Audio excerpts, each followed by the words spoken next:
Now are you ready? Yes, I'm ready.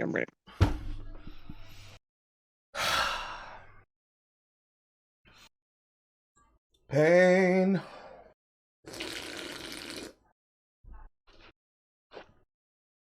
I'm not going to enjoy anything I see here.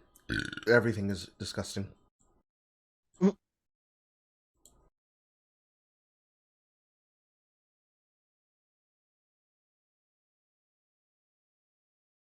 There's this thing, I've seen it in my comments. Oh, this fucking guy! Black gay people are black first. Why are you echoing, babe? Why are you echoing?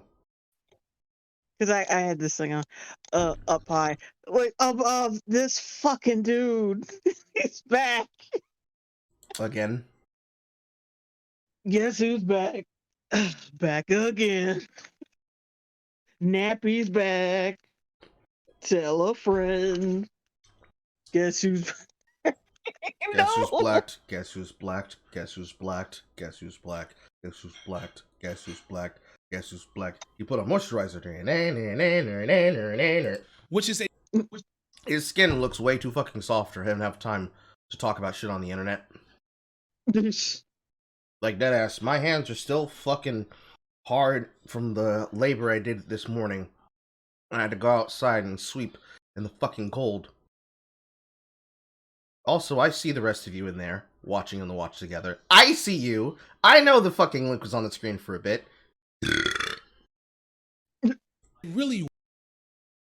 really weird and stupid thing to try to assert. The underlying point to that comment is that because they're black first, they should be okay with other black people mistreating them on the basis of being gay. There's no... Okay, so we've already started off with some bullshit. I didn't understand what the fuck he just said. Don't worry, I'm gonna replay it. Because I gotta write it down.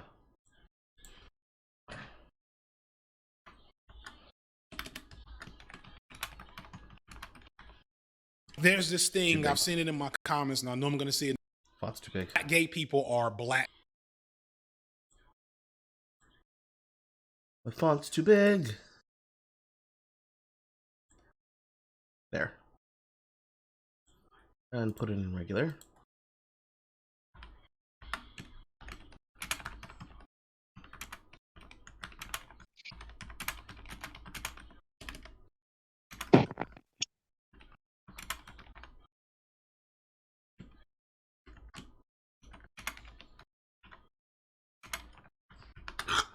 Just because they're black, they have to tolerate being abused. First. What? That's the gist of what he just said there. First, which is a really weird and stupid thing to try to assert. The underlying point to that comment is that because they're black first, they should be okay with other black people mistreating them on the basis of being gay. There's no other reason to point that out. Because whenever I hear black people complain about gay black people doing something, all they're really doing is defending themselves against aggressive, homophobic black people doing the most because nobody checks them on that shit. See this week's Lil Boosie tweet and probably whatever tweet that'll come out between recording and later on, because that dude cannot shut the fuck up about Lil Nas X. But we want Lil Nas X to say he's black first. You think he doesn't know that?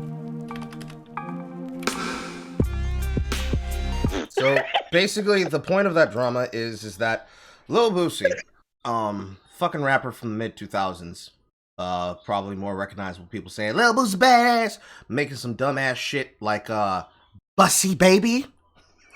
let me play a little bit of Bussy's Best.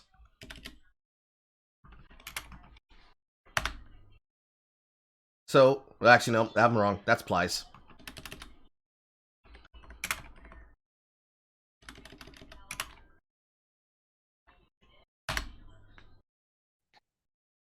Here's where you're gonna remember him from. Set It Off, for one. Mind of a Maniac. But more specifically, if they're talking about this shit right here. Wake that ass up. It's from The Breakfast Club. Of course it is. Lil Boosie, Lil Nas X bullshit.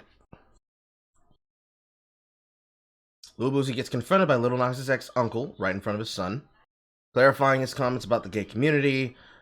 Like, and effectively, the points that he made was, well, he's gay. So I've been working on this song with Lil Boosie, bro. I had this song with Lil Boosie finna come out. Shit, fire, ain't even lie, Fred. Goddamn, song with Lil Boosie finna come out. Song with Lil Boosie finna come out. There are many people out there who are not like other people. That's honestly the way our world works. Whether it be how they talk, how they look, how they act, or something else entirely, we notice those differences and then have to act upon them as we see fit. The problem though is that some people take differences to the extreme and say hurtful things that don't insult people, but make them feel lesser to the point that very bad things can happen as a result. Fan favorite rapper Lil Nas X continues to be a victim of these kinds of hateful comments. We'll show you what we mean. But before we do that, go ahead and do us a favor by leaving a like on the video, subscribing to the channel, and hitting the bell icon so you never miss an upload from us. No. With that being said, let's get straight into the video. The social media interaction. Let's get right to the heart of the matter. Lil Nas X addressed the idea of making a song with Boosie Badass, who did not react kindly. No, he did not act kindly at all. Over the weekend, a clip of Lil Nas X from Instagram Live popped up, one in which he said to those watching, I've been working on this song with Lil Boosie, bro. I have the song with Lil Boosie gonna come out. Boosie responded to his name being brought up by Lil Nas X with a vile homophobic attack that suggested the industry baby rapper should commit suicide. Stop trolling me. LOL. You a whole playing with the gangsta SMH. You can keep sucking, get in your peace. You hate yourself. Hashtag you hate yourself. I would too if I was you. LOL. Nas X if you hashtag commit suicide. That basically right there is the entire idea of what started this. That tweet. Don't you love Twitter, guys? So, now that we have the context that was not given to us properly, here's the problem with this. Number one, just because they're black, they have to tolerate being abused. Where? Where? Where? Where was he abused? Tell me, where was Montero abused, Signifier? Because if I remember correctly, and I just showed you the correct sequence of events, he was looking for a reaction from him, and then he got one.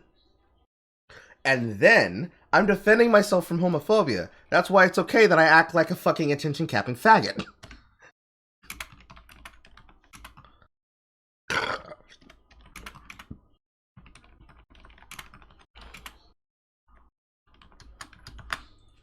That's essentially what that entire rant there was. Well, you see, he's supposed to be okay with it being black first. Don't you think he knows that? Doesn't matter. It doesn't matter what kind of fucking bullshit you bring up about the supposed black community, which isn't a community. There is no community. There's no greater fucking community space. There's no greater community anywhere. But I can tell you there is a space, and it definitely has a black spot. It has a blind spot, too. Because in the same sentence, you say, well, you see, it's okay for me to defend myself from homophobia. That's what we do out here. At the same time, that's just attention-seeking bullshit for the sake of attention-seeking bullshit, and we know that. Montero X is the gangstalicious of our universe, and we just have to accept this at this point. We don't get a choice in it. We can't resist it. He's just gonna be fucking annoying the entire rest of his career. Because unfortunately, I'm gay is all he has. He is the music career's fucking Sonic Fox. At the very least, the difference between Montero and Dominique is that when Dominique goes onto Twitter, he gets his ass clapped out by 50 billion people. When Montero does dumb shit on Twitter, his dumbass fans, as Barbie stands as they are, will come to his defense and literally seek to give him the excuse out for everything he does. So, relying on his gayness as a personality, they'll allow that to happen. Hoping and praying that people will give him the opportunity to grift onto whatever he wants to for more attention. So, turning the non-controversy about his shoes into a bigger excuse for him to make industry baby, starting that off with a sketch, and just the general shit he does on a regular basis, which I can't fault him for, because we live in this time period where if attention is good or bad, and it's about drawing up attention to put your name in the news cycle, because he's famous enough that when people hear about what he does, it's going to result in him making money anyways. I cannot say that it's bad for him to do that, because at the end of the day, he is intelligent, at the very least. Sonic Fox doesn't know how to monetize this. Montero does. He knows how to use the trolling to his benefit. It just so happens to be that also, he is very much the kind of Twitter activist that we'd expect him to be. He'll be up there saying, hey, listen, I wanted to write a song about myself to me in the past, because, man, don't you know, little gay-ass Montero sucking dicks out here wouldn't have loved it that his Christian fucking father wouldn't allow him to have relations with men in his butt. I don't see how that makes it okay for him to be an attention-seeking whore. I'm sorry.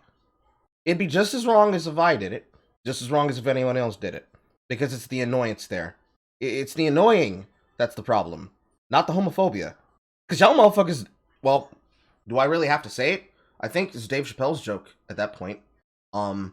they care more about the feelings of the gay community than they do about the fact that a rapper killed somebody first. I don't know. That's a weird way to start off your video.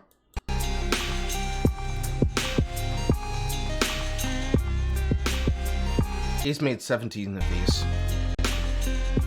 He's made 17 of these. Transphobic comedian Dave Chappelle. So I'm just gonna go ahead and say that's cap.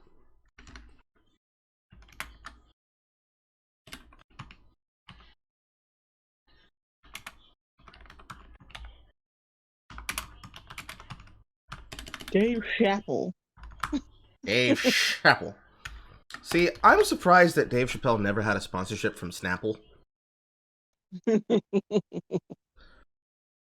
Yes, transphobic comedian Dave Chappelle. That's why he was friends with the trans woman.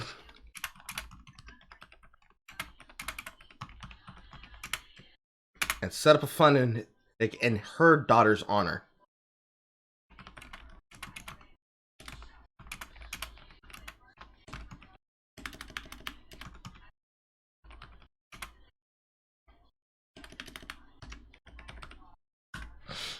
I will never understand why they will continue to try and go down this line, because at this point everybody knows that it's bullshit. Surprisingly enough, this video from him has performance in that the audience of people who watch him support this shit. Such comments as, "Oh my god, the rant off top. Sorry this took so long for me to watch because I've been taking a mental health break from this issue." You have to take a mental health break from people laughing at your ass on the internet. Damn, bitch. Me too. Me too. I stretched my hernia.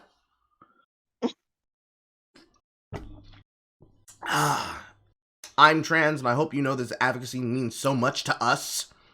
To me, comma, to us. Who's us? Seeing cis people provide smart, informed, and kind perspectives is a wonderful rarity. The thing that drives me absolutely nuts about the situation as a fan of Day is that he's made his whole career off of making jokes about sensitive social issues, so like, he should be able to get funny material out of this. Instead, he goes on a badly misinformed transphobic rant. Badly misinformed transphobic rant. The story of his personal experience with Daphne, and how Daphne bombed on stage, and specifically telling them, hey listen, y'all motherfuckers, you bullied her into suicide because she supported me. That's what a homophobic rant sounds like. What's the Westboro Baptist Church, Jay? What? What is the Westboro Baptist Church? You mean the Westboro Baptist Church? That's what I said. You said Rasboro. I said Westboro. I have Negro lips. Work with me. It's that crazy, like, psychotic, bigoted, church. They used to picket. Oh, the fuck. I think specifically Greybirds. Soldiers' funerals and shit. Big ass signs. God hates fags. Got parodied in True Blood with God hates fangs, because that's how Southern churches just happen to be. Indoctrinated to the kids. Would you say that's an accurate example of what a homophobic party would do? You think that you think the Westboro Baptist Church would just show up at a trans parade and be like, we hate faggots, but goddamn it, we love trans women? You think that's what they would do if they were going on a homophobic rant? No. There's a very stupid and frankly dishonest thing for heterosexual black people to say. We're not black people first because the community has made it clear that we're not. That's fucking lies, because it has nothing to do with your skin color, let alone your fucking demographic. It has everything to do with how you choose to behave on top of it. It's a very weird dynamic, right? Once before, you told me, Carl, you should probably not make as many sex jokes because, people are going to think that's all you have, right? Now, in order for a person to assume that, their first impression of me would have to be hearing nothing but that. And unfortunately, the Carl posting doesn't help with this, but at this point, it's out of my fucking hands. Y'all are writing a fucking Bible about me. I don't have the control over this anymore, okay? But let's go with that, all right? So, let's say last night, well, the other 2 nights ago, I think it was last night, when I was playing Path of Exile, and I accidentally got myself locked in a room without Karst, so I was basically soft locked in the room until the game decided to reset his position state after I set the tweet in the first place. That was the reason why I had to. And I sent that to Zizrin, right? Let's say Ziz was like, oh, who's this streamer? And and the first thing he sees is the Book of Carl. I would have absolutely no ability to say, you know what? That's fucked up for him to make that assumption. Because if you start reading that and he doesn't know that it's a meme, oh, well, that's weird. Never look at that again. Right? Right. But we know that I'm a shit poster. So if I hand this to Jay and I'm like, listen, they made this. Can you look at this? I'm scared. The assumption here is that jokes do not make who I am. So when you're gay, I think the best way to actually describe this is exactly what, was it John? No, it was not John Lennon. John Lennon's dead. Elton John said to,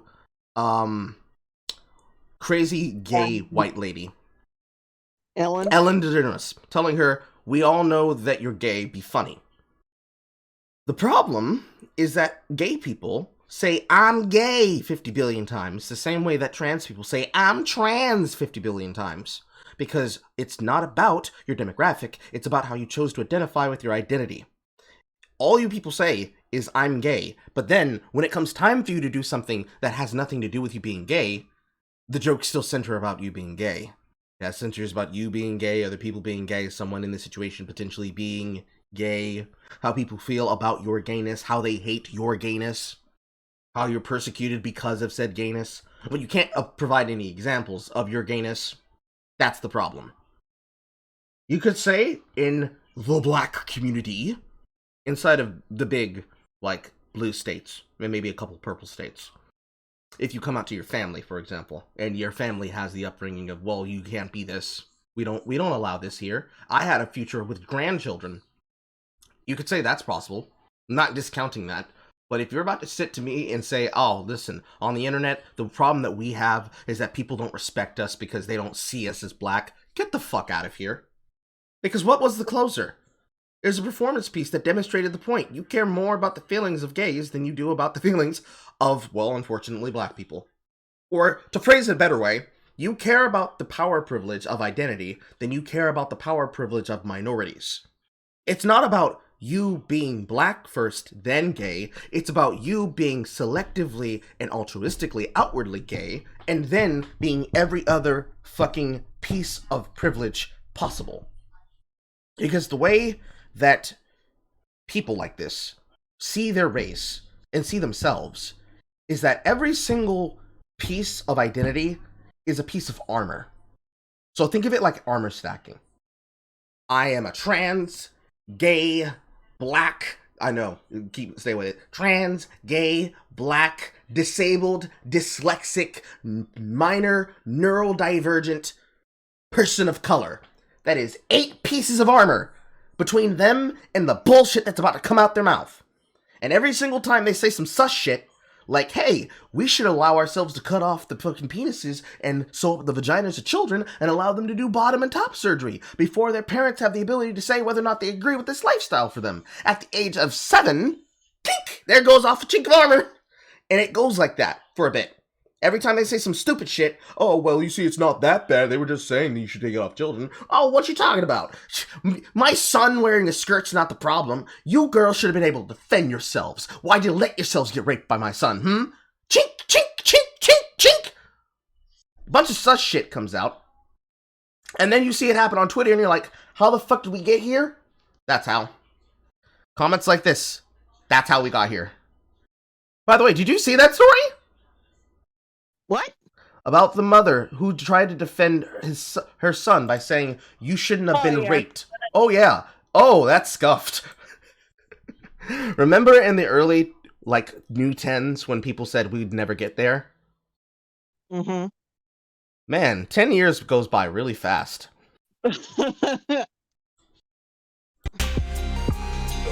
I'm sorry, he decided to say some bullshit. He put on a fucking Loki crown. He had to do a rant of his own. I did a rant of my own. Let's get that out the fucking way. Cringe! Happy Halloween, everybody. He's wearing a stretchy shirt that I know for a fact that fucking piece of like that bronze plating there comes off.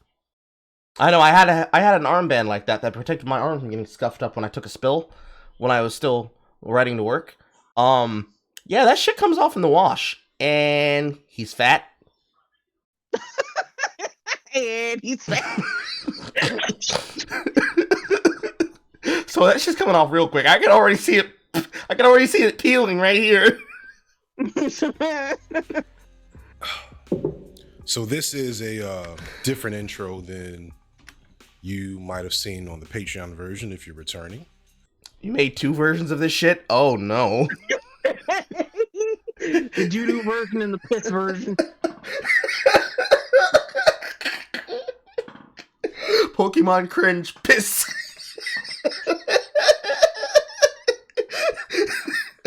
Golden piss. And chocolate shit. The 2 newest versions from the Pokemon Company featuring all the cringe you know and hate.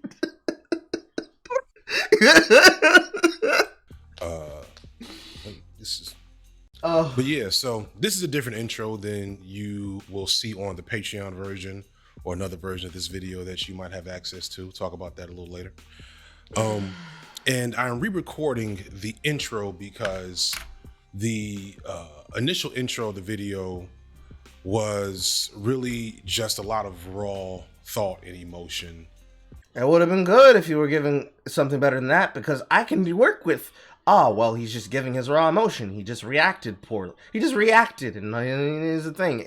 I would take that over your hot take about Lil Boosie.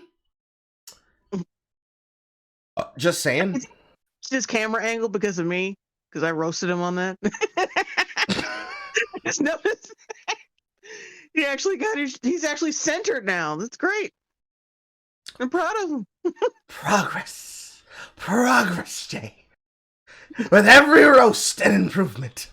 The new sister stream from EFAP coming soon. On this topic, but it was a little too long. Deadass. If I ever get the chance to say that to Mahler, I'm going to tell him that. And I wanted to kind of summarize it here. You're going to be a mini stream featuring people who can have the ability to have the chance to audition to go on EFAP. You got 40 minutes and some cringe video. Let's get to work. Because I know that I'm going to have certain eyes on this video that are not my usual audience. Oh! Maybe At least have a lot they could get from this. Oh. That his video is sludge.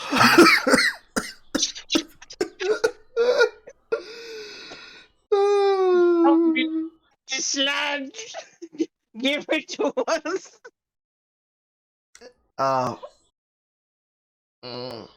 You think you ever watched Troll 2? I don't know. He'd probably say it was white supremacists somehow. White people are getting consumed after being changed into toxic sludge. This is clearly white supremacy. The alt-right love this film. Video, if they just take the time to listen, that's what I hope. So, number one, the purpose of this video is not to explain why you should cancel Dave Chappelle. Mm-hmm. Do we need to cancel Dave Chappelle? Because the question there is like, this video is not a reason for why you need to cancel Dave Chappelle. Okay, why say that though? I'm just saying. The thing that I really wish I'd have. Oh, whoa. Thank you for the bits, Nick. Bits to a smaller is the BET offshoot where you can tackle Hotep content. It's too limey to tackle. E-Black. See, that could work as a concept, but then you realize at some point we'd have to cover Tariq. Oh, I watch Buck Breaking. Yeah! I don't wanna. I mean, shit, we just finished. Did you actually work on the thing for Cracker, by the way? I'm not working on it yet because I got so much other stuff to do. I'm gonna, as soon as I'm done with Dracula, I'm gonna get to work on something. I gotta finish that Karen reaction. Yeah, that's probably be the intro for this project. Just Just that scene from the fucking thing that you still assumed was a fucking money scam. It probably is. One episode, guys. They made one episode of Cracker, and then they stopped. Mm-hmm. Taking more time to talk about in the video is that it's very clear that Dave wants to be canceled. Using that canceled narrative is actually... Dave actually wants to be canceled. No, he's just getting off on the attention you're giving him because you're basically proving his points. It's got nothing to, like, he knows what cancel culture is. He knows all that. He's not an idiot. Because cancel culture is not the, it's not the success in, like, successfully canceling the actor or comedian or whatever. It's the culture in which you encourage that people need to be canceled over arbitrary shit. It has nothing to do. That's what culture is. It's like it's the atmosphere you encourage in society. It has nothing to do with the finished product. I can't stand when people fucking like misinterpret that shit. I would argue that the idea behind culture is that the culture is more the societal expectation that is created from the activity that normalizes it. If the culture is the atmosphere, think of the constant propaganda as the seeding behavior that creates the atmosphere. Follow me here, because that probably doesn't make sense, but I'm going to explain what I mean. So, if I wanted to destroy someone, what do you think the easiest method to do so would be? Going to their house and wrecking up the place? That's not hypothetical. No. No. What do you think would be the easiest way for me to do so in this current day and age? Well, of course, like calling their employers and telling them they're a racist or some shit. Right. And then when I do that, what do you think is going to happen based on politics? Because this is how it works now. Based on political reasons, what do you think the reaction from mainline news is going to be if it so happens to be that the person who's calling for the harassment is one of the protected ones? Then they're gonna go along with it. Yeah, they're going to do the spin cycle. They're going to be like, actually, no, the reason why they deserve to be canceled is because of these 500 tweets that they have here on their timeline. And that is enough proof for us to know exactly why you deserve to be destroyed and why you don't need to have money. So, give me a second. I have to go on to post timeline. We might end up seeing a dick or some titty, everybody. Oh, Jesus. I have to because he has a picture I need to use. Of course, this man is horny posting. Where is it? Where is it? Here it is. Damn it. Twitter unveils new search button that makes it easier to search a single user's past tweets. The button located in the top right corner of the three-dot menu has started appearing for a small number of users last month. Now it's rolling out widely on the Twitter app for iOS. The button simplifies the process for Twitter users to search their own and other users' tweets, which basically is advanced search. Something they already have.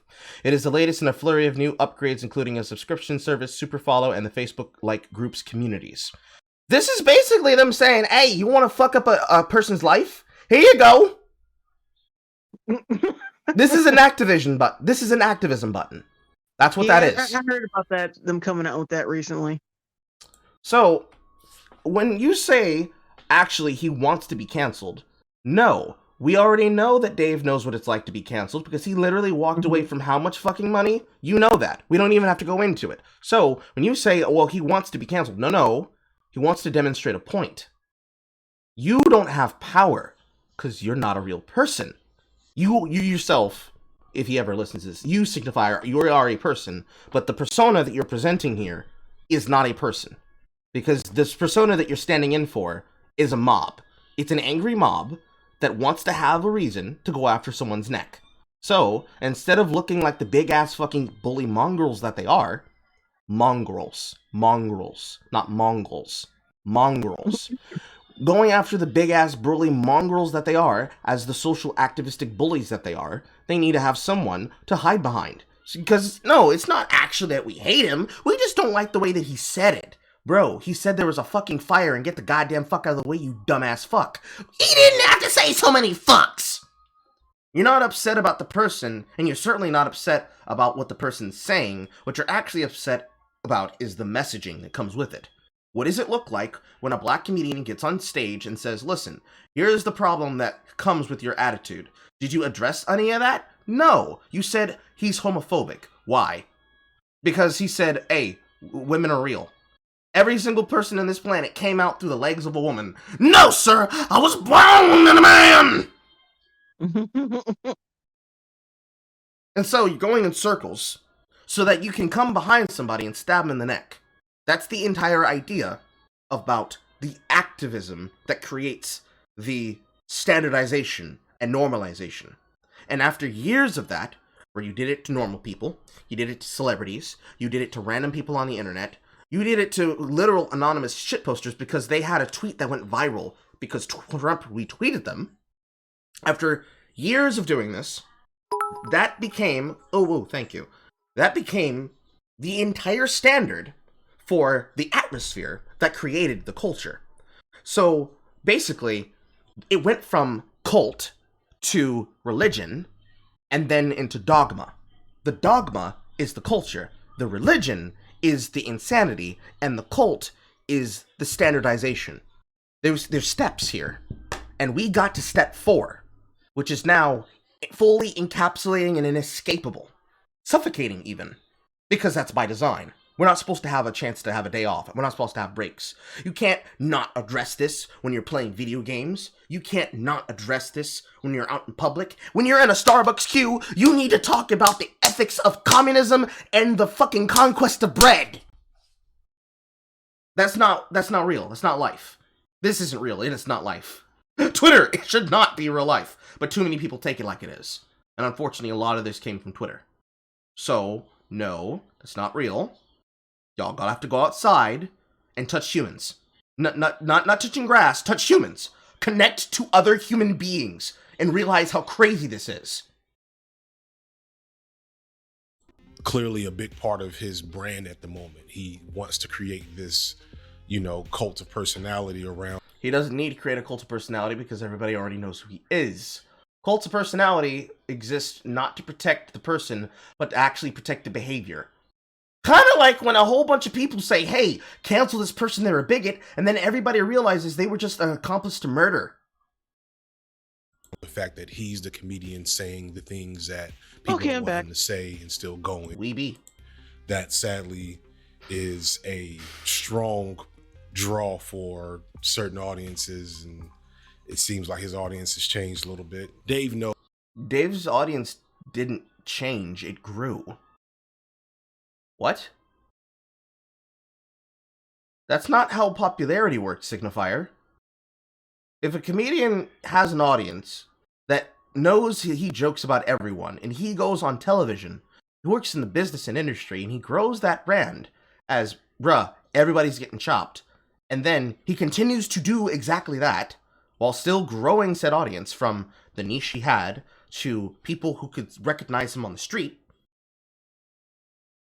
it is not a cult of personality to protect him, because a cult of personality protecting someone would be watching clips from Vosh and watching his fanboys really try hard to say, actually, no, Steve's the bad person. Destiny stole his bit. That's a cult of personality, because he's protected from his stupidity by the fans that will make excuses for him. Ain't nobody gonna make excuses for Dave. Dave knew exactly what the fuck Dave was doing. Not only did he understand the assignment, bitch, he wrote the syllabus. That's a good one. I'm stealing that for myself. He wrote the syllabus. But no, Dave wrote the syllabus here. He doesn't need a cult of personality to protect him. That's dumb. You're dumb. You're being dumb.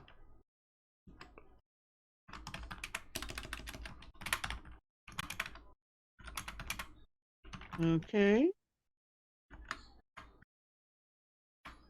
Can you hear me? Yes. Okay. Were you saying something? I had to leave and come back in. Fucking internet. Fucking internet. So, your opinion? Does Dave have a cult of personality? See, I didn't hear anything because nothing played because my internet went out. Basically, Signifier just said, actually, the reason he wants to get canceled is because he wants to play into his brand, because he needs to grow the audience base he has amongst a bunch of people who identify with the cult of personality. I don't know who the fuck he think he's talking about. It's Dave Chappelle. He's not some up and coming douchebag. He's been like world famous for like, a long fucking time. So no, like naturally, just no. Like there's no even like argument about this. Like there's no intellectual argument to be had. This motherfucker's been famous since the early to mid 2000s. Even like he disappeared for a while. He still came back, like huge. So I don't know what the fuck he's talking about. Building up his brand. His brand? Shut the fuck. His brand is his name, you dickbag. See, I blame people like Vosh for that attitude of, well, see, that's not my brand. These aren't my aesthetics. An aesthetic is a design choice about how you choose to dress yourself and how you choose to have things around yourself.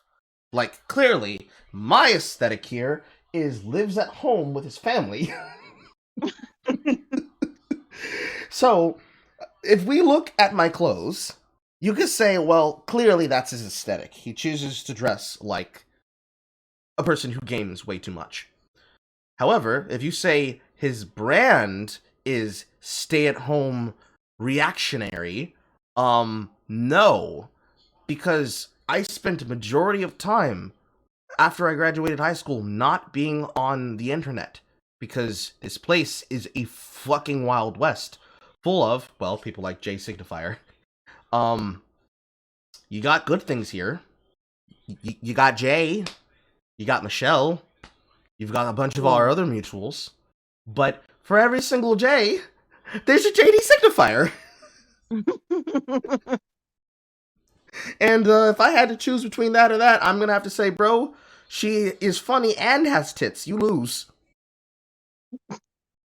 But for real, the idea of the cult of personality is actually a good way to describe JD Signifier's content.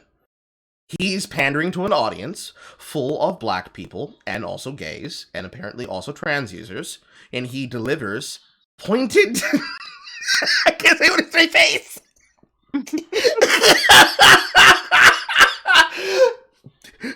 Delivers poignant, understanding breakdowns of black-centered narratives on current events.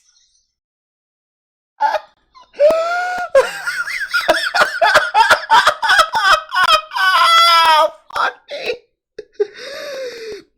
And with this attitude, where he creates this, he comes to everything as though he's tired, exhausted. It's not my job to tell you to castigate Dave Chappelle, but I'm gonna go ahead and explain the reasons why you should hate Dave Chappelle without giving proper context, without doing extra research. Rose, I'm tired. The same way that Lindsay Ellis does, the same way that a bunch of people do, the same way that Normalities did, the same way that everyone fucking does. Lazy, uninspired, uninformative shit created from the perspective of a person who doesn't fucking get it. In the case of Lindsay Ellis, a person who made their money on the early internet, being an edgy shitposter, being employed to Channel Awesome of all people, and then splitting off from the brand that made her who she was, and using that to then create a new platform with the very same audience that came for her fucking neck to the point that she had to admit in a stream where she was being interviewed, oh no, I'm terrified of my fan base. That's a video that was covered by Sargon of Akkad. Everybody's seen that interview, but going over it with him and hearing it bit by bit, hearing the words come out of her mouth, makes Mask Off really fucking dumb. Because this is the reason why it's unnamed. This is the reason why the beast has no name. It's the truth. You can't tell the truth, because then you lose.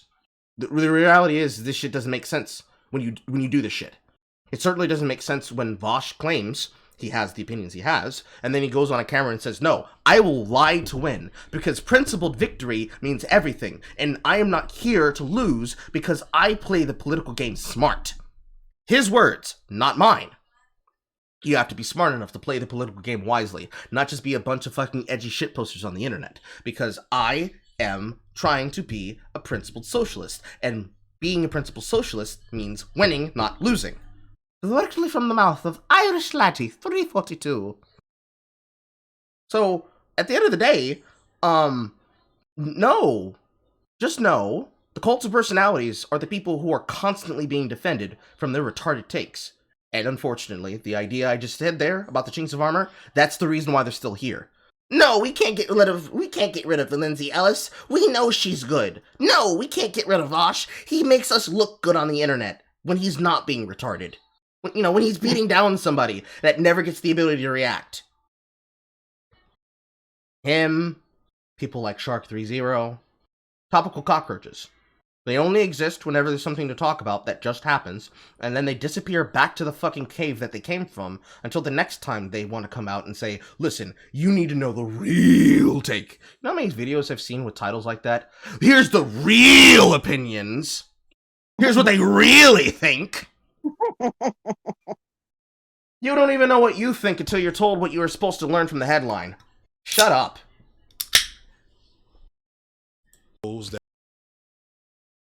That there's a lot of people that are very reactionary, and the idea of including you standing up to cancel culture and woke culture is going to sell tickets to his movie he's got coming out, etc.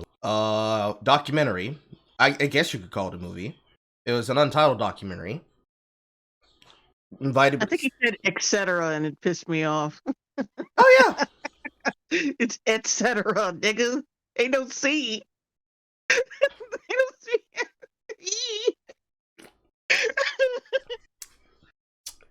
That's also one to write down. Etc. nigga.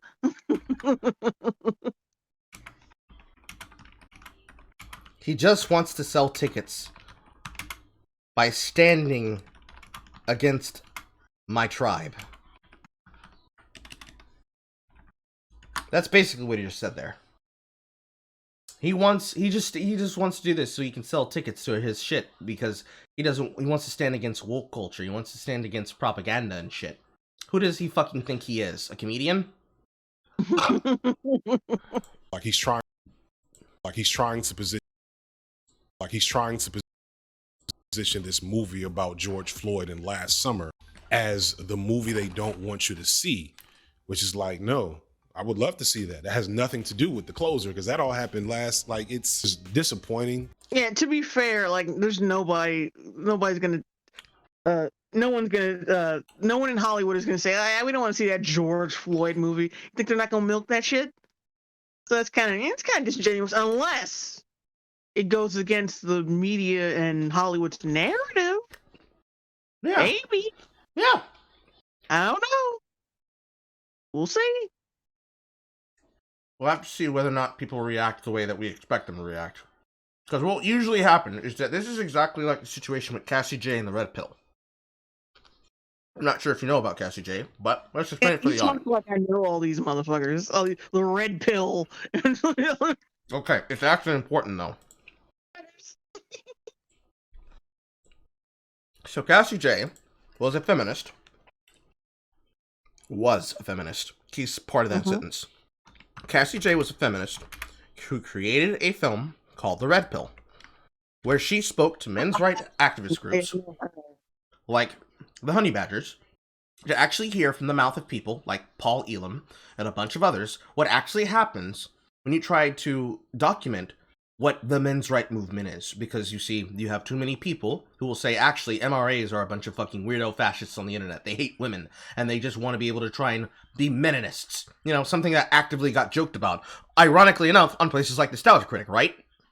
But if you go through and you watch the fucking film for yourself, you realize the people who you're usually being told are hateful, evil, bigoted, Nazi, disgusting individuals, they're led by a woman in Canada.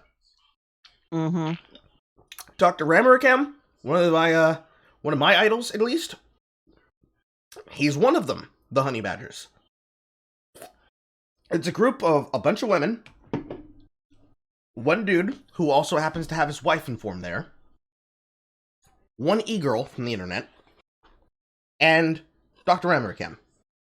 And they are one of the people, a couple of a few, outside of Paul Elam, who were spoken to during this. And of course, while talking to them, she also talked to feminists that went against them, such as Big Red, Johnny Binks.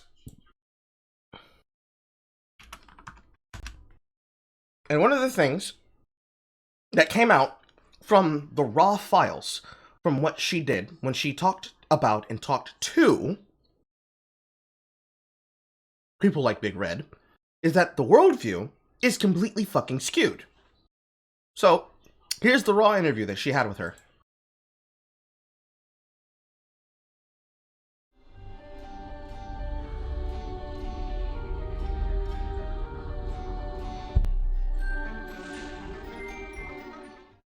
Say that there's no point to feminism, that it's achieved what it needed to achieve, and now it's no longer relevant. Yeah.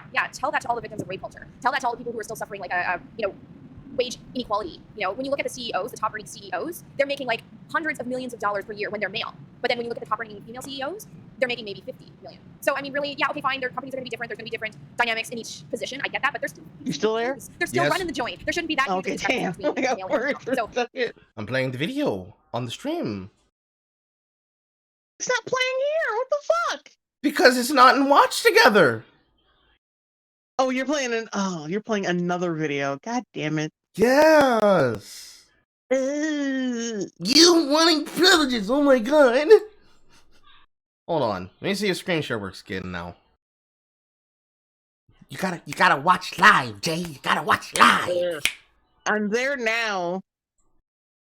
Now.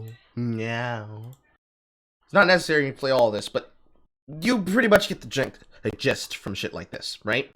This is the person who would go to places and would pull fire alarms when she goes and tries to stop men from speaking. Let me see if I actually can get clips of that.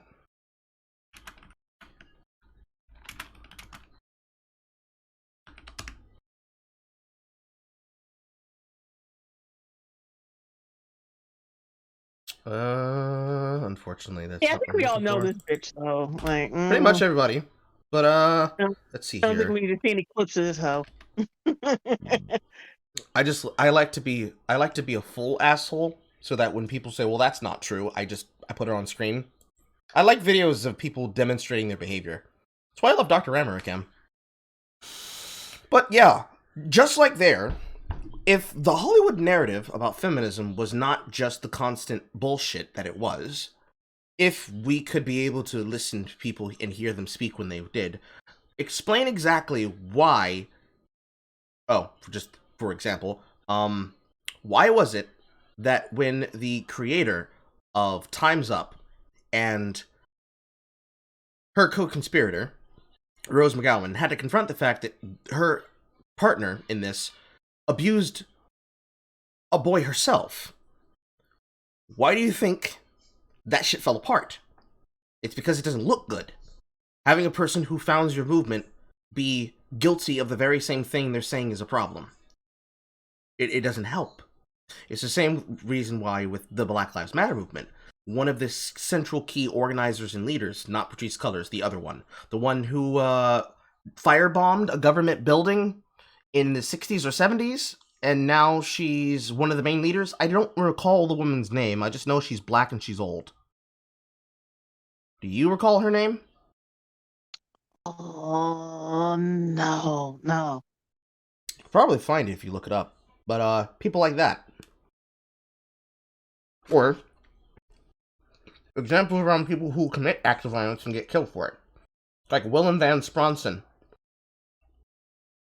A man who went to a holding facility, firebombed the holding facility, had an armed rifle with him he was intending to use to kill people, and was shot dead by security. Antifa from Portland praising "Rest in peace, Willem Van Spronsen, rest in power." Mm-hmm. Let's see if I can actually pull some of that up on Twitter.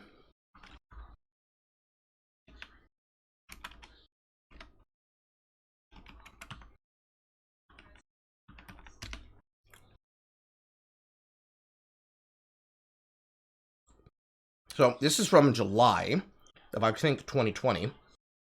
ICE detention center, 69-year-old anarchist Will Van Spronsen. A bunch of this is from the the covers from Andy No, and also from my own. Secretary of COD, that's Sargon's account. That guy looks like you. Like, Hmm? that guy looks like you. Hang on a second. Why do you think I look like W. Kamau Bell? That is an insult!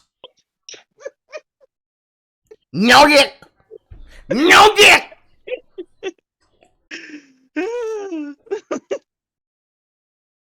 Right here. 3 years account. Andy No references William Vance Branson, who attacked an empty ICE facility vehicles a day before their intention to round up thousands in a parking lot a day before he was shot dead. Only Vance Branson was harmed. He also references the Daytona shooter. No states anti-fascists are willing to kill. This is an account trying to cover up for what happened. Oh, it just looks like this was 2019. Man, how time flies by. This is one such example of accounts that try to pull narratives. And unfortunately, the same thing that came with Time's Up and Yes, Believe All Women, you have the same thing that's going to happen with George Floyd. Whether or not you want to say you were for or against what happened because of George Floyd, can we recognize that burning down buildings in protest of a person's life does not make sense if you're burning down the local Wendy's or shooting a child at the local Wendy's because you're mourning people. You cannot say that you come in peace when you're willing to shoot little Tamika in the head with her Chris braids. Do we understand that? We can't spin narratives about that. That's also real, by the way. A person who was mourning at a Wendy's, not the same city as Cincinnati, but another one, was shot dead because there were people who were in the area loitering around the shrine where it was. People told them that they needed to disperse. You know, the good people telling them they need to disperse, them saying, bro, we're mourning, and then them coming back with a machine rifle, rat-a-tat-tat-tat, and little Tamika caught one between the eyes. Mm-hmm. They didn't talk shit about that, did they? Nah, a couple of y'all probably found that out after the event happened a week later. Narratives like that don't get reported on by the news. I wonder why. Why would they report about the things that get you to be violent so that they can win an election by fortifying it? Honk honk. And why would you not look into any of the things that happen around the people who, I don't know, make videos on the internet for critique and review? If Hollywood decides that they want to be stupid, and by stupid I mean if they decide to have a soul for once, if they decide that they want to be stupid and say, no, actually, we should listen to what Dave Chappelle has to say, they will probably lose their careers for, like, maybe 5 to 7 years. Who knows? Right now, Hollywood needs work to begin with anyways, because Eternals was dog shit.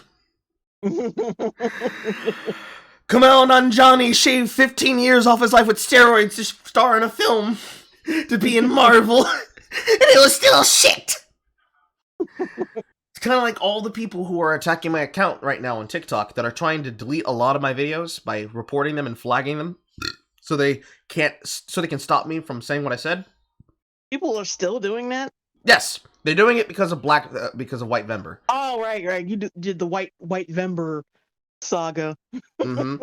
But a part of that, one of the things that I posted on there was a person on TikTok basically lying. Let me go find that one. That's a recent Carl post. Let's stick to the video. Let's stick to this video. You're gonna go on and on about this if we start going to TikToks.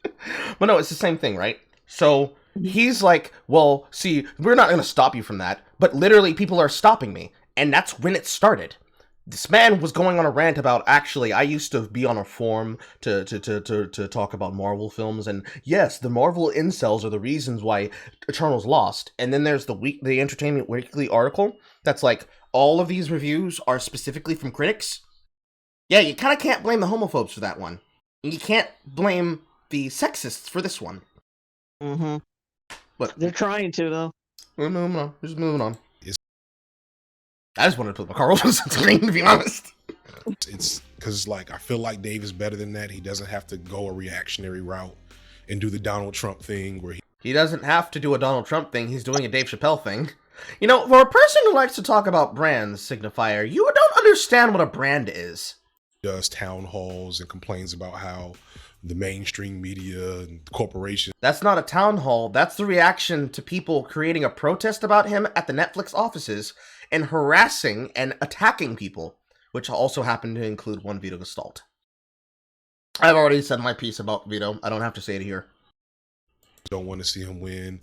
That is very beneath him, but maybe not. Somebody in a comment said very that Dave's beneath making him, jokes but about black maybe people and not. crackheads. Oh my god, it's so beneath him. How dare he defend himself?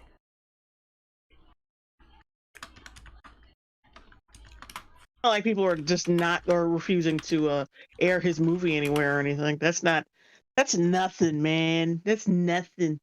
And of course, some fucking idiots. Like I made a comment on him not being able to get his movie shown anywhere, and someone was like, "Well, he's a multi-millionaire. Like he's not gonna suffer from it." It's like it doesn't fucking matter. He put work into that shit, and he wants it shown. And like he put time in it, like it doesn't matter. So that's why how you know the people who constantly complain about rich people are just fucking bums who don't plan on doing anything with their lives. It's like they don't even understand the value of putting work into something and wanting some comeback from that. Whether it be like praise or just wanting people to see it in general and be proud of something. They have no fucking clue. Considering the majority of people who tend to do that tend to also be online social communists and socialists, is that really shocking to you? No. I'm just saying. And it's not shocking, but I'm just saying. Like, the current poster boy they have for that is a man who makes over $200,000 having his mother cook his chicken nuggets for him so that he can steal other people's content to then enrich himself on his stream on a shit-ass platform that gives power privileges to people based on how much money and how many views they get. Mm-hmm. For these people, what they think a good hard day's work is putting in the emotional labor of people looking at you so you can take their money. Mm-hmm. Not shocking. Also, this is just dumb. Dave Chappelle shouldn't defend himself. How dare he react to people lying about him in public? He shouldn't be so reactionary. Damn, Jay, why are you trying to dodge my knife? There's no fucking problem here. Man, why are you trying to dodge being stabbed? You shouldn't be so reactionary. His whole career, but now people mad because he's making jokes about trans people. And my challenge to that is, when have we been okay with non-black comedians making jokes about black people? Always. Lisa Dampanelli, Anthony Jeselnik. What's the fat one? The one that was always on every single Comedy Central roast. Jeff Ross. Mm-hmm. Stephen Colbert. Samantha Bee. Michelle Wolf. Jon Stewart.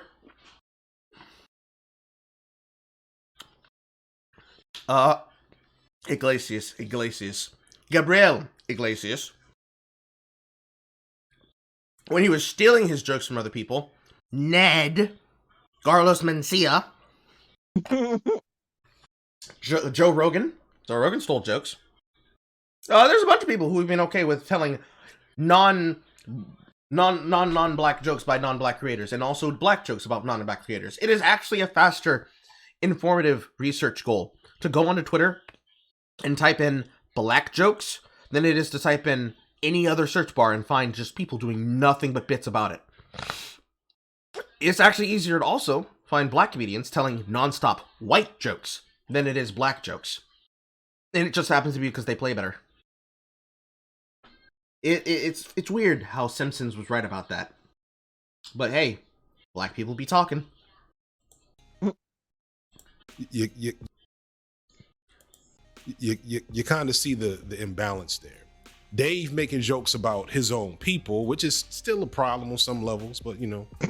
I didn't seem to have a fucking problem with it when Chappelle's show came out. I mean, how dare he? You know damn well back then you did not have a fucking problem with it. You were not this much of a bitch back in the early 2000s. You know you weren't.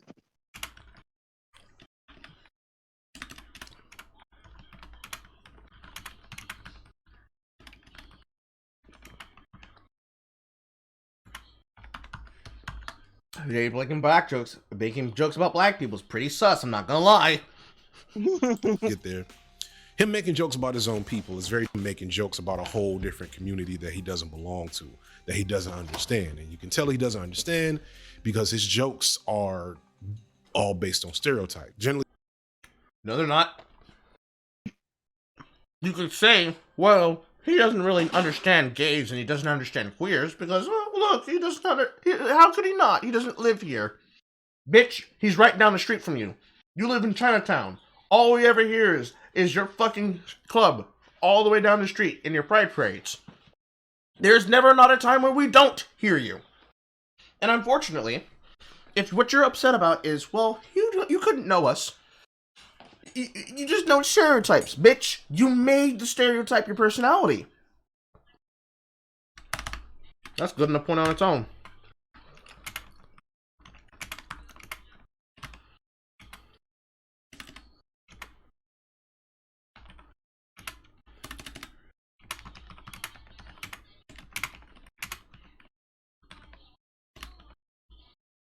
By the way, he's wearing a cuck sweater. I saw.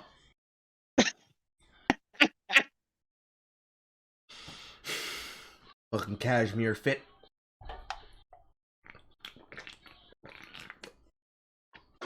I know exactly how much that piece of garment costs. $55. You dry it from Kohl's. It's a waste of money, people.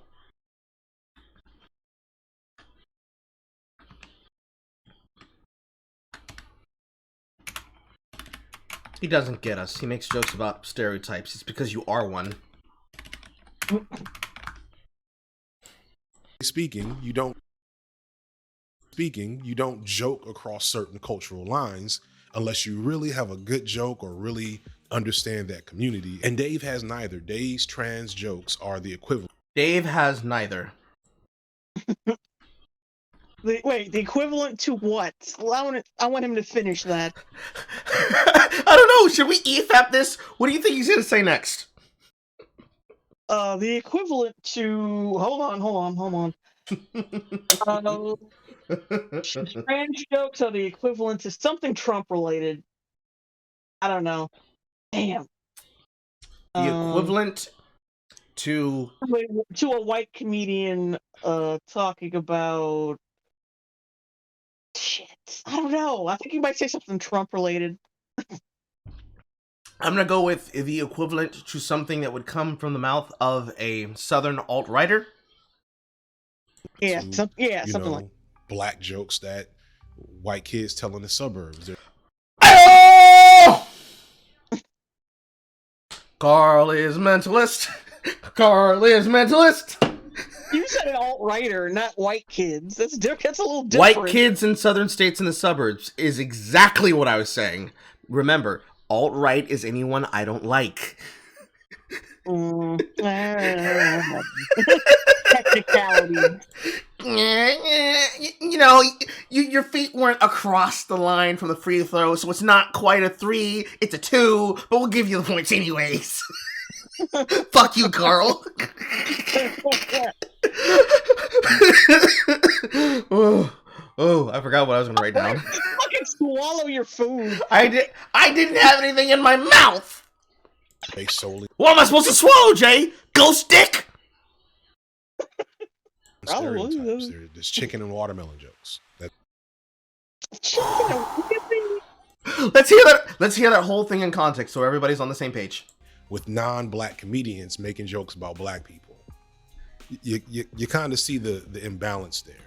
Dave making jokes about his own people, which is still a problem on some levels, but we'll get there. Him making jokes about his own people is very different than him making jokes about a whole different community that he doesn't belong to, that he doesn't understand. And you can tell he doesn't understand because his jokes are all based on stereotype. Generally speaking, you don't joke across certain cultural lines unless you really have a good joke or really understand that community. And Dave has neither. Dave's trans jokes are the equivalent to, black jokes that white kids tell in the suburbs. They're based solely on stereotypes. There's chicken and watermelon jokes. That's what these jokes are the equivalent. Dave's observations are like Dave's observation about blacks and gays is like when Tyler breaks out the Roots jokes and watermelon memes. That is a real opinion. That is a real opinion, Jay. That fucking gap in his head where the brain is supposed to be is just nothing but braids. There's nothing but fucking locks. Remember what I told you about the janitor? For every single year he's done YouTube and has grifted off people's attention, his braids just keep getting longer. Signifier's brains go inside. They coil around his fucking pituitary gland like a fucking cocoon. The real Jay Signifier's in the cocoon. He is banging. He is screaming to get out. What was your fucking fairy tale character with the long hair? Oh, Rapunzel, right? Rapunzel. Okay, what would we call this dude? Black Punzel? Niggalox. Niggle. Oh, Niggle. I mean, I understand if you were talking about Goldilocks, but we're talking about Rapunzel. Look, sometimes these things don't work one-to-one. You just have to go with it. Niggalox. Niggalox could eat my porridge. Honestly, this is an absolute win for guys in the suburbs that make jokes about things, because think about it. Your jokes basically are being compared to being just as good as Dave Chappelle. Big ups to you, Tyler! You keep telling those chicken watermelon jokes every single time you go out to the social. Everybody in the football team likes them. Go base! I mean, shit. Imagine someone tells you, hey, your jokes cause me physical psychic damage. Oh, for real? And doesn't mean that they still can't be funny, but you can't say that they're not transgressive and offensive and mean. You can say that they're funny.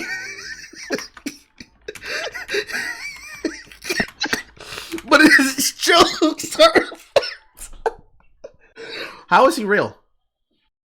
I don't know.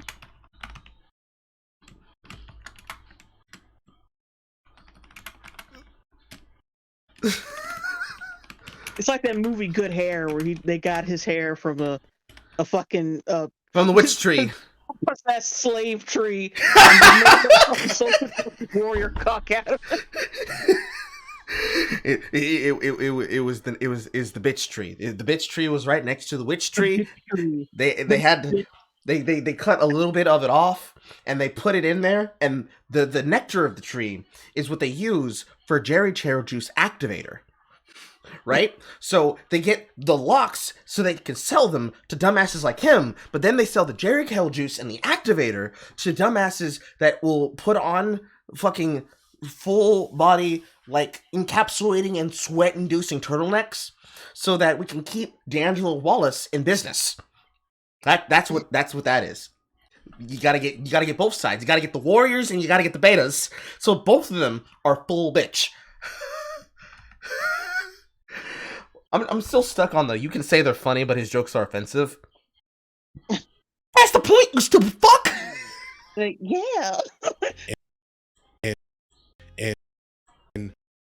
Okay, you two right here. You two right here in the fucking screen. You two people. You know who you are. Hold on, I'm about to expose you. Give me a second.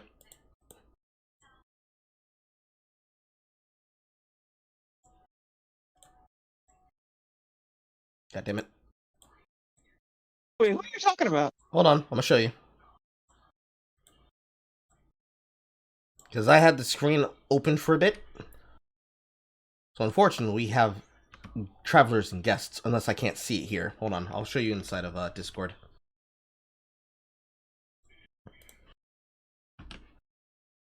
We are not alone, Jay.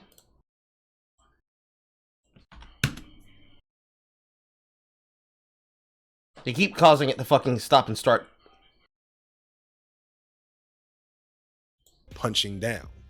The most disappointing thing about Dave's whole response is this idea that he's not punching down based on some logic that he's made up. Because I don't know how he's trying to make that argument. Because comedy is not about punching up or punching down or punching to the side. It's about punching everybody dead in their fucking jaw and saying, you know what? You right. Or saying, come on, it was a good joke, but I need you to stop anyways. Because they're dying laughing. The second you start doing the efficacies of who's allowed to tell jokes is the way that you know that humor is dead. Because the only person that's trying to stop people from telling jokes about them is tyrants. Can it be fucked up and annoying if a person's entire content about you basically amounts to, I hate this person because they do what I do better? Yes, it is. It's even more annoying so, where a person decides to be dishonest and then goes forward in front of an audience and tells full-ass lies about you, and you don't have the ability to react because you either are disempowered to do so, you don't have the platform in which to speak back out against them, or when you do so, people then say, no, we shouldn't listen to this person because this man had opinions about this, or this man did this, or that woman did that, or this woman did this. It's very disempowering when that happens. I've experienced it. Everybody's experienced in some form or another, whether it be on the internet and in real life. But, bitch, what the fuck you talking about? What are you actually talking about? Because all the people who talk about not punching up and not punching down, they have the wildest fucking timelines. Like Saria Rio, that now works at the New York Times. The black activist that got exposed because of their nasty opinions about, well, just really everybody. A lot of them were like early jokes. All those people, remember if I'm thinking the correct person here, I'm gonna have to go to Ever and Preach to pull it up, because I don't have them on hand.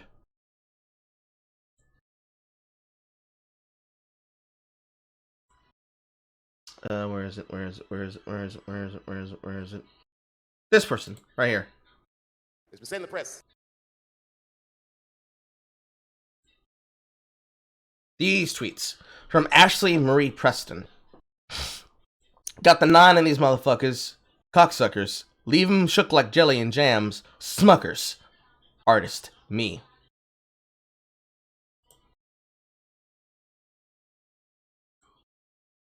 Bro, I beat the dog shit out of you, furry slipper wearing ass fuckboy. IRL, I smash your fucking head in like a can of A&W root beer, but I'm gonna fall back and let you keep pretending for the internet, you dick rider.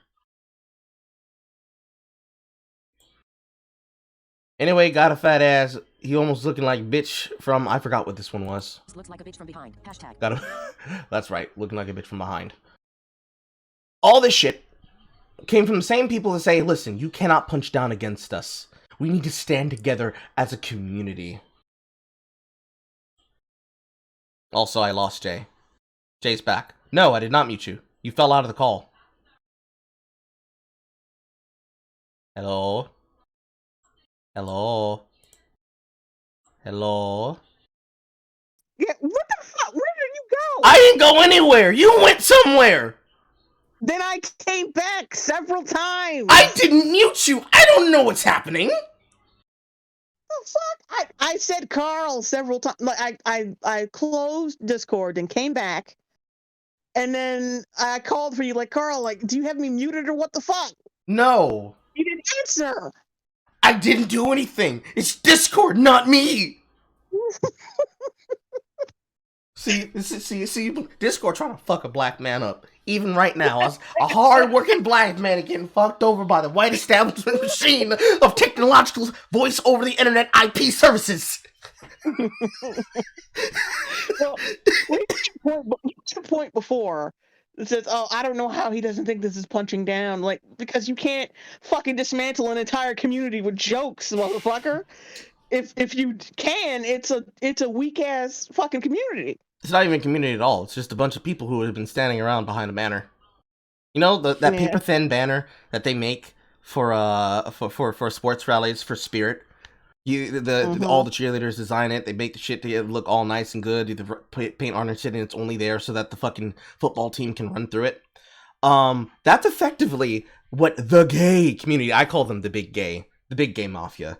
That's what the big gay likes to do, because that's how corporations get away with giving money, right? So basically, if jokes about you can destroy your banner by just physically being like 20 feet away and we're laughing at you, if that destroys your banner, that's a weak ass banner. But more importantly, not only is the banner weak, the people that made it's weak. You have no fucking standards, you have no constitution, you ain't got no basis, you don't even have jokes of your own to clap back with.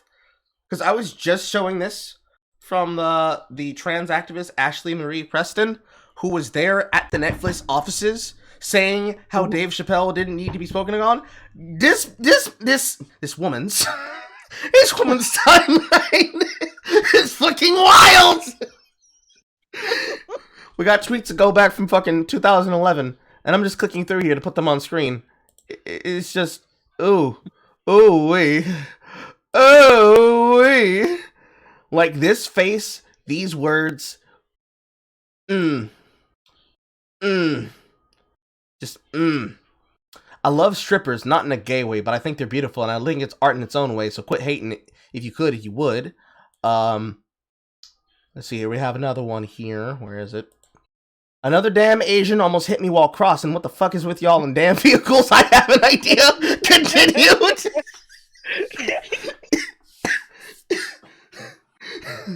See, when you put it into context, these are the people who make the banners. And then, people like Signifying are the ones who fly the banners. Do you think that's what's happening there? They know how weak the banner is, so instead of actually addressing the problem, they're like, listen, bro, you can't break this banner, because they know that the person who made it shitty as fuck. Kind of like your arguments. Listen, you two, I'm not gonna keep explaining shit again. Y'all better stop it. And the reason why he doesn't understand it, and the that, you know, made me want to make this video, is because trans people, especially black trans folks, don't really have a lot of representation in the media. They don't really have a lot of voices. They don't really have number 5 of them. What the fuck? To understand and learn about their community. And so people are laughing at jokes about them that are just really harmful stereotypes. And that was really the biggest thing for me. Has anyone ever made a fucking specific black trans joke? No. I'm thinking like 20 of them right now. Look at her. She's black and trans, which means she uses a watermelon as a fucking cup or whatever. God damn it. Yeah, fuck that up. I mean, watermelon as a cup. Is the cup shaped like a watermelon? I mean, like it's like padding for his bulge or whatever. Fuck it. Okay, you lost me on that one. Watermelon as padding for the bulge. No one will tell jokes about the trans people as they describe the necessary means of using watermelon to absorb their fucking bleeding. Oh my god, you're so corny. No. Making a video okay. that's the joke I wanted to say. That's a black trans woman, which means she uses watermelon juice as her period blood. There we go. I got it. Oh, you're so corny. was not about great, community but that didn't it's good belong enough. to without any input. That'll do, Nick.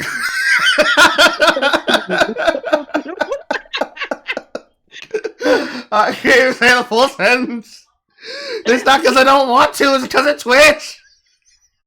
That'll do, Nig. To address the fact that I am speaking about a community that I don't belong to. Wait. Moon has a good one. Black trans woman using chicken grease as hair product. I mean, I don't know. I mean, that's technically the plot of Bad Hair. The pink stylizer was actually pig's blood. Pig's blood? Yeah. You forgot? Yeah, I gotta watch that again. I forgot. I thought it was just. Oh, right. I remember now. Because she had to feed her hair flesh. So it was like that process. It looked like that processed chicken from fast food joints. Yeah, I get it. Yeah, processed chicken nuggets. Yeah. Kind of like the balls of a trans person after they get bottom surgery. Oh, Jesus. I'm coming for scalps. I remember that horrific trans video that Medicare came out with one time. Like, ugh. God, that was horrifying. Bottom surgery is some shit. He was showing like pictures from like real like surgeries and shit. Bottom surgery. Hell no. I'm gonna find that video again. Fact that Somebody re-uploaded it. Listen, you two. You are in the call. I haven't removed you yet. Please stop making it pause. Deadass is probably watched together fucking up, but at the same time, ah! fact that Yeah, I mean, like, don't people need the link in order to pause it? Trans women are generally not heard. Yeah, you need the link. I don't think spoke anyone's to in there. 3 black trans folks to. It shows me users. Really I don't know. Just get their input. And give Because them, I tried to log into like 2 different browsers on my phone. Perception of what's It might happening. be Is this you? Perception of what people are. it might be them. I don't know. And then I had to get on. I had to get on through my computer. So yeah, that might be all me, but not. It's not. There's no one there though. Overly sensitive people that just can't take a joke and want to control everything. Oh, you have to rewind it. We missed a lot of shit. I was listening the entire time, but it's okay. What? Yes. Black trans Why women is he here? are I can multitask, Jay. But you're loud. You're loud. You're louder. You're a woman, so it's automatically true. Shut up. Get back in your cage, Cajun Ganondorf. generally not heard, haven't really been heard on this topic. I spoke to 3 black trans folks to really just get. Yes, that's who we need to defeat Dave Chappelle. 3 random trans people from the internet. Stellar shit. Stellar shit. Input and give them opportunity to like speak on their perception of what's happening and with the perception of what people are getting wrong and just, you know, things that I hope people hear and listen to, you know, recognize that this isn't just a group of overly sensitive people that just can't take. Wait, Idget's a woman? This is news to me. I'm learning a lot of things today. Also, Idget says hi. She says y'all women need to stick together. That's right. You need to stick together. Wait, who said hi? Member in my audience, Idget. Oh, okay. Well, hello. We've been over this, Carl. Listen, I have a cum brain. More importantly, yes, women need to stick together in the kitchen. Work together in the kitchen to make food, like proper Ethiopian brides. Joke and want to control everything. These are people that have legitimate gripes and issues with the way Dave is addressing their community. The way Dave. So the problem is, like I said earlier, it's not about the fact that he said what he said. It's the fact you want to control the narrative around how he said it and how actually you calling me a bitch-ass motherfucker while you telling me to get out the way of the goddamn train made me feel bad. Yeah, you're bitch made. There's no ifs and ands or buts about that. You're just bitch made. Completely disregards some of them, to be honest. And making jokes about people does not disregard them, because the first step of making jokes is to make an observation. He has to observe you as humans before he can then make jokes about your behavior. If he was disregarding you, he would only ever use not stereotypes, but horrible caricatures of the worst things about the trans community, and use those as the lens for which he colors his opinions about everyone. You know, like watching a pedophile basically try to use swimming pool parties. I'm describing a person. Stop me if you heard it. Using pool parties to bring children to their home, and Canada allowing it while also using these chinks of armor of privilege as a disabled transgender white woman to protect themselves from the blowback that comes with it. That's what a bigot would do. If a person hated you, they wouldn't use examples of good things. They would use all of the examples of only bad things and use those bad things to castigate the entire group. That's what we call profiling, or as you call them, stereotypes. Stupid. Realities of how they have to go through society that Dave doesn't understand, and so it makes it really frustrating for them who are fans, a lot of them, of Dave Chappelle, that he doesn't get it, and that most of y'all don't get it. So, you know, this is not about Dave doesn't understand his fans. No. His fake fans don't understand Dave.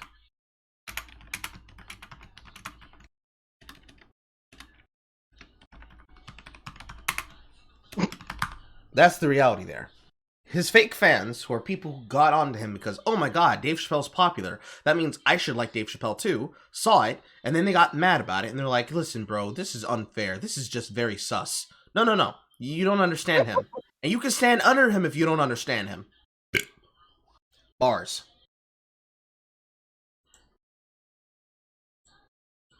How the hell did you do that?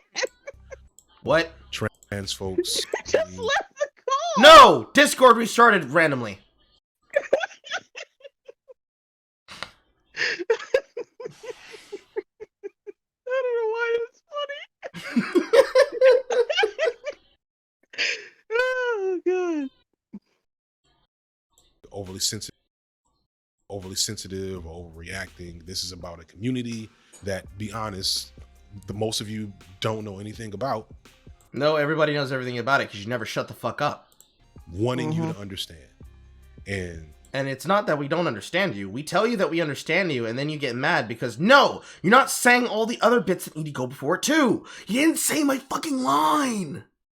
What I want, as you go into this video, is to go into it with the Would you be surprised we're not even 10 minutes into this shit?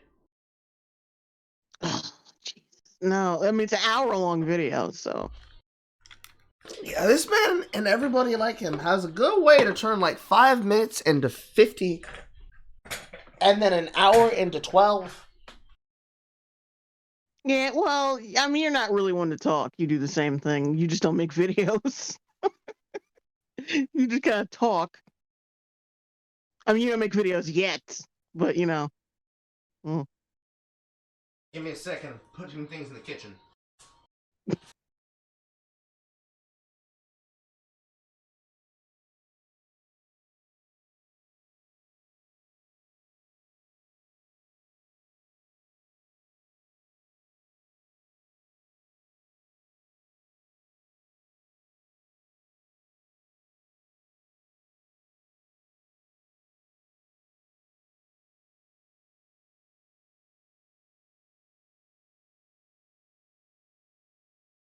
What's ma?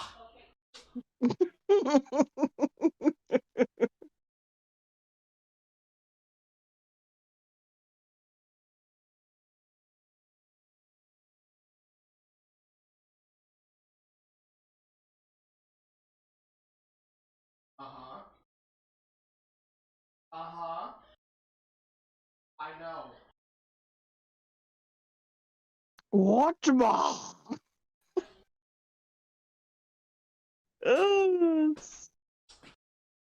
That would be something you should have told me earlier this morning, not exactly at night. Okay, Ma, that's fine. I'm still streaming, though. I was handed a bundle of mail. Back to this bitch. Trying to understand, as opposed to just trying to maintain your position and your belief system and your viewpoint on the issue to avoid feeling like you've done anything wrong. Because a lot of people have not done anything wrong because they don't have anything to do with your ability to have opinions and emotions that we don't fucking think or feel. The hysteria created by the delusion of what happens when, after years of preferential treatment, the equal treatment feeling a lot like harassment is exactly what it feels like the opposite way around. After years of oppressive, authoritative stamping out of opinions that make you look bad, having the ability to speak for ourselves feels a lot like being given a power that we've never been able to use. Not necessarily a superpower, just a skill that we unlocked, and it's like, oh my god, I can do that. Like discovering that you're a kid and double bending your arm at the joint and being like, oh my god, dude, look at this thing! Mm-hmm. Everybody getting to do that, it doesn't feel great for some of them. Also, oh my god, look at my face. I hate you.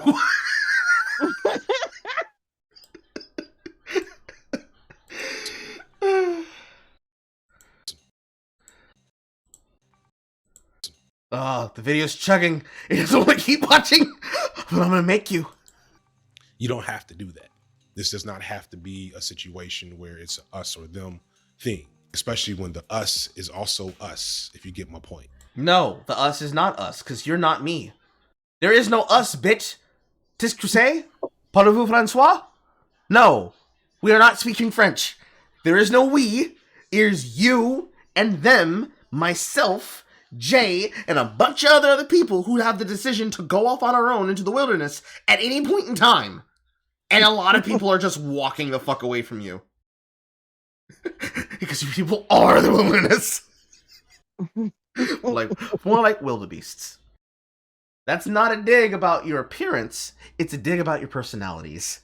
You're animals. Just listen. Just listen, y'all. It's literally the bare minimum at this point, and sadly, the bare minimum is all folks are asking for. Well, here's an interesting point. Just listen to us.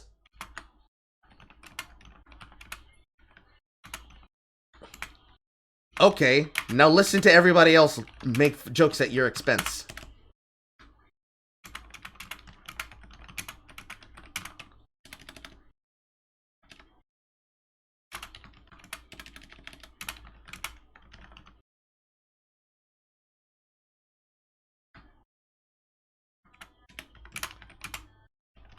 No, not like that. That's how that reaction goes. When you say just listen to us, we just want to be heard. We're like, okay, now listen to us make jokes at your expense about things that you do. No! You can't do that! The only way that we can make these observations is by letting you speak. Bro, if all you ever do is grab the microphone, what the fuck do you think people are going to say about you once they actually have the ability to access a microphone? That would be I didn't even see what you said. What? No, something in chat.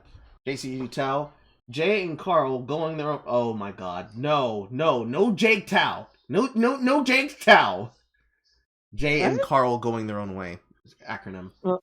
Sorry, just riffing off the wilderness thing, Carl. It was dumb. I'm sorry. It's okay. I forgive you. What's wrong with your face, Carl? I'm ugly.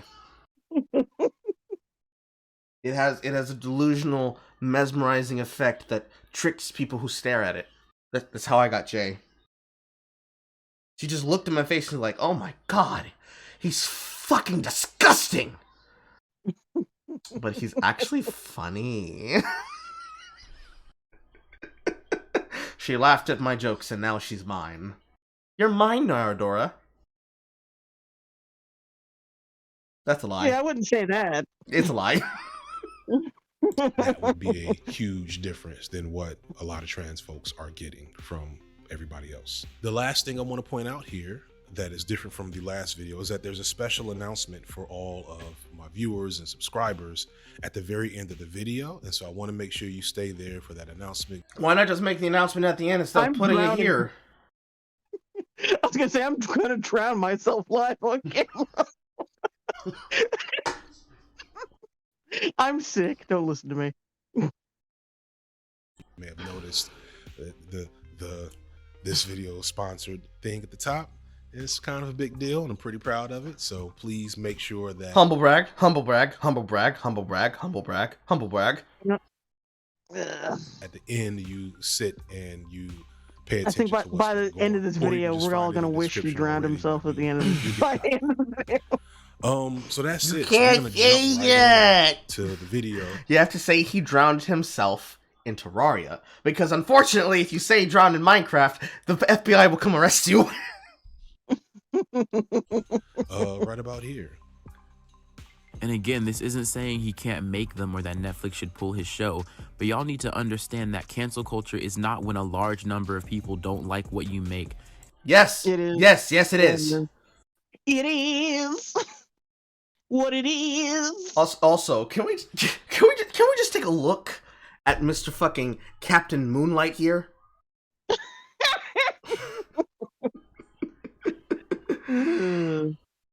Anansi. Anansi. Oh, fucking God. I hate when people choose to appropriate black African storytelling and they probably have no fucking African nativism whatsoever. So, Anansi, as in Golpe Anansi, as in the folklore's spider hero, bald, eyeliner, mirror selfie as his profile. This is not an observation and pass a judgment on his content. By the way, I'm just making observations like a comedian would. And like that's why I came up with Captain Midnight. Dr. Midnight, actually. Because, you know, Dr. Manhattan's black for some reason inside of HBO Watchmen. And he looks like a gay Dr. Manhattan if he was black. Ergo, my joke. It's just that easy. It's just that easy, Signifier. Come with the rest of us. You'll enjoy it. Talk about it on Twitter. That's life. You aren't being canceled. Oh shit. Oh shit. We gotta go. That's live. We gotta go back. That's live. We have to go back. We have to go back. Riding high on Netflix, And shut down in the... Pay attention to what's going on, or you can just find it in the description already, but you'll get the idea. Just listen to this shit in real time, guys. So that's it. So we're gonna jump right in to the video right about here. And again, this Also, this man's editing.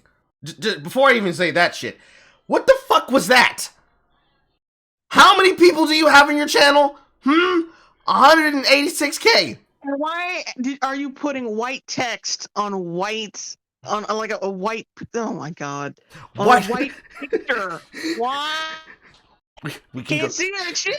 Jay, we can go deeper. We can go deeper. Why are you putting white text on the screen, my brother? Don't you know that the color white, hex code 0000-1248, is the color of oppression? We only accept the proper colors here, which is the colors of the black, the red, and the green, encapsulated by gold.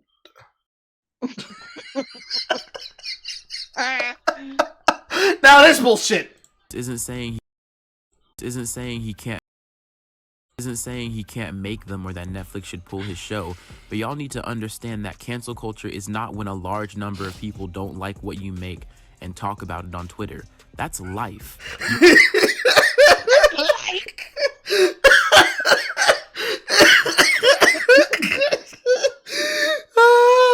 That's life, bitch. Oh shit. It's even better the second time around. That's life. You're being canceled. You're an artist with a large audience, some of whom don't like what you do, and they're having discourse about it. On top of that, I can't. No, they're not having discourse. They are bitching amongst themselves in a wild frenzy like mobs do. How dare that man do that? Who does he think he is cutting in front of us in line? Somebody should do something about this. Yeah. Guys, I own the business. This is my fucking bar. Get to the back of the fucking line. Ugh, this is what happens when you let niggas have money.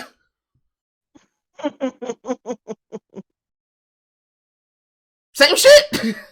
Same shit. I name a single person who's as famous as Dave Chappelle, who's actually... Oh, every celebrity in existence that works in the business right now, those people, just as big as Dave Chappelle. Maybe not as comedians, but you know who they are. Mm-hmm. Come on! Where did you find this man? The crack of his ass. Been canceled. Okay, let's get one quick issue out the way. This isn't about cancel culture or canceling Dave Chappelle. In my opinion, you really can't cancel rich people. You can make them feel bad. Yes, you can. You can maybe You can make them feel lessen your bad. pockets a little bit, but you can't cancel them. Okay, so you just described what canceling does. You said you can't cancel. You can take some of their money away. What the fuck do you think we talking about, nigga? What do you think we talking about? And plus, like, Johnny Depp. That's all I gotta say. And we haven't seen Casey Affleck. I don't know how long.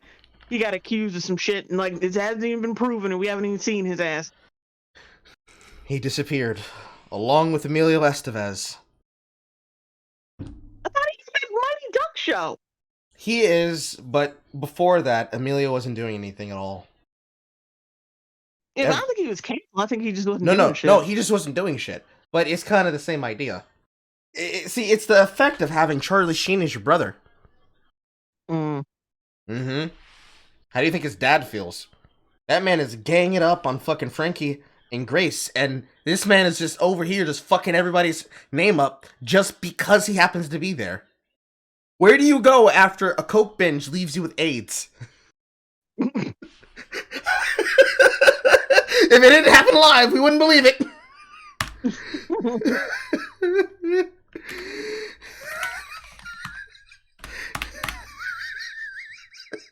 That's all I have to type here for this one. This nig.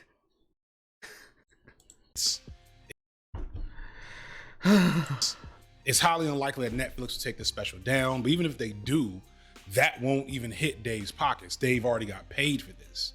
He will still be able to do shows and still find an audience. And I don't know. So he's still describing the methods of what you would do to try and cancel a rich person.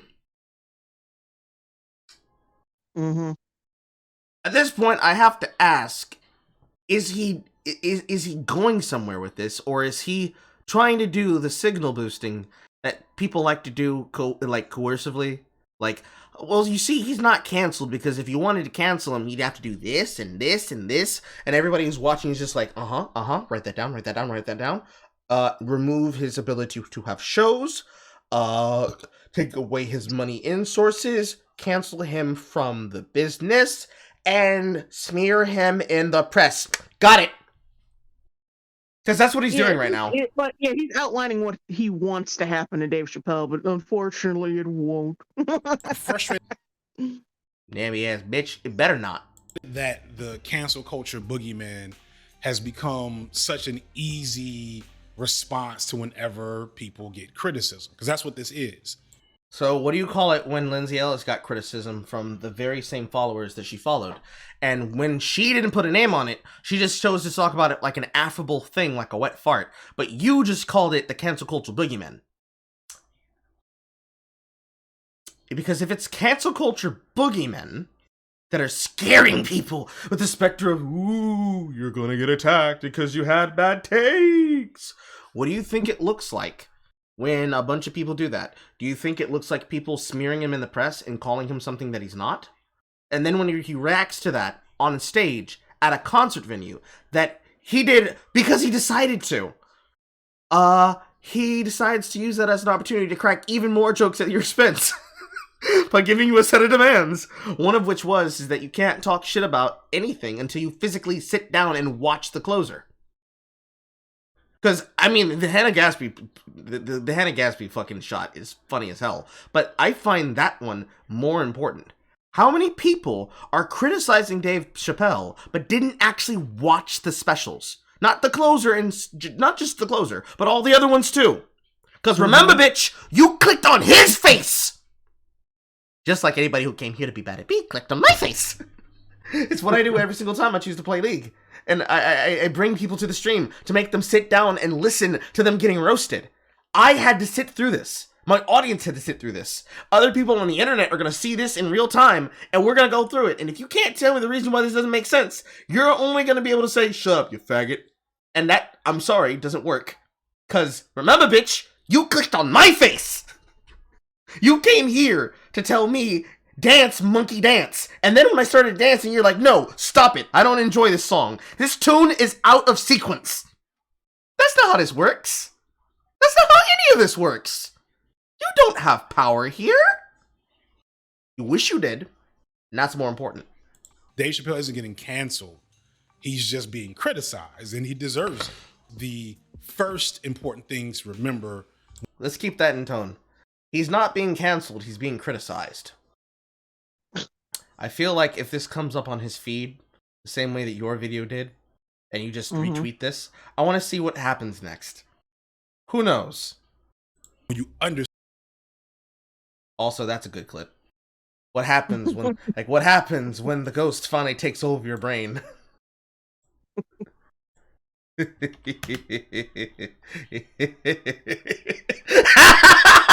can't know what to.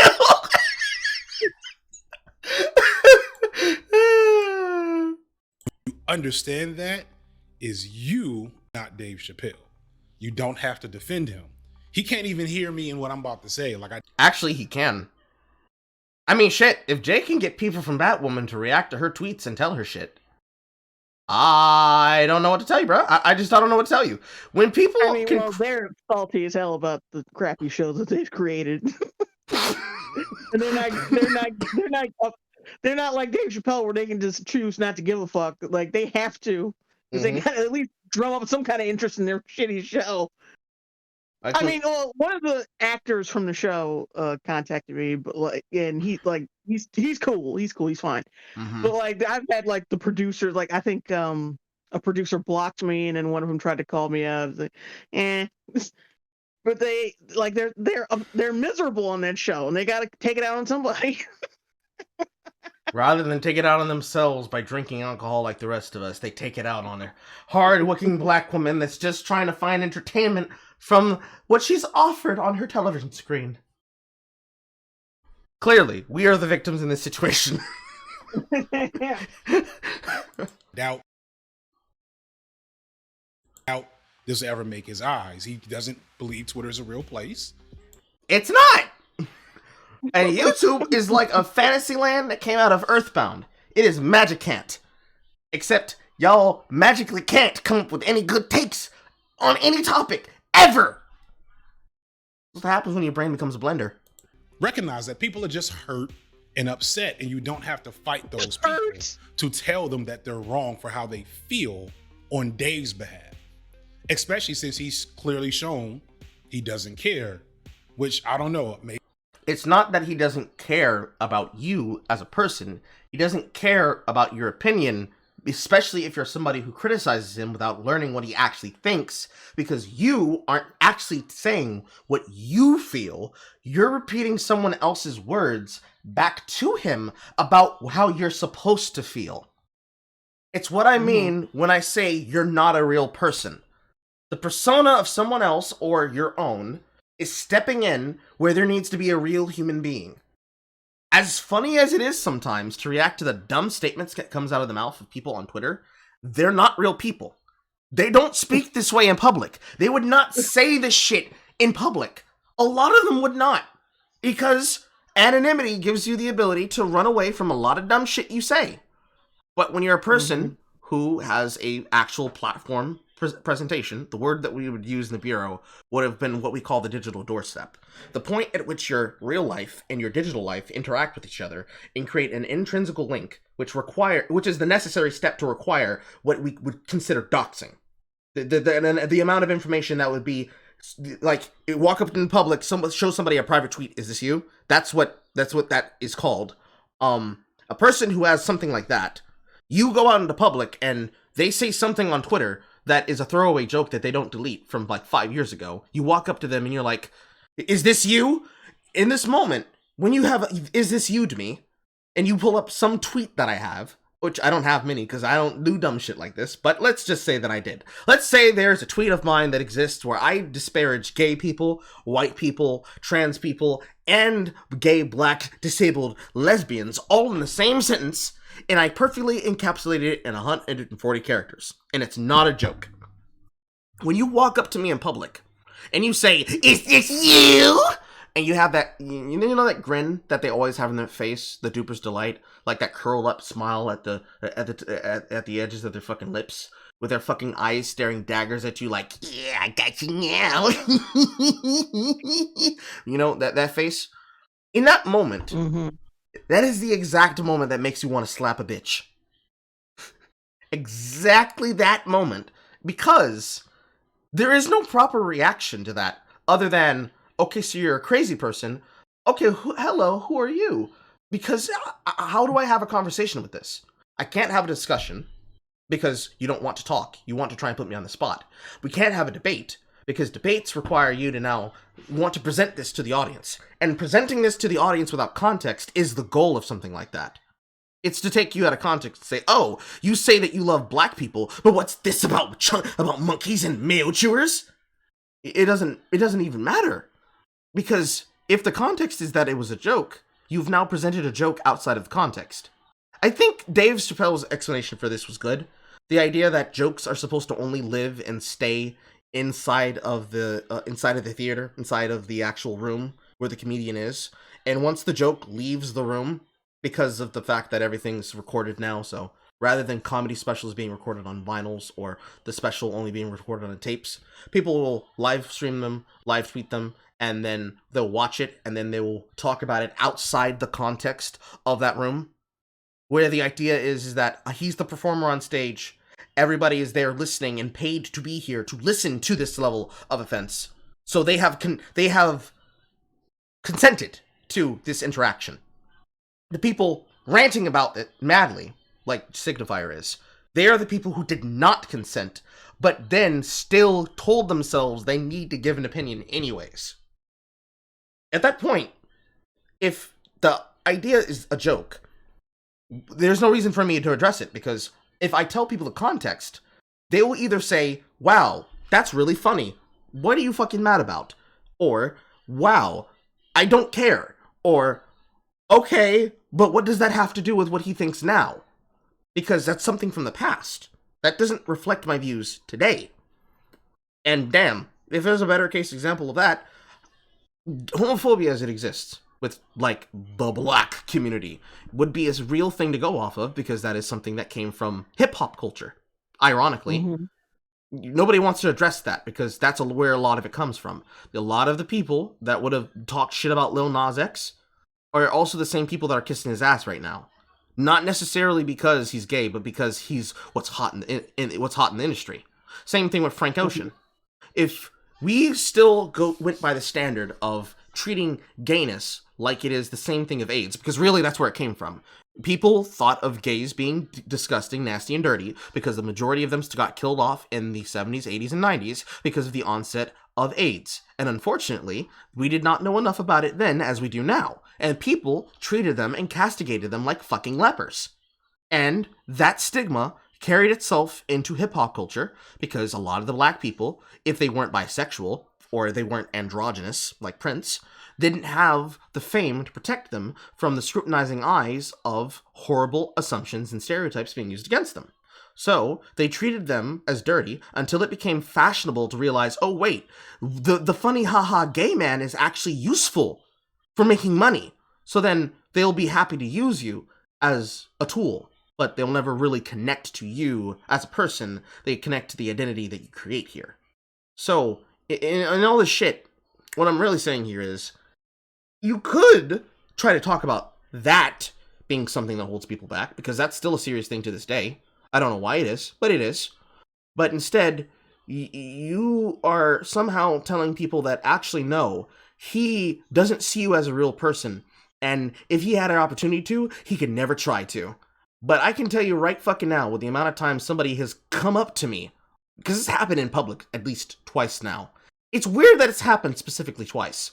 The amount of times where I've had a person in public, if not just at my old jobs, come to me and say, I saw what you said on the internet, and then follow it up with, and I think that's horrible, or goddamn, that's based. I would still have 2 nickels, and you would still not have a point. Because if they do the thing I just described, right? They walk up to me after some appearance. I go to TwitchCon. I finally am able to bring my black ass to where I need to be, and then I bring Jay with me to TwitchCon, right? And somebody walks up to me, and they show me a shitpost that I made. They show me the who gives better head tweet shitpost, like what what fucking Shark30 did as part of his video. He walks up to me at this fucking convention, and he's like, "Is this you?" I'm gonna look at him blank in the face, and if my first reaction isn't to spit at him, I'm going to probably fart and then waft it in his direction. I'm going to be like, that's how shit that was. And then I'm going to keep walking. Because it doesn't require anything other than, and then you keep bopping. For rich people, you could say maybe they don't care. It's not that they wouldn't care, it's just, it's not necessary. It's a lot of hysterics about nothing. Anyways, moving on. He does, because he dedicated an hour-long special that was 75% gay jokes in 2021. Like, y'all... It was not 75% gay jokes. The entirety...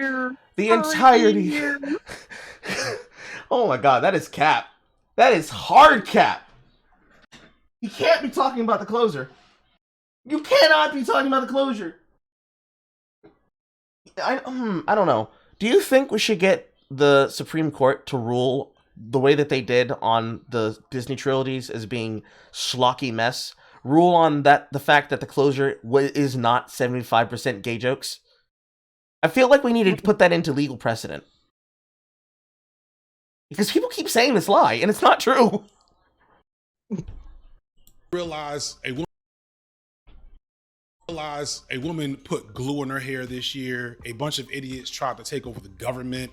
Like Cap. Well, over the government? How the fuck were they gonna do that? You piece of shit.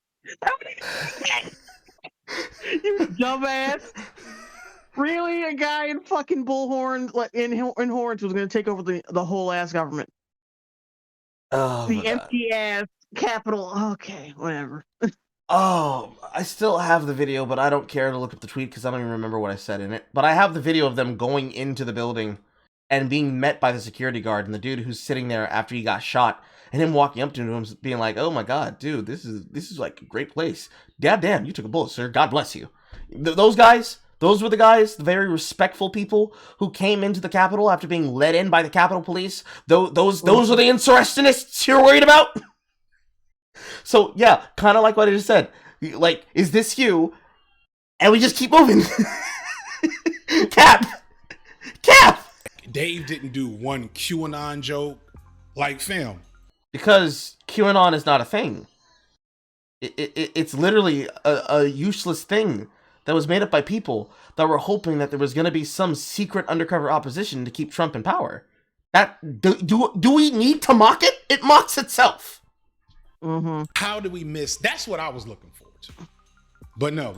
Oh, so you were looking for him to be that fucking, to be that hardcore. Why were you? Why? It's Dave fucking Chappelle.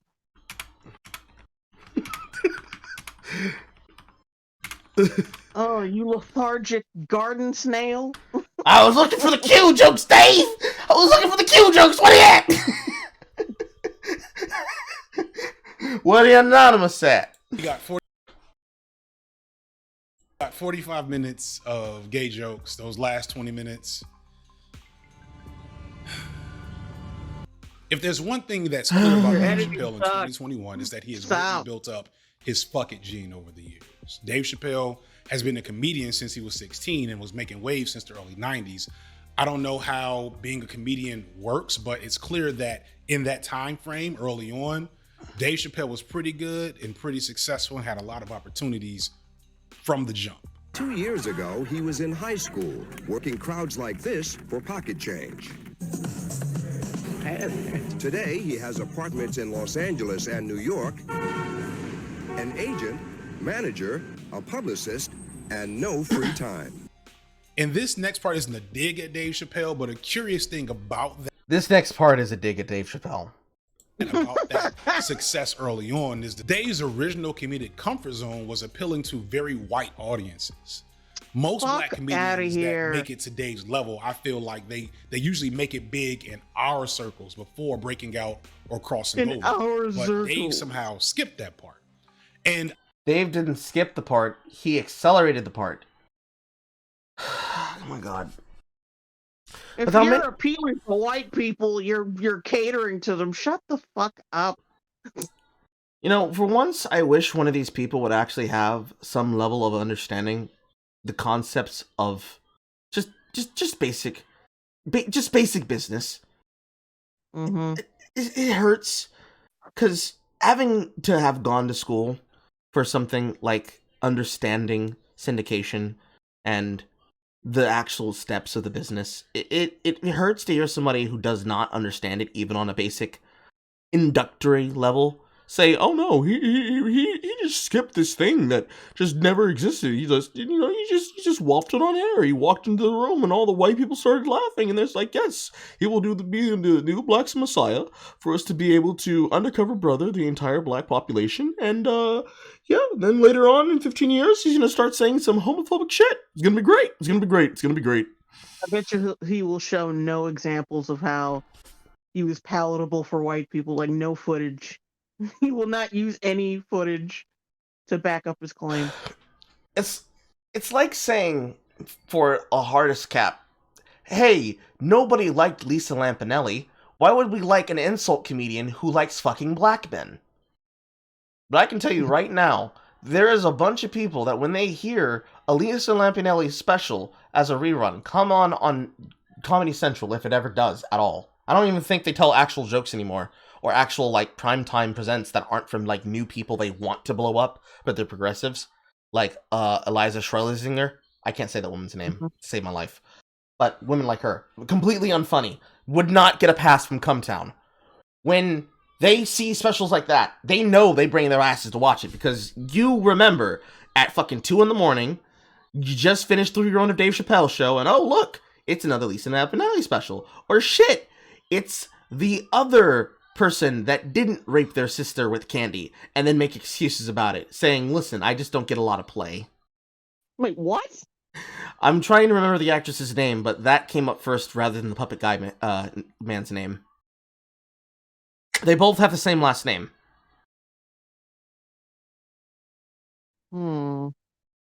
Give me a second.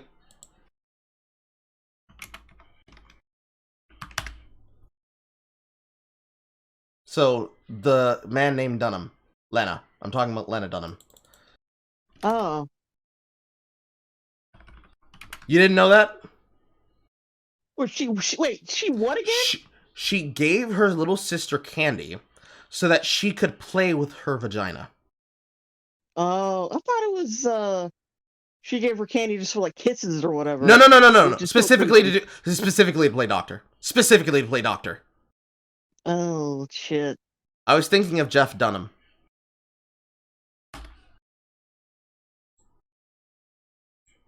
I think this is important for couching Dave's ethos, because Dave has been relatively wealthy and very successful pretty much since he was a teenager. And although Dave does have a significant understanding and empathy for black people and black issues, I don't think he's ever had the same lens of, say, a Cat Williams or an Eddie Griffin, which he might filter his comedy through, which gives it a different flavor, a different level of empathy. If you're a lifelong fan of Dave, like myself, you know that early Dave Chappelle was probably a lot closer to Wayne Brady than he'd like to admit.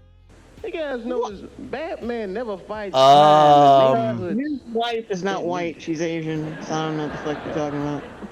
Yeah. And he doesn't, like, he's nowhere near Wayne Brady. Like, not to shit on Wayne Brady, because I'm not. But yeah, no. The fuck you talking about? He married outside his race. He's basically Wayne Brady. You think he's gonna bring up the idea of how Dave Chappelle somehow hates his race because his wife is not black? Mm-hmm.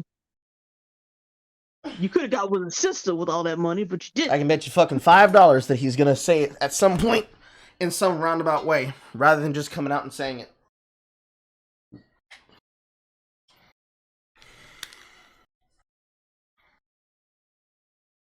I would love to see Batman fight crime in my neighborhood. I can see now just Robin. Yes, Batman. Didn't we park the car right here, man? His comedy was much safer and much less critical of his white audiences in the 90s until the early 2000s. And so the absence of this black but you remember you said he was a fucking teenager at the time. Probably means that Dave's had more everybody's like, you think he was people do you think his hold on people for most of his life and career. Did you think his fucking comedy was gonna be the same tone throughout his entire life? Apparently, that's what he thinks. Oh my god. Dave Chappelle This grew up reminds in me of when non-black women. this reminds me of when Justin Timberlake tried to do that country album, like to go back to his roots and all that shit, and every like black person who loved him freaked the fuck out. Boy, you can't do that nigga lynching music. Like, what the fuck? Did you think he was gonna stay the same throughout his entire career? Like, even when he was a kid, he wasn't like really. Like, yeah, Rock Your Body was like, you know, when he was in his 20s, not when he was 12.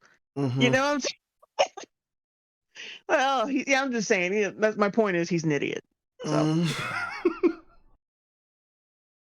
White community in Ohio, performed mostly for white or mixed audiences his whole career, and has been White or rich since early for most of his life. So if you kind of get what I'm saying here, it stands to reason, considering Dave's ethos as we understand it through his comedy, that not only does he not have the strongest connection to black LGBTQ people, that maybe he's also been through some things in the comedy world that makes him a little bit sensitive to the type of art and work he's putting in at this point in his career versus the stuff he may have been forced to do early in his career. Time out! Excuse me, bad guys. I am running out of air. Gotta get pumped.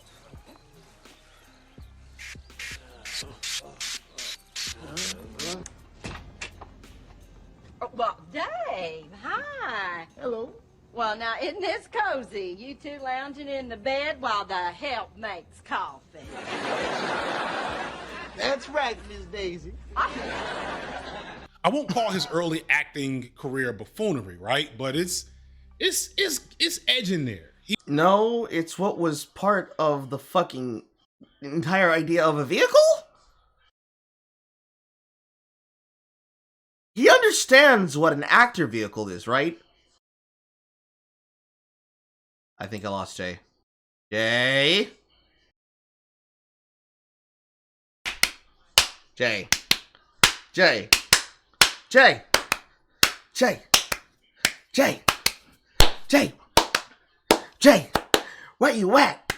Jay, come back. Where you at? Jay, come back. Chat, we lost her.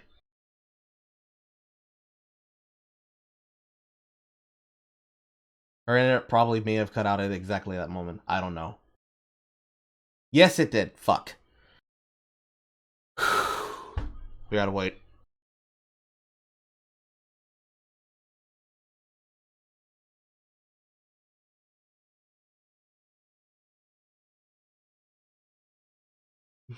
I'm back. Welcome back. Chappelle wouldn't be that big if he didn't have a diverse fan base. No. That's what I was saying. Oh, but I was gonna say, does he not know that the racism of that scene was the point of the fucking joke?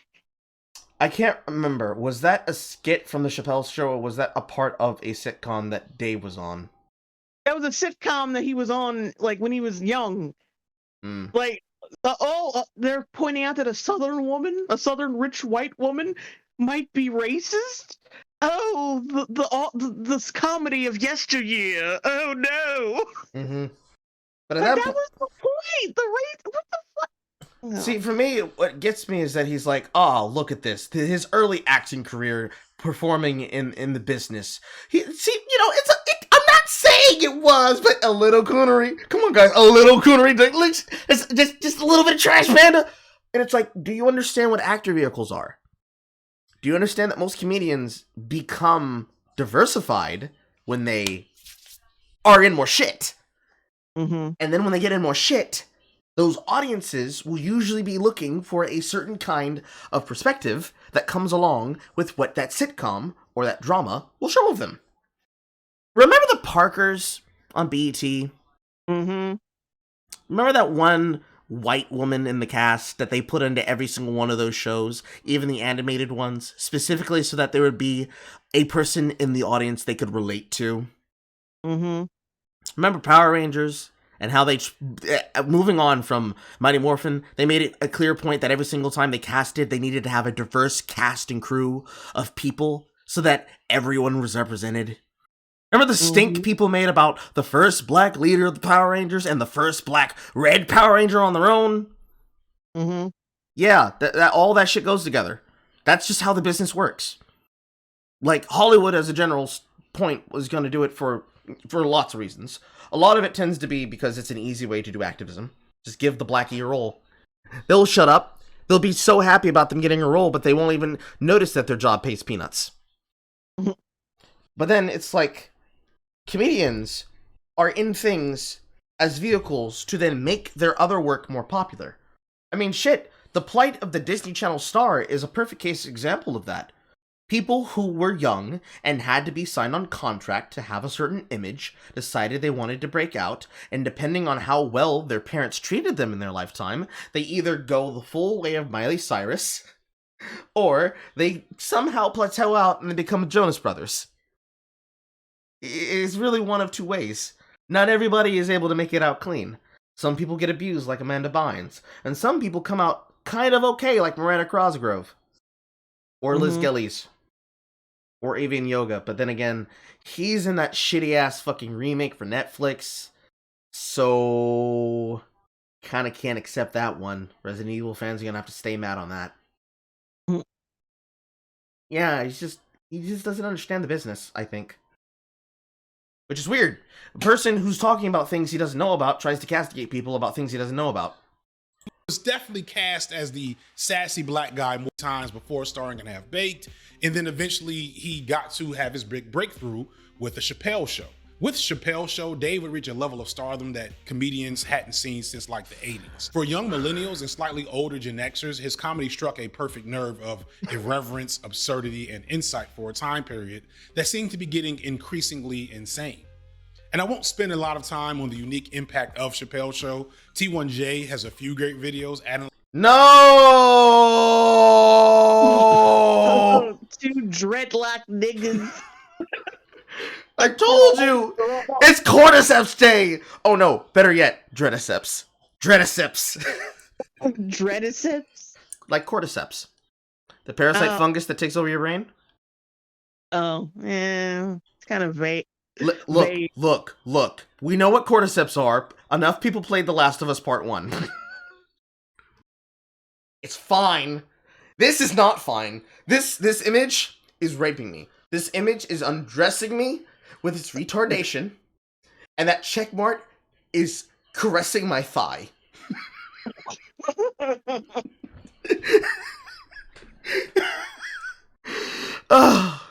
That show and how it holds up, and so I'll also leave that in the description. But the thing I want to bring up Chappelle Show for was that big dramatic ending or canceling or whatever it was. If you were there and you were following it and then you followed the aftermath, what you know is that Dave left a $50 million contract on the table and had it kind of taken away from him because he was just done with doing the show. He was first and foremost overwhelmed by his celebrity status. Like I said, he's been successful in Hollywood, but he hadn't been a true star. And now he was a mega star. And it was messing with his ability to do his job, to participate in the art form that he sees as comedy. Watching out for the media. I'm like Bigfoot, nigga. When people see me, they freak the fuck out. Even other celebrities get surprised to see me. Hey, thanks. Come on, you only got 10 minutes. God damn. Moreover, and more importantly for this video, Dave describes the fact that at a certain point, he wasn't sure if he was comfortable with the jokes he was making. He was starting to realize a complex issue, one that I am currently grappling with myself, something that I think Foreign Man tackles excellently in his video on the commodification of N. Another bitch-made man. A weird head. No, bring that ass back. We gonna roast it. He was first and foremost overwhelmed by his celebrity status. Like I said, he's been bring that beard back here, boy. Star, and now he was a mega star, and it was messing with his ability to do his job, to participate in the art form that he sees as comedy. Watching out for the media. I'm he very careful, excellently in his video. Foreign man in a foreign land. Top fade. Long beard. Yeah. looking vaguely Arab for no reason. Now see, that Jay, that's what a fuckboy looks like. Also wonderful, lovely. It's funny that he puts this up here and he puts up the image of Minstrelsy right next to Ice Cube. Fuck is this thumbnail?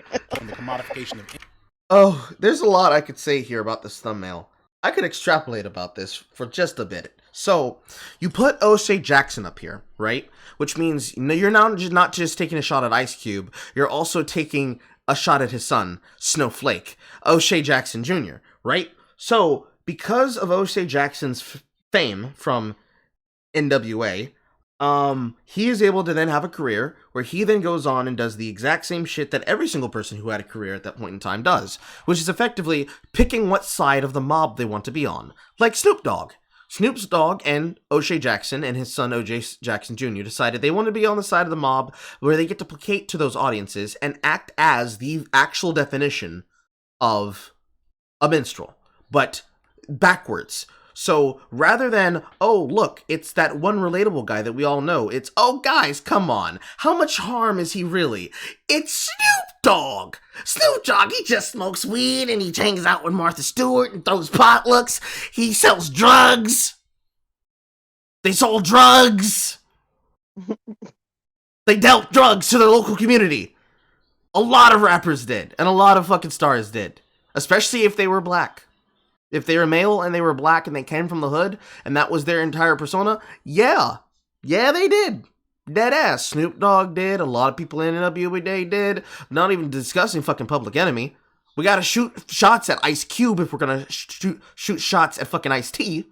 But, a lot of people who are working in Hollywood to this day started out their careers in horrible ways, but then used public personas and perception to be able to change how people looked at them, and now they are given passes despite the fact some of them outright killed a man. Not just like DaBaby, but worse than DaBaby. Not just, hey, this man shot a man dead before. No, he sold drugs to your kids, and your kids listened to his shit and said, I want to be like him! But yeah, that right there is dumb.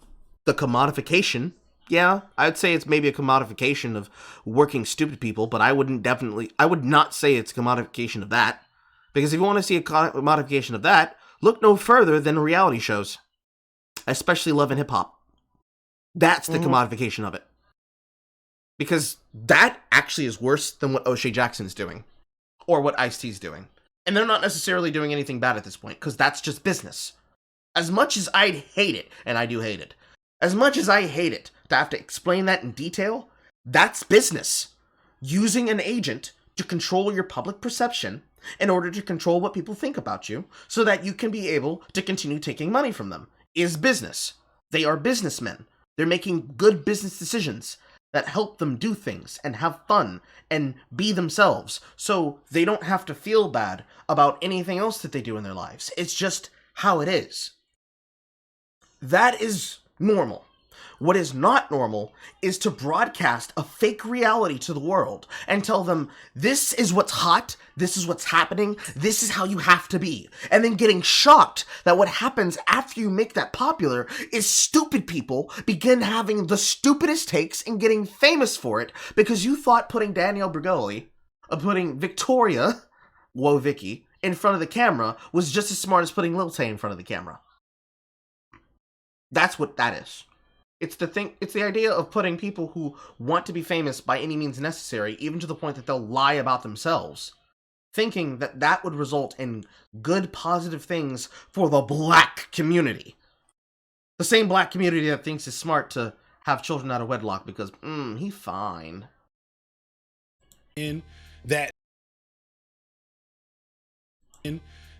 there's a weird headspace you have to be in as a black entertainer of a white audience. This is yet another topic for a future. Oh, that's a take. Look at this picture of him and Bradley Cooper. He's gonna buck break him.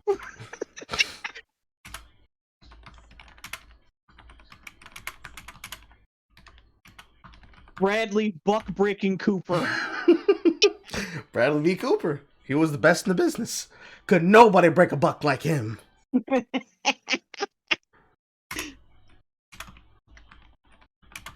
Yeah, which why the fuck haven't we watched that yet? Buck breaking? Yeah. Because I'm not Poe? Because I'm not Poe, Jay. That's the answer, because I'm not Poe. You want me to hurt myself for your humor? Is that it?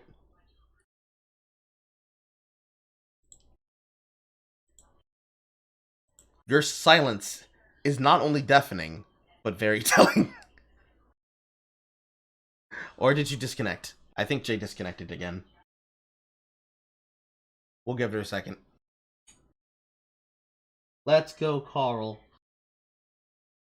Chappelle wouldn't be the bit. Oh, I already read that one. Jay bought and left. Jay, return to us. Roast this man into the dust. I think she might have disconnected here. I don't know.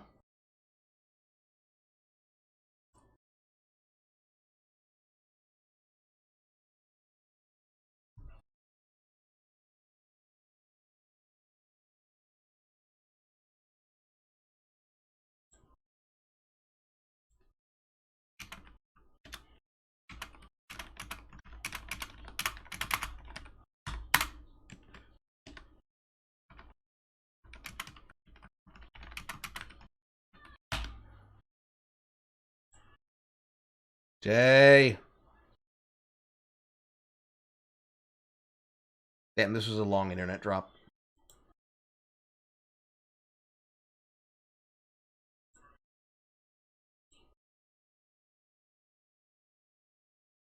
Yep, her internet dropped, and she's back.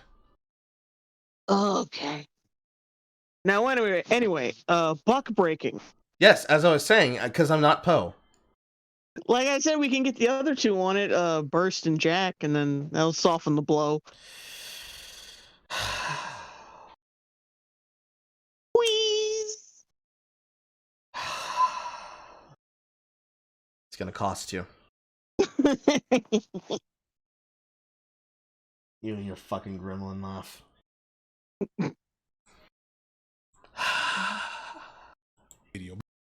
But you just like to hurt me, don't you? Yes, indeed. But in short, there's an innate sense of dread that black entertainers have to grapple with due to the history of white commodification of black art and black bodies. And you and that's all I'm gonna say about that. I already went through this shit dealing with the woman and her fucking her idea. Every time I think about that line, it fucking cracks me up. The idea that black people doing anything is somehow nestled in the history of zipcoonery. Wait, did he say zipcoon? No, but that's where he's going. The commodification of black art and black bodies is him going down the lane of saying minstrelsy without saying minstrelsy. It's the pleasant way of saying you people are just fucking upset at the fact that you have to remember that you're playing yourself for money, which is just cringe to begin with anyways. have to be very careful to tread a line of creating content or art that people consume or becoming the product yourself. You have to constantly negotiate.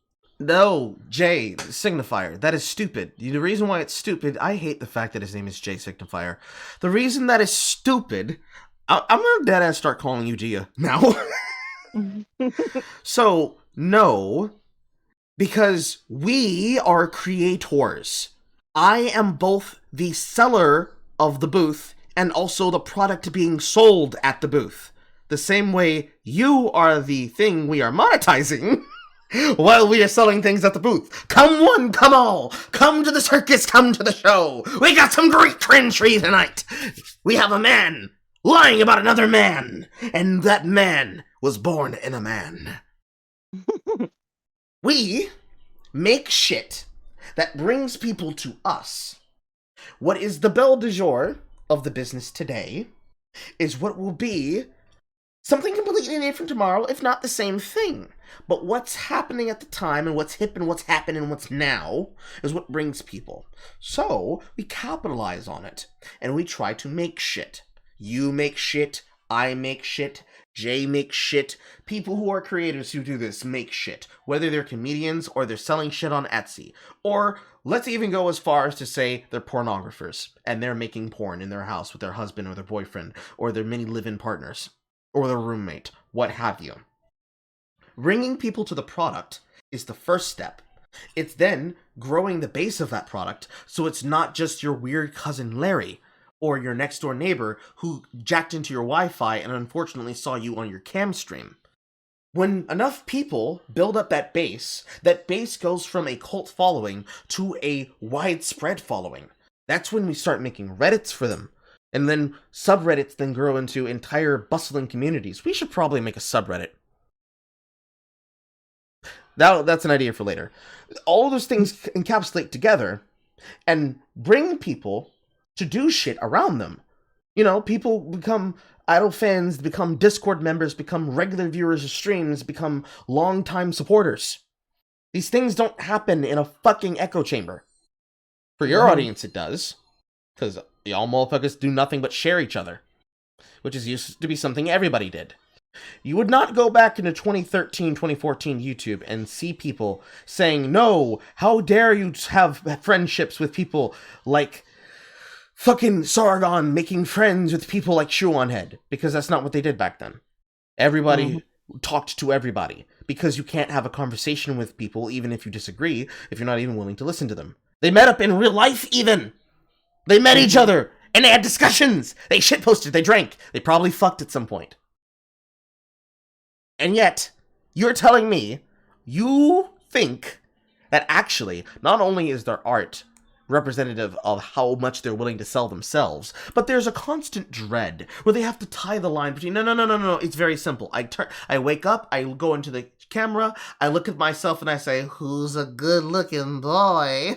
Who's a good looking boy? It's me. I'm the boy. And then I turn on my camera.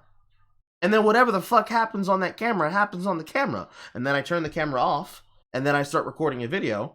Whether I'm upset playing video games or something, or I'm reacting to some dumb shit, I come up with an idea, I capitalize on the idea, I execute the idea, and then I see the efforts that come from my labor. And then I keep going with whatever works. It's not that hard. Because if you say that it is, J Signifier, you're gonna have to explain to me what you're doing. Aren't you being consumed by members of a white audience as much as it is a black one, and a trans one, and a Latino one, and a German one, and an Indonesian one? You don't know the demographics of your fan base, and I can almost guarantee that you don't, because if you keep saying us, if we go through your demographics and you show who your biggest fan is, and it just so happens to be that it's white people, are you going to react and say, oh my god, whitey, no, none of that here. I will not have any male in my zone. No, you won't. Because you're going to be like, oh, I have fans. Cool. It doesn't, you have to,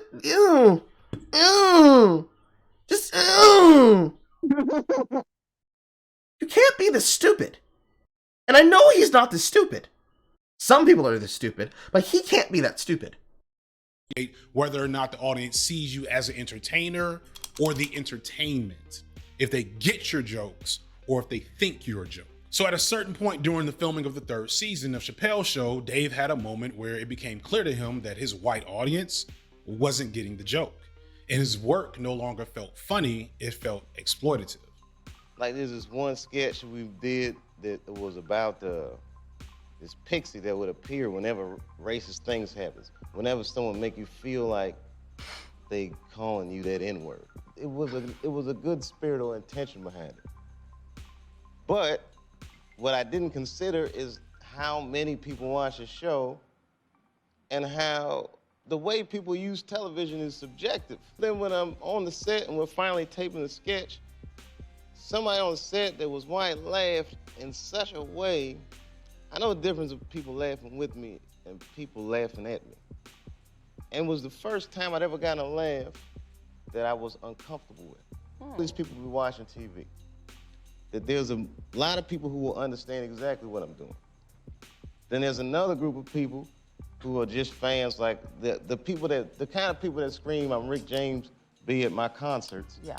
that just along for a different kind of celebrity worship rap, they're gonna get something completely different. Completely different. Yeah. They're concerned. Yeah. I don't want black people to be disappointed in me for putting that out there. No, you didn't want to be disappointed in yourself. You know what, Oprah? It's funny watching old Oprah. The same techniques we see here is what happened in that fucking Harry and Meghan interview. Exactly, word for word, bar for bar. But also, I find it funny that he brings up this clip from 2006, because this is an important context, and that's the reason why he walked away from the money. So, your point earlier about canceling is already moot and point. We're already on, like, what? Fucking point 16? All the way back up here? All this shit? Invalidated. You're retarded. But more importantly than that, this is 2006 Dave Chappelle. Mm-hmm. What does current year Dave Chappelle think? Probably not the same shit. He probably realized, fuck it. They bought the money anyways. You're right. You're right. Yeah. To me, this experience and worldview and the fact that that happened is really the key tragedy of this situation. It's abundantly clear, especially from Dave's comedy post-Chappelle show, that Dave has an amazing insight on the nuances of navigating the world as an oppressed minority, specifically from his standpoint as a black man. As a oppressed minority, has a good insight on traveling the world and experiencing and navigating spaces and places as a oppressed minority. Kind of like gamers? Exactly like gamers, actually. That's not even a meme. We're castigated, we're lied about, both in social commentary and in press. We're never allowed to have the ability to speak for ourselves. And then when we explain the nuances of why we think what we think, people ignore what we say and say, actually, no, you're just misogynistic bigots because Gamergate. Yeah.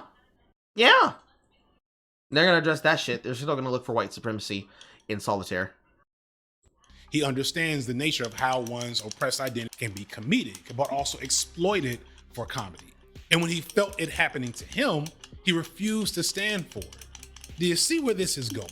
Fast forward, and Chappelle disappeared from the public eye for over a decade, not really turning back up until 2016 with an appearance on Saturday Night Live the weekend after Donald Trump won the presidency.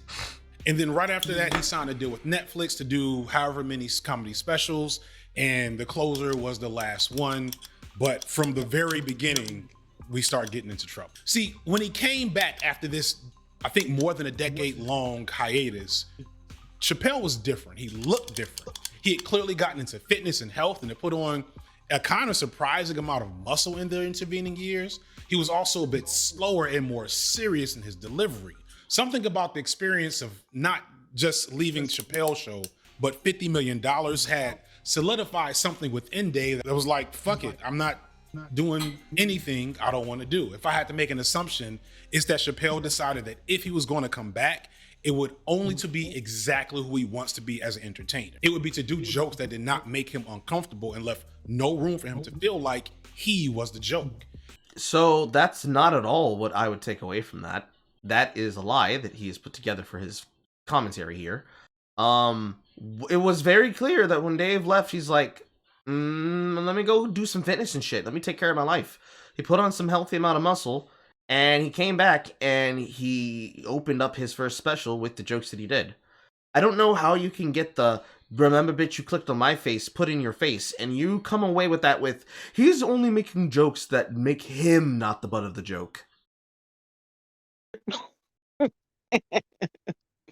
I'm serious. I don't know how the fuck. Let's just skip past 15 years of personal growth and just assume what the motherfucker thinks. Whatever. Oh, shit!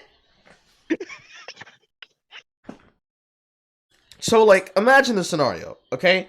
There's a person who you know in your life. They are the greatest thing to you. You don't know how you live and breathe without them. And they're like, listen, I gotta work some shit out. I will be back. I don't know when, but when I do, I will come back and you'll be the first one to know. And they disappear for 5 to 10 years. And then they pop back up around 9 years later, looking healthy and fit.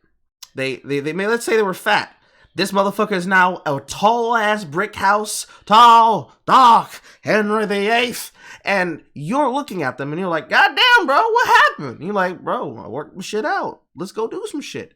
And they're exactly the same person they were before, except in a couple of ways that are different, because they had some experiences while they were out there in the wilderness, the same way that I did when I did this for myself. They're out here, and they have transformed in a way for either the better or sometimes, in some cases, for the worse. And imagine someone was writing a documentary about them, an autobiography, if you will, famous or not. Imagine they tell you the reason why they left, and it's like, look, I wasn't feeling happy in a place where I was in my life. I had a bunch of shit that I needed to work on. I needed to have the time to clear my head, and also at the same time, I needed to step back because I wanted to help not only myself, but also help you. Because I was just way too focused on shit, and I needed to do that to clear my head, and now that I did it, here I am. Let's go. Shit's gonna be the exact same it used to be. We're still gonna cut some shit. It's just good. I got some new perspectives. And then somebody turns to you and says, the reason why they left is because they desperately wanted to bang you out. And they couldn't. So they went off into the wilderness to deal with their incelness. And then they came back and they're perfectly healthy. That's basically what he just said. It's mind-blowing that he said it with a straight face, too. Like, he set up the precedent for the lie and everything, and then he said the lie, and it's like, did they buy it? Did they buy it? It's just bad. It's just fucking bad. It would be to speak his unfiltered truth and take no shit about it. It would mean that if he was going to put himself out there, you were going to pay him and shut the fuck up about it. And that nobody was going to get the best of him again for setting boundaries that he needs for himself. Are you saying he's getting revenge or some shit? That's exactly what he just said.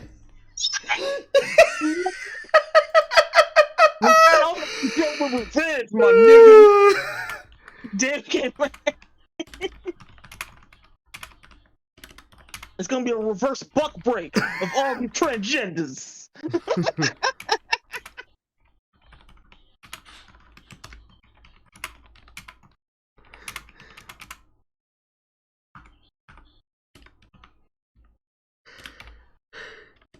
I can't smell.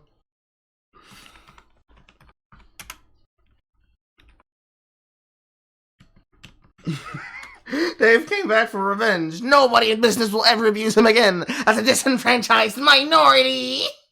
that he requires for his art and talent. Like, think about it for a second that Dave lives in not just Ohio, but rural Ohio. And I just have... Yes, I can think about it. I think it's a smart way because the fucking land would be cheap and he could be able to make $1,000 spend like $1 million. Mm-hmm. It's not that hard to think about. It's the same reason why actors keep moving to Georgia. It's because it's cheap. You know, when your house isn't getting bought up by Zillow and BlackRock. Mm. Like, they're hemorrhaging money right now. Zillow has way too many houses that haven't been sold. There's a person who actually sold their house, and then they bought it back at the original escrow value, and basically pocketed $200,000 because Zillow couldn't actually keep the shit. It's fucking bad. That housing bubble's finna burst like a motherfucker. Wait, dead ass. Think about it, everybody, for a second. You have the ability to go wherever the fuck you want.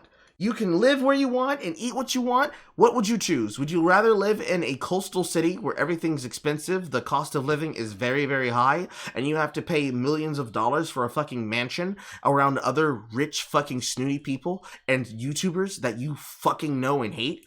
Or would you rather live in somewhere that's moderately expensive, but still nice, it's close to things, you can do stuff with your family and whatnot? Or would you rather live in a place where it's dirt cheap, you can live cheap as shit, put all your money away and only spend very, very poorly on the things you actually want to do, and continue living in that means to continue raking in the cash?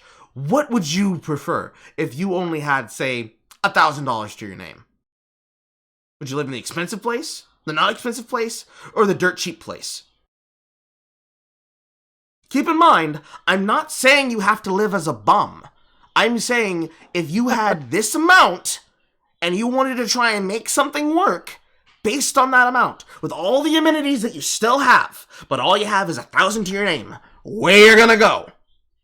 Because I can tell you what Negronomics tell me. Negronomics tells me I ain't got rich people money.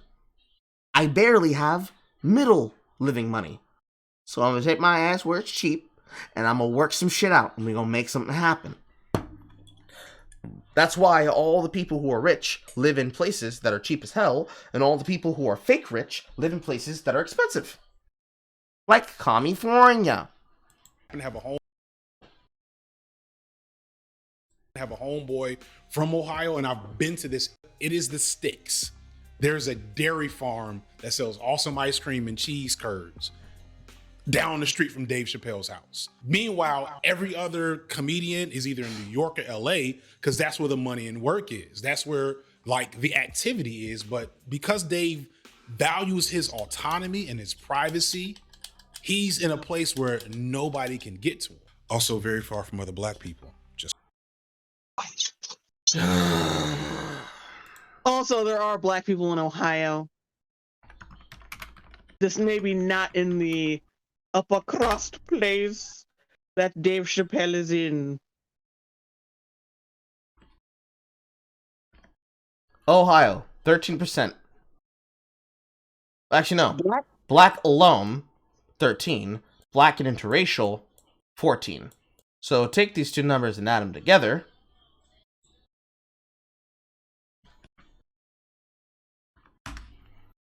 That's 27, my dude. Nearly 30% of the population. They only account to 13 and 14% of the purchases, but they account of nearly 27% of the cheese munchers. That's that fucking childlike mentality you would have as a young child of color. Like, what? Pennsylvania? Only white people live there. If it's not New York, DC, LA, Atlanta, fucking like New York, Virginia, DC, like Georgia or something, like Yep. people there. New York, DC, Maryland, Virginia, Vermont, New Jersey, Georgia, Alabama, Louisiana, Florida, North Carolina, South Carolina, Massachusetts, New England's, and maybe Nevada. Those are the black states. But according to this, Texas, Florida, Georgia, New York, California, North Carolina, Maryland, Virginia, Ohio, Louisiana, Pennsylvania, Michigan, Alabama, South Carolina, New Jersey, Tennessee, Mississippi, Missouri, Indiana. Like, the amount here is staggering. And yet, he said what he said. But remember, Jay, stereotypes are only bad when the rich people say them. Of course. Point that out. In Equanimity and the Bird Paradox or something, I can't remember the name of it, he kind of regales this story, but he describes it through an iceberg slim parable, which positions him, Dave Chappelle, as the prostitute, as the hoe in this situation. And he feels that that's what happened to him at Comedy Central. He feels that's what happened to him for his $50 million check. And it's clear that that informs pretty much everything he does from this point on. So what's going on, y'all? This is... Okay, so that's not how Dave described it at all.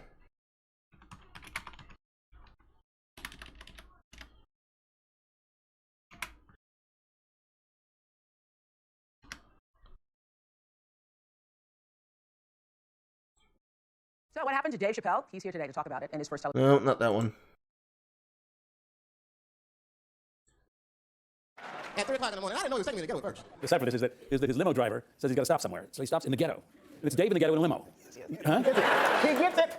That's it. But the thing is, you do exactly what a honky would do in the ghetto. You put the That is exactly right. And I was cracking the window a little bit. The joke starts out in the limousine. I knew he was taking to the ghetto because I'm looking out the window. I'm like, don't stop. What the fuck are you taking me? So, okay, there's a little statement, but it's not preachy. It's not, but I'm just painting a picture. I'm painting a picture, right? Then we get to the ghetto. That was in Washington. I saw some kids running around playing. And I was like, who has their kids just running out on the streets like this? This baby could be in trouble. He might need my help. I gotta do something. But I got a car. Okay, true story. Now, did the baby talk to me? No. Was he selling weed? No, but I was making a point. And here I am, a black man in a limousine, now we get into the class issues, right, in the ghetto. So it's truth and jest. I pride myself on saying real shit that people don't even notice I'm saying. But they feel it, because when people come up to me, they say, I love that. They can feel it, but I don't think they really know. So when you pointed that out, I was very impressed, man. Was your early comedy autobiographical? It's yes, but never directly. I don't want to give away my secret recipe. Want to know what happened to me?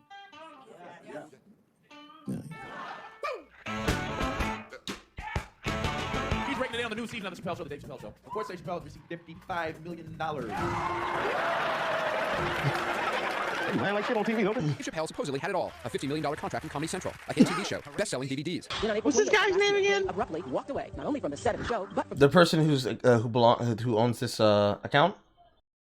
The guy who, in the video, yeah. Now you see it. $50 million, which left his fans shocked and most everyone completely puzzled. I've been one of the most promising comedians of recent history. I've left a successful. Are you talking about inside the actor's studio? Because this is No, clips I mean from the, that. the guy, the video we're watching, right? The commentary guy. Jay Signifier? Because I just pulled up a random video to explain why Dave Chappelle actually left Hollywood. Series. How could he have walked away from a $50 million contract? Man, where do you start? Tell him the story. When I'm walking down the street, like, Dave, this right, you tell it how it is. Not really. I don't really know what it is. I just say what it feels like. I'll tell you what happened. I can't say it directly. There's a book, to me, that encapsulates my entire experience before I left the show. And the book is called Pimp, written by a black American who was a pimp in the 40s. He describes in detail how these men break women so that they will give them the money that they make with their own bodies. Because, when you're a guy that generates money, people have a vested interest in controlling. There's a story in here so cold it makes me shudder to think about it. Iceberg Slim is trying to control women that he finds uncontrollable. I would go to work on the show, and I felt awful every day. I felt like some kind of prostitute or something. If I feel so bad, why keep showing up to this place? So he asked older pimp how he can rein her in. And the older pimp Did you see what I just said? That's easy, Iceberg. All you have to do. I did not. Ah, you dirty. Is beat that bitch with a coat hanger. I feel like in a lot of instances, I was deliberately being put through stress. And then run her bath and give her some pills. They were trying to get me to take psychotic medication. She'll be so grateful that you fixed her that she'll forget you were the motherfucker that beat her in the first place. I forgot the hostility of the environment of show business. Maybe there's something else going on. Maybe these rapes aren't even the worst of it. Wouldn't that be something? Wouldn't that be something? Now, end of this book, Iceberg Slim tells a story. It's kind of the crescendo of the book. Iceberg Slim's bottom bitch is at the end of a mileage. She was bubbling. You can see it. She was going crazy. He had to let her go. It's hard to let a bottom bitch go. He wasn't ready to let her go because his organization couldn't handle losing her. The DVD's released, and it sets all these incredible records. You know, one like Comedy Central was a hot place to be when I showed up there. He said, okay, there's a guy in a hotel across the street. He's waiting for you in room number 7. Once you go over there, I want you to fuck him. But before you do, I need you to put some of this stuff in his drink. I slipped a small vial of mineral oil into her palm. I told her it was chloral hydrate. Only 2 drops were not to suck out. She said, I did everything you said, but that man don't look right. Something wrong, Daddy. What do you mean something wrong, bitch? Did you put that stuff in his drink? She said, I did everything you said, Daddy. I put all of it in his drink. He said, wait a minute, bitch. Wait a minute. You put all of it in his drink? I knelt beside him, blocking her view with my back. I wiped my brow and turned my face toward her. My eyes were wide in alarm. I said, baby, he's dead, I think. All right, bitch, let me think. I can fix this for you. She squeezed tightly against me. I kept telling her she had nothing to worry about. After all, we were together for life, and her secret would always be safe with me. She found out about the hoax years later. That's how the whole shit works, ladies. You understand?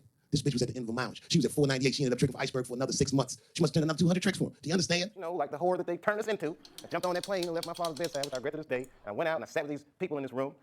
You gotta make them hump hard and fast to stick them for the long scratch quick. So Slim, be as sweet as the scratch, no sweeter. And always stick a whore for a bundle before you sex her. A whore ain't nothing but a trick to a pimp.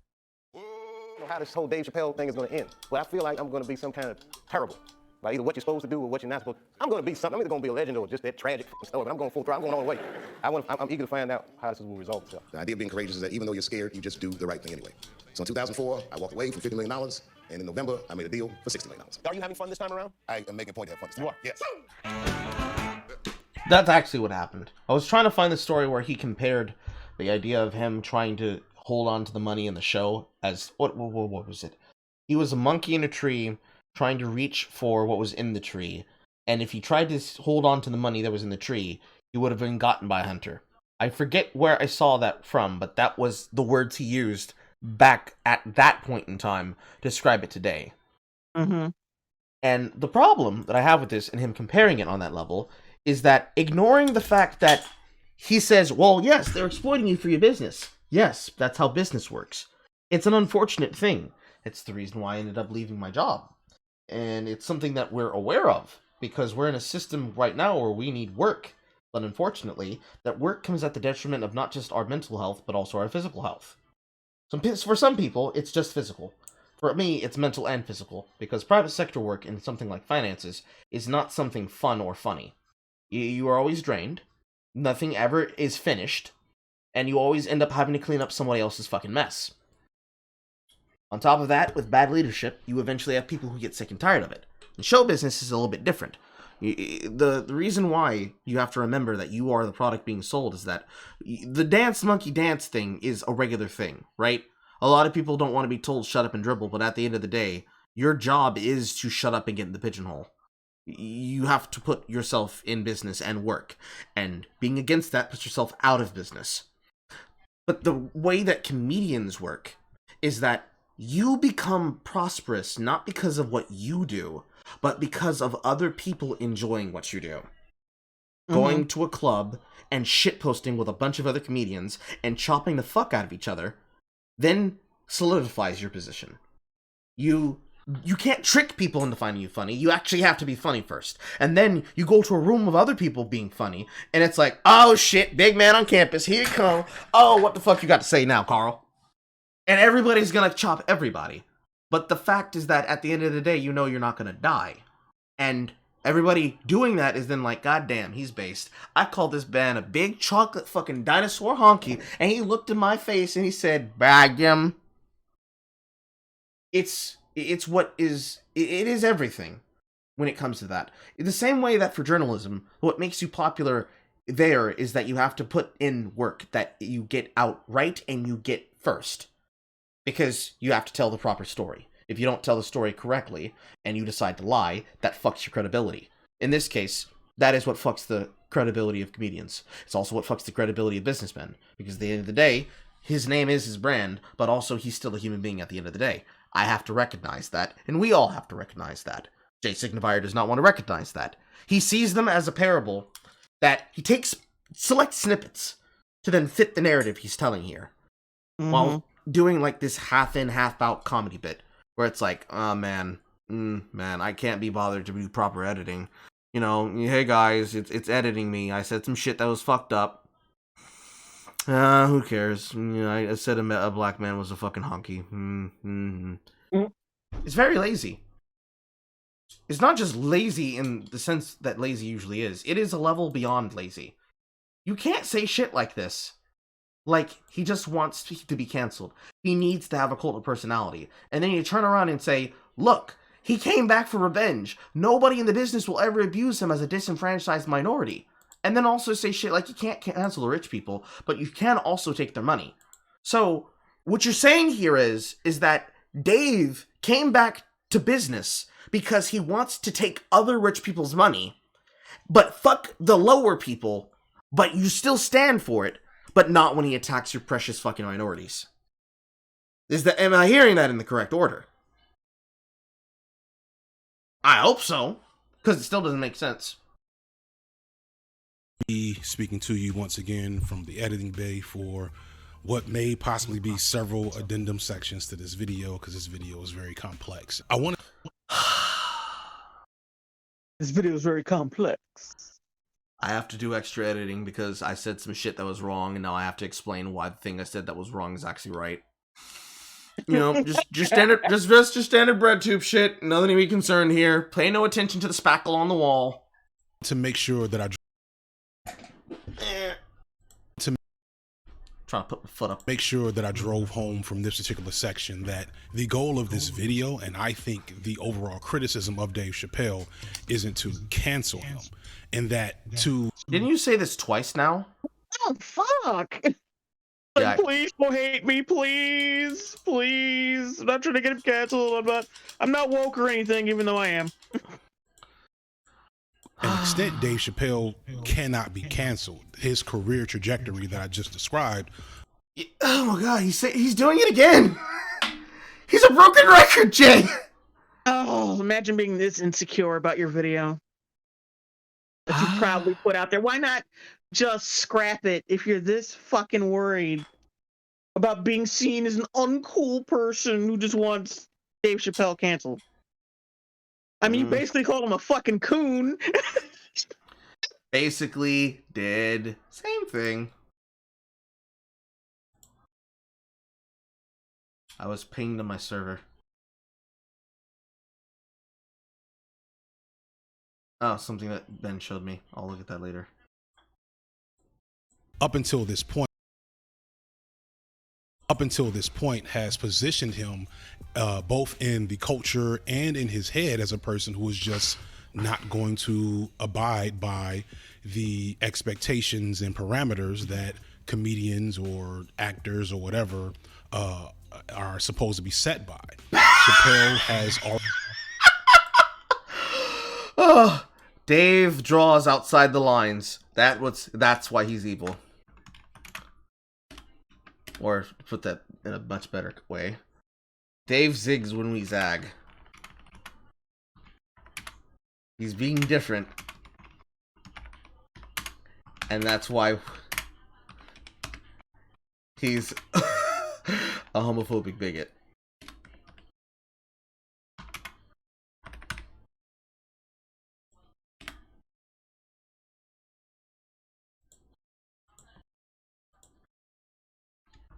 I mean, he said it twice, but now he said the real thing he wanted to say with his chest. You have an opinion about that? Jay? You lost your chat. You have to wait. Jesus fucking Christ. Louisiana, Florida gang. Your sister-in-law's in Florida. What a useful information bit that I'm gonna write down and totally not use for later.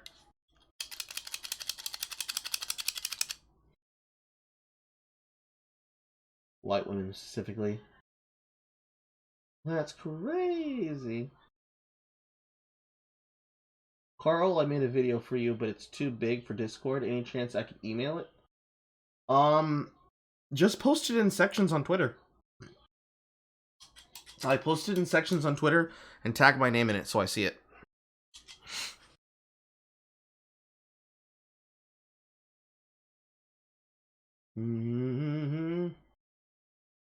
I'm in Florida. Let's meet up one day. Ah, yes. My fans meeting up to do etchy and lecherous things. Welcome back, Jay.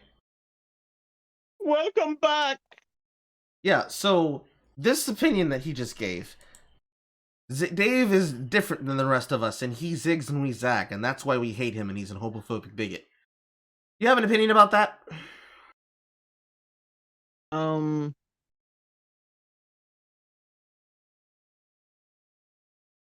I'll take that as a no. Did he just say something? Yes. Like while I was gone? It was the part that I think you might have missed when you dropped and I didn't notice. Yeah, rewind it. Sorry. Speaking to you once again from the editing bay for what may possibly be several addendum sections to this video, because this video is very complex. I wanted to make sure that I drove home from this particular section that the goal of this video, and I think the overall criticism of Dave Chappelle, isn't to cancel him. And just that to call him a coon and extent, Dave Chappelle cannot be canceled. His career trajectory that I just described, up until this point, has positioned him. It's just a question of who sold out for the most. In the culture and in his head as a person who is just not going to abide by the expectations and parameters that comedians or actors or whatever are supposed to be set by. Chappelle has. That was the take he just said. He refuses to respect the boundaries like the rest of us. That's why he's evil. Toe the line, black man. Toe the line. Already went through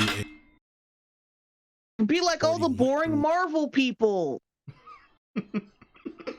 Be miserable. Be miserable as you continually lose creative expertainment. No. Be inauthentic, please. He went through a stage in his career where he felt like people controlled what he did and said. And if you know his career and if you listen to him talk over the course of the years, both in his comedy and in interviews, if there's one thing Chappelle does not like, it is control. On the flip side, canceling is not. I mean, nobody likes being controlled. That's, so I mean, if come a on. consequence of doing comedy. Well, some people. You know him when Tyrone is over. Yeah. Him, white women, the gays when they're in their kink relationships with each other. You know, the weird people. That people find offensive is that they don't want to see your show, or they don't want your shows to be on Netflix, or they don't want to screen your movie at their film festival. Like, that's the opposite side to that type of integrity that Dave Chappelle champions in his work. And what I think is frustrating for all groups, because I don't think, at least the trans folks I've talked to, they're not saying that Chappelle isn't and has never been funny. They're not saying that there's not jokes you can make about trans people that are humorous or amusing, and that they did not laugh at the show. Just make sure it's really family friendly and complimentary to trans. Is, hey, a lot of this stuff is offensive. It's now a pattern. You don't know what you're talking about. And we are now going to divest and work with our. Do you know what you're talking about? Just because you're saying positive shit about trans people doesn't mean you know what the fuck you're talking about either. Just because trans people say things about themselves doesn't mean they know what the fuck they're talking about either. Because they usually live in a bubble away from other gays. There's a reason why gays hate women, okay? There's a reason why we hate women. It's because we understand women. It's even worse when you're bisexual, because now you understand men and women. I have a livid hatred for fuckboys and feminists. Hey, with that, we sound so much like other people when the shoe's on the other foot. This isn't about freedom of speech. Nobody's stopping Chappelle from saying what he wants to say. But yes, they are. Freedom from except for the people who won't fucking air his movie. The people who won't air his movie, the people who showed up at the Netflix offices to say, "Oh my god, it's so horrible." The person with the especially dank tweets. They wanted the fucking special taken off Netflix, and they wanted all of his any sign of him erased from Netflix. What the fuck is he talking about? So he has no idea what he's talking about. You know what other person like to erase minorities from history, Jay? I just want to put in another amendum that I'm a dumb fuck, and I probably didn't research this shit. Or maybe I just see what I want to see, and I cater to a specific dumb fuck audience. Goodbye. I wonder, if we replaced black with Jew, would he not say this? I'm being dead ass serious. Because you know who else liked to remove minorities from public life? You don't even have to say it. We all know what we're talking about. Moving on. Not wanting to do certain types of jokes or work means that he loses opportunities. That's it. Cancel culture. So that's canceling. Business opportunities are means of making money, or just having the ability to make money. If you tell a lie about a person, and that then prevents them from being able to take on business opportunities in the future, that is canceling. We don't want him to lose everything, just some things. Losing anything, we don't. Monsters, we celebrate it. Losing anything, period, is bad. Because if he loses anything, first off, you've stolen from him. That's what you've done. You have stolen from him his profits made off of his work because you did nothing of actual value. You went out into the world and you lied about him for money. And you got stupid people together to vindicate your murder. And then, after they realize they're part and parcel to the murder, you then agree silently amongst the majority of you who were stupid enough to listen to him in the first place. Aw, man. Next time, we're just gonna not say anything at all. We're just gonna let the shit play itself out. You know, like people did with Split. Because they knew that shit was wrong. But worse is that if something happens to him, it is then used as the precedent to then continue doing it in the future. Oh, we know all about you. Remember when we took this away from you? We're gonna do it again. So not only is it the continued provocation of a threat, because that's what it is. It exists for a threat narrative. It's just that you're painting him as a threat, and you are the one acting on it and enforcing it. When you take it away from him at that point, it can then be used to take away more money. So the first thing you come for is the specials. Then you come for any historical evidence of any special he's ever done. Then you come after any historical evidence of anything he's ever done that just includes appearances. So the sitcoms he's been on, the talk shows he's been on. Then you come for any actual relevant information of current year update information about his existence, which means things like his Wikipedia page, which Wikipedia is just as ass as Twitter is because it's not a real place. It's owned by activists that lie about people because they have the ability to control what will be made news and what won't be. But you then come for anything that has his name on it or that he's been involved with. You scrub his name the way that they scrubbed this third owner of Reddit from the existence, because that man was an activist who understood the assignment of how he feels about corporations exploiting people. And when they came for him, the same way they came for Julian Assange, because we can't have whistleblowers like that on the internet, he killed himself, and now nobody either remembers his name, if they're a fucking Zoomer, or people very rarely remember what he was and what he did, because, well, unfortunately, that's inconvenient. And we don't want people to think that we're sellouts. No, we sell out for the correct amount of money. We don't sell out for integrity. That's what that is. You're erasing everything that you possibly can at this point in time so you can complete the book burning. And people just won't let you do it. Excuse me for a minute, I need to do a poopsie. Hey, I didn't need to know that. Thank you.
Okay.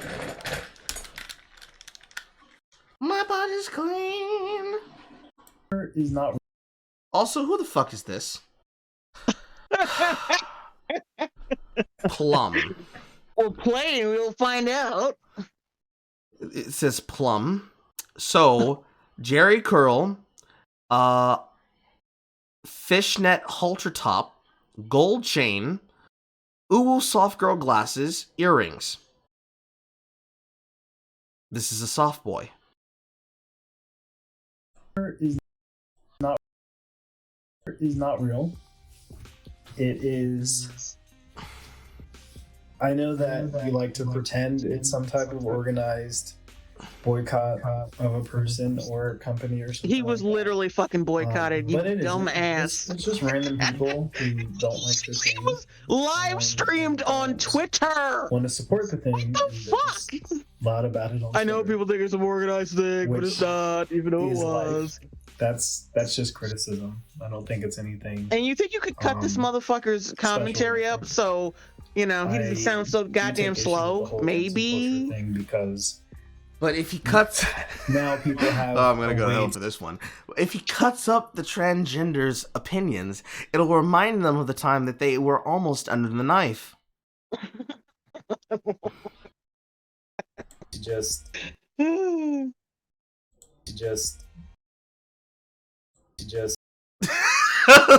video players had enough of this game. Just done. I'm just done.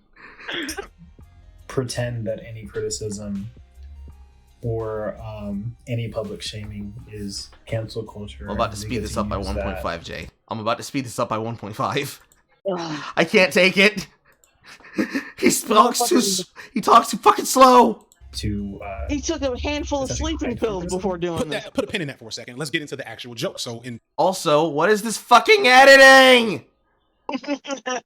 What is this fucking sitcom Seinfeld bullshit you're doing here? Well, now you don't have to put it up because we're back to this asshole now. Punching down 101.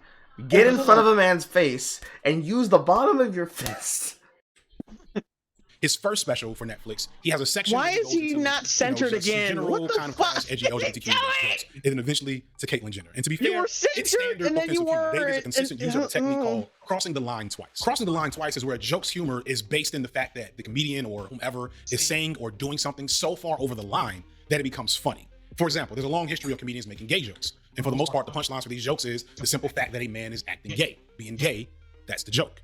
Here's an example of one from Dave's earliest appearances on Def Comedy Jam. Look, there goes some gay guys. Hey, look, there goes some more hood kissing. Hey, what the fuck, man? When you look at a lot of humor aimed at marginalized groups, that's really what the joke often is. We're just supposed to laugh at the very existence of these marginalized people because they're different and the behavior is weird to us. And this is, that's easy, low-hanging fruit.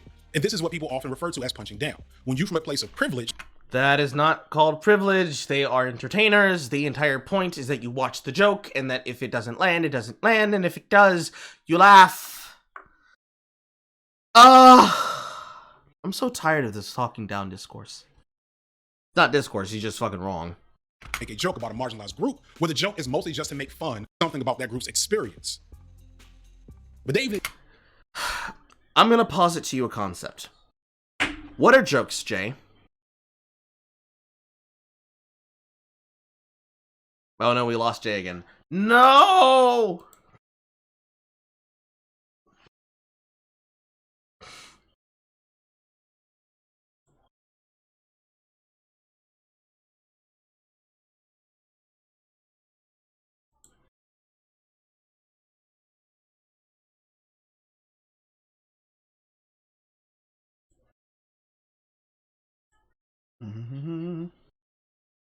I have to wait for it to come back.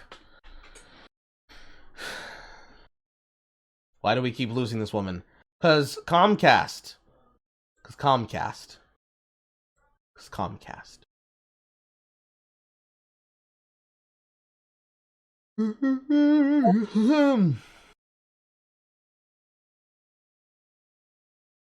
Okay, I'm back. Okay, good.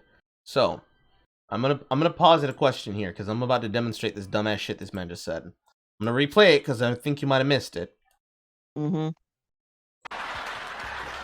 you look at a lot of humor aimed at marginalized groups, that's really what the joke often is. We're just supposed to laugh at the very existence of these marginalized people because they're different and the behavior is weird to us. And this is, that's easy, low-hanging fruit. And this is what people often refer to as punching down. When you from a place of privilege make a joke about a marginalized group where the joke is mostly just to make fun of something about that group's experience. Also, I don't like the fact that after he says statements like this, he does this weird fucking thing with his face and eyes where he's like, come on, man, you know what I'm right. You know what I'm right. It looks like he's having a fucking spasm fit. However, Jay, what is a joke? Did I lose you again? Don't tell me I lost you again.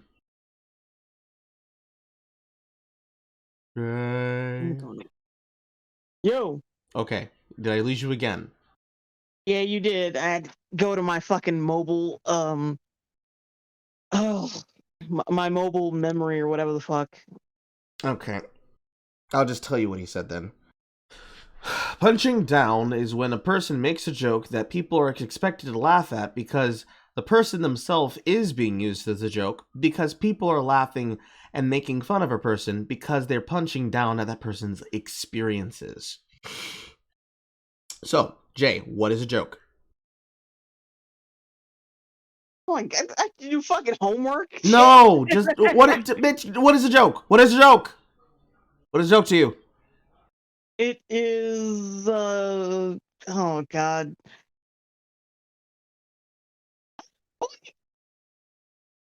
Well, I know what it is. It's just This ain't hard. What is a joke? I'm so slow today. It's basically something made at the expense of someone, something, or whatever. Good enough. I'm not a thinker today. Are you a thinker any day? Are you a thinker any day? But okay, but that's fine. Okay, it's fine. Woman, come on. It's not that bad. More importantly, I can work with that. Okay, so a joke is something that works at someone's expense. In order to make a joke, what do I need to do in order to think of what I need to work with? Material, right? Mm-hmm. Where do I get material from? Could be the way someone looks.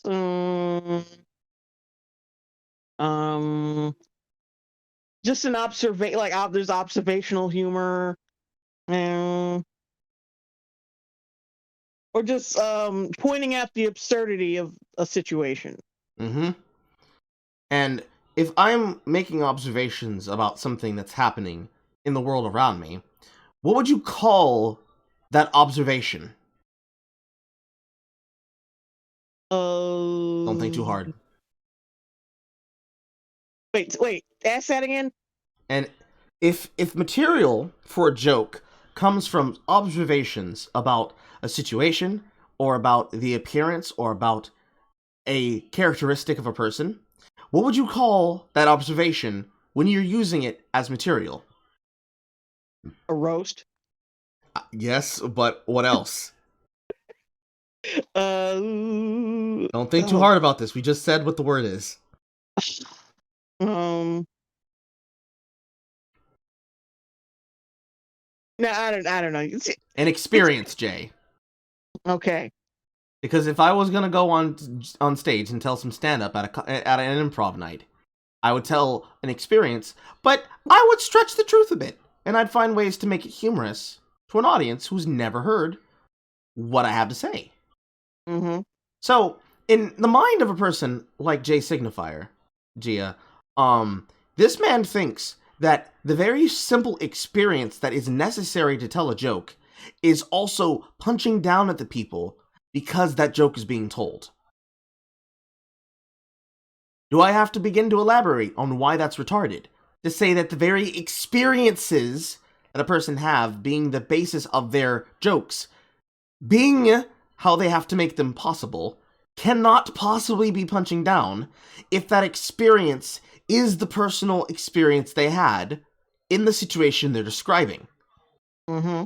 Because he's already said, I don't like it when people do things that I dislike. And he's also said the dumbass shit of, where was it?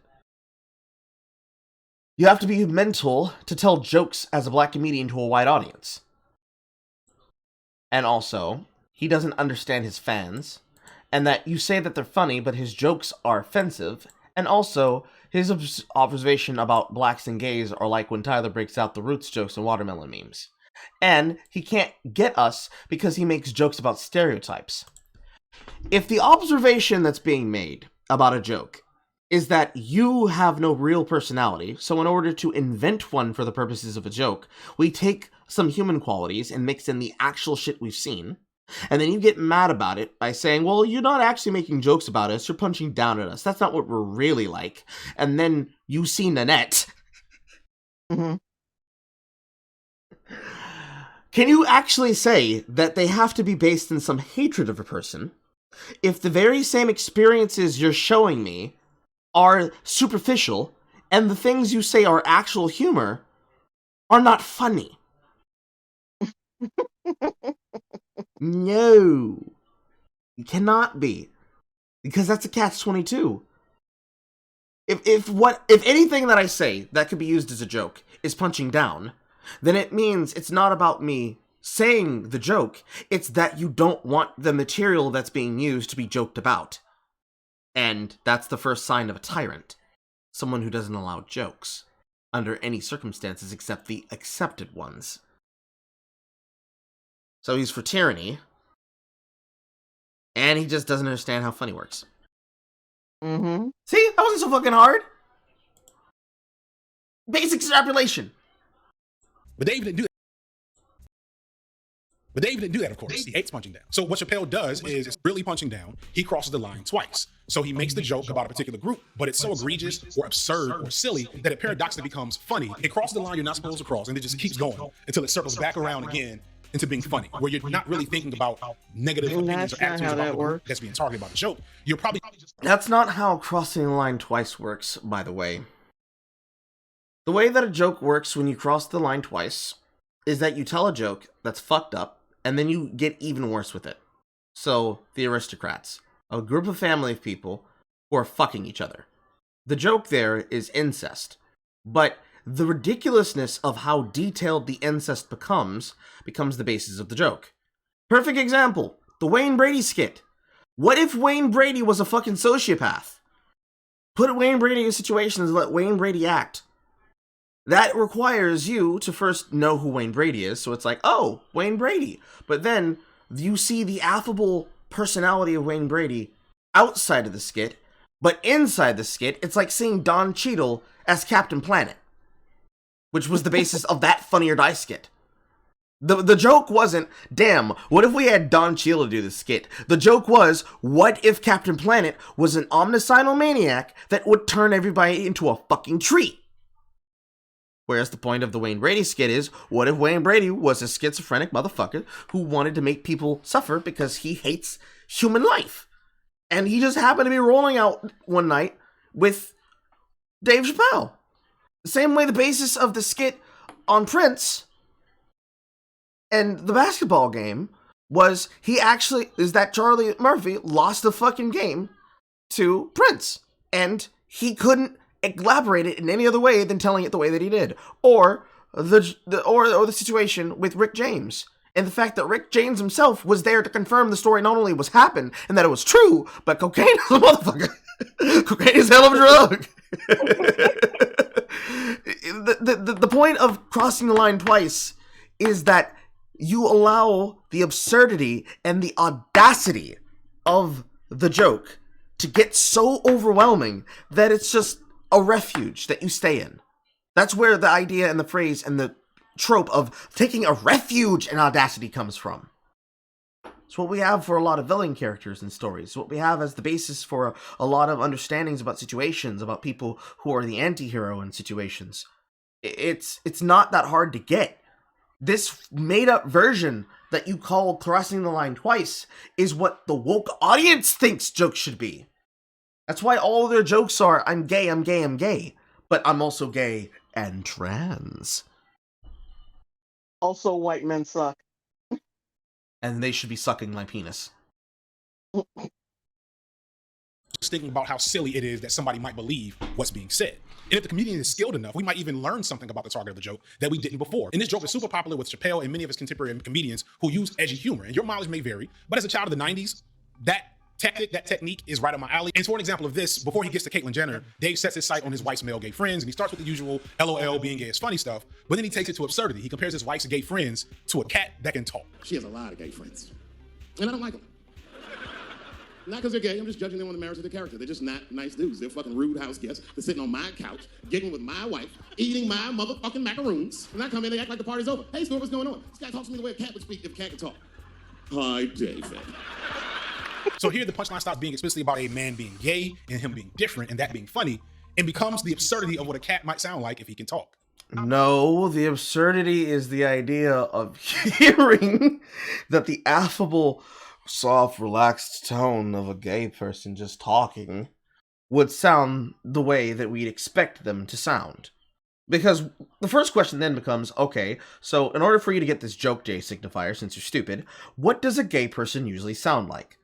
Kind of lighty, kind of affable, kind of gay with a lilt in their voice. Like everything's a question, but not a joke. Because with Valley Girls, it's a bit different. They're slow to speech and they're supposed to be dumb, even though they're very quick on the uptake, and we expect them to be airheads. So if you take the idea of a gay person and you mash that with what you see as a stereotype, what you get is a person who's very relaxed, very soft-spoken, but speaks very long sentences. And when I think of that, I think of Garfield and Friends. I'm sorry. I think of that fucking blue-ass cat that almost never fucking speaks, and if he could speak, he'd fucking lower his eyebrows the same way that Garfield does when Garfield's being a dick to John and say, "Hi, Carl. Oh, another joke about your penis? Oh, how lovely. Tell them another one about the fucking sex clubs. That's a riot." And you see, it's the same way we would make jokes about old Southern white women, except both of them are true. They're the exact same stereotype. They're sassy, they're catty, they're bratty, and they do not care who knows it because who's gonna react to them? She's old, rich, and has money. He's gay and has probably seen more violence in his life than you will on a Tuesday afternoon playing COD. And that is the basis of how that works. See, I just did both things twice. And yet, if you were to listen to this man, he would tell you it's fucked up. But hey, what do I know? I'm just some... Now, I'm not saying...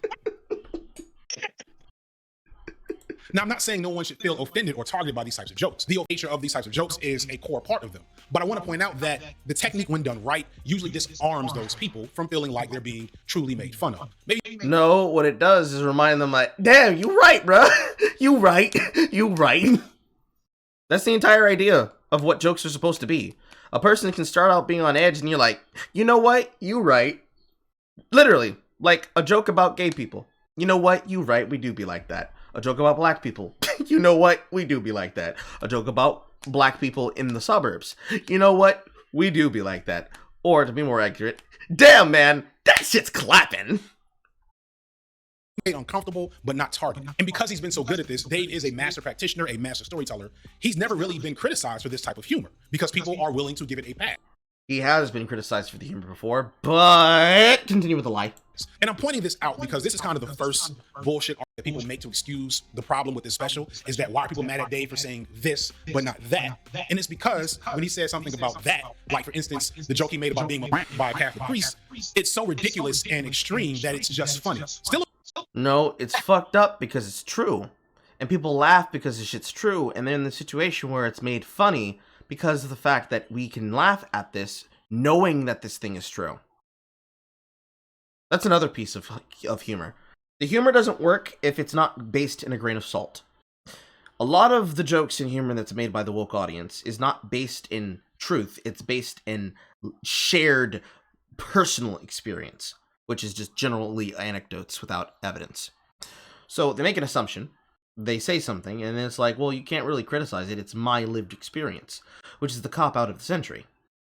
However, we can look up articles of the Catholic Church violating choir boys to this day, and we can still tell those choir boy jokes because even though we know it's fucked up, we're not ignoring the fact that it's fucked up. We're still laughing anyways because it was a good joke. Mm-hmm. If you lie to yourself and you say, well, he was never actually criticized, so nobody actually ever called out the fucked up nature of it. No, the laughing at it is the calling out of the fucked up nature. Mm-hmm. It's a psychological reaction that not a lot of people understand except biochemists. The audacity of what you said compared with how you said it, the delivery of how it was said, the syntax that it was said with, all of that goes into the laughter. If what you're saying is that people need to have a simultaneous buzzer that they can press, kind of like this clicker that I have now. Where did my clicker go? I can't find it. If they had a button that they just press at the same time they're laughing, so they can acknowledge, at the same time that I hate this joke, you know, just, I am laughing at this joke, but the entire time I am clowning how exactly many ways I've been triggered. Is that what you're supposing you need to have? Is this what will allow you to be able to enjoy humor again? A fucking button you can press to say, I laugh, but I do not consent? Apparently. At least in the mind of the progressive, this is how they think. I really need to get new glasses. Guys, we need to start a glasses fund for me at the same time we're starting a computer fund for Jay. Snappy, let's get to it. I need eyes and she needs computer. Offensive, but the offense is dissipated by the fact that this joke is that outrageous. The target of that joke is the Catholic Church, somebody who definitely can't be punched down to by Dave Chappelle. Yes, they can be. They can be punched down to and punched up to by everyone, because the institution is not a person. And Chappelle himself. So there's no way to put there. But punching down is kind of what happens here when he gets to his trans jokes. At a certain point in the closer, Chappelle explicitly talks about the concept of punching down, and how out of all the criticism he's gotten, this is the one that bothers him the most. He rejects the idea that punching down is what he's doing, and argues that in order to punch down, you have to think lesser of the group you're making a joke about. You do have to do that. It's like all the perpetual jokes in history that was made during Jim Crow times about black people. And all of those things that people to this day continue to make cringe videos about because they think, oh man, people don't understand how fucked up racism was. Like the Zip Coon. That video. In order for me to make a joke about white people that makes it so that I castigate them and hate them rather than just laugh at the intrinsities of living in suburbia around them and coming to terms and realizing, you know, a lot of these white people are actually black, has to do with mannerisms. So like I said on TikTok, if you've ever been in public with a white woman dealing with a child and you're living in certain parts of the country, the way that they handle them are completely fucking different. When you're dealing with a perfect person from the suburbs, they just basically allow their children to do whatever the fuck they want and say whatever the fuck they want to them. When you're dealing with people in the South, there is a 1 in 3% chance, either because she lived around black people, she's actually biracial herself, she fucks with black men, or they fuck with black women, or they just come from a no-nonsense household, especially if they're based in the military, where you just might see a white woman pick a child up by the neck and treat them like they are a JoJo villain fighting a JoJo stan. Because they will transform into a black person on the spot. If what you categorize a black person as is aggressive, bombastic, and expressive with the color of their language in the wind. And it's funny to see every time it happens, because it's like a Hulk transformation. They just transform into a whole ass nigga. They just transform into a whole ass nigga. And it's funny, because the contraposed difference between how what you'd usually expect, no, Jason, please, just behave, your father will be home, put the fruit snacks back, to whipping out the belt and saying, I told your ass to go to sleep. Whoosh, whoosh, whoosh. It's the reason why the Boondocks joke about did you try whooping his ass is funny. Is it because it happens to be a white person doing violence? No. The violence can be funny. Is it the fact that a black man told a white woman, did you try spanking your child? No. It's the fact that the difference between the moment she was told she could whoop his ass, and as she's whooping his ass, she sounds like a black woman. Because the discipline in public amongst all these people and embarrassing your child like this is something that happens. I'm not saying it's good, but it's real. If I say that on stage as a joke, I'm gonna probably expect a laugh or not. Breaking it down like this doesn't make it funny, but you can understand why it can be funny. Does that disparage black people? No, it possibly can't. Not by your rules, because that joke was written by a black man, and he gets it. Right? But the same people who say they get it back up the fact that one of the jokes that he would have made at the neck of Tyler Perry was removed because Tyler Perry had enough clout amongst white people to get that shit pulled from his show. So, at the end of the day, both of y'all are bitch made, Tyler Perry and you, and Dave's right because he doesn't hate you, nor do I hate you. Not personally. I don't know you. But I can dislike your opinion, because I think your opinion's wrong. And by your own evidence, with what you're saying, I can prove that it's wrong, J Signifier. But at the end of the goddamn day, no matter how many words I say, the fact of the matter remains, the joke is funny because it's funny. You can struggle against it and say, no, it's not base, but you know you are rib tickling every single time you are on and off camera. It's just facts.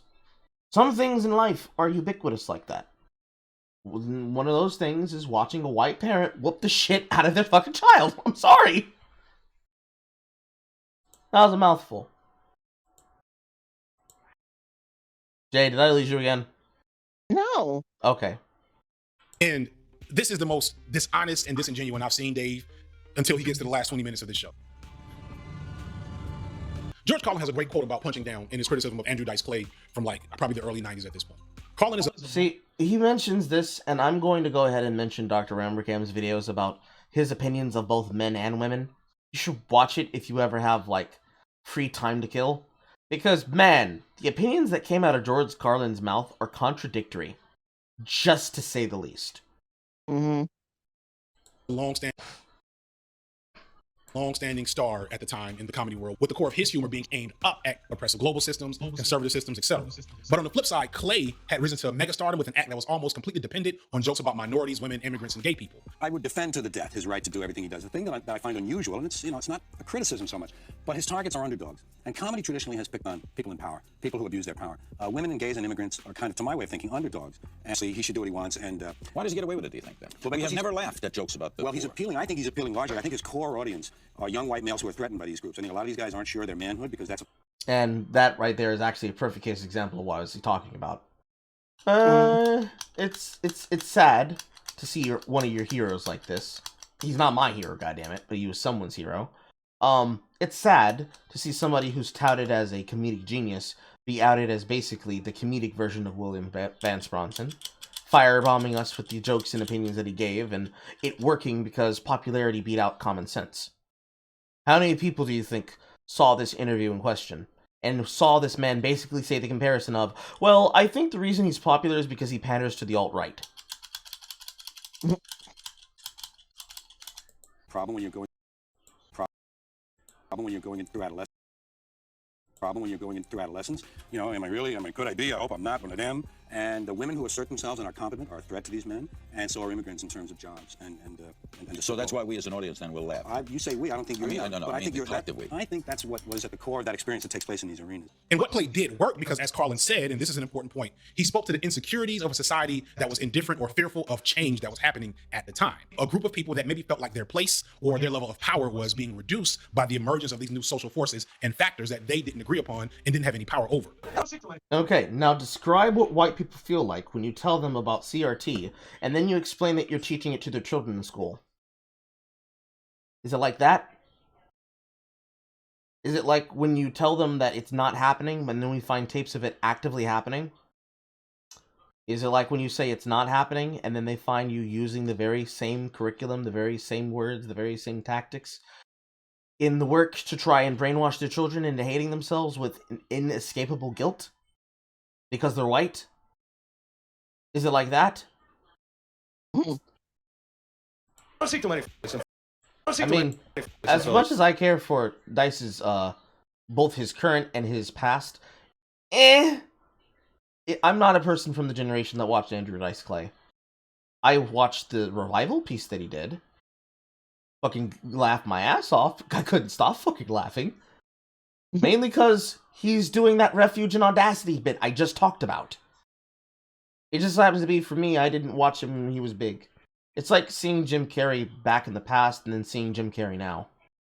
Mm-hmm. I don't see too many in Philly, you know. Out in L.A., Manhattan, you got them all over the place. Brooklyn, we don't have any gay people. They're all dead. And Clay's work could never survive today. Like, it was offensive for even its time. But at least Clay was honest. He went head first into his offensiveness. That was his act. Clay could never exist today. Hold that L.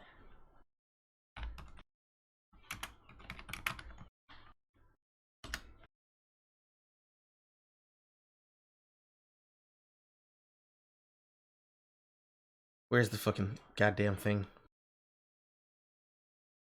Fuck. I'm gonna have to look it up hard.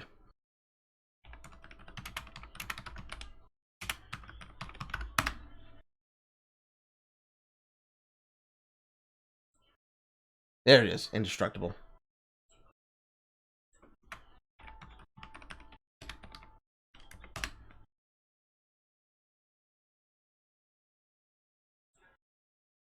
Even this fucking ball guy, it's like a talking fucking tennis ball. How do you fuck that? Like when he's banging you and you make like the cum face, like, how doesn't she laugh in your face? Let me tell you something, I'm getting a little older, I don't have all the hair in the world, but I would take asshole hairs and put it up here before I did that to myself. You know what I mean? Even this guy here, how old are you? How old are you? Yo, how old?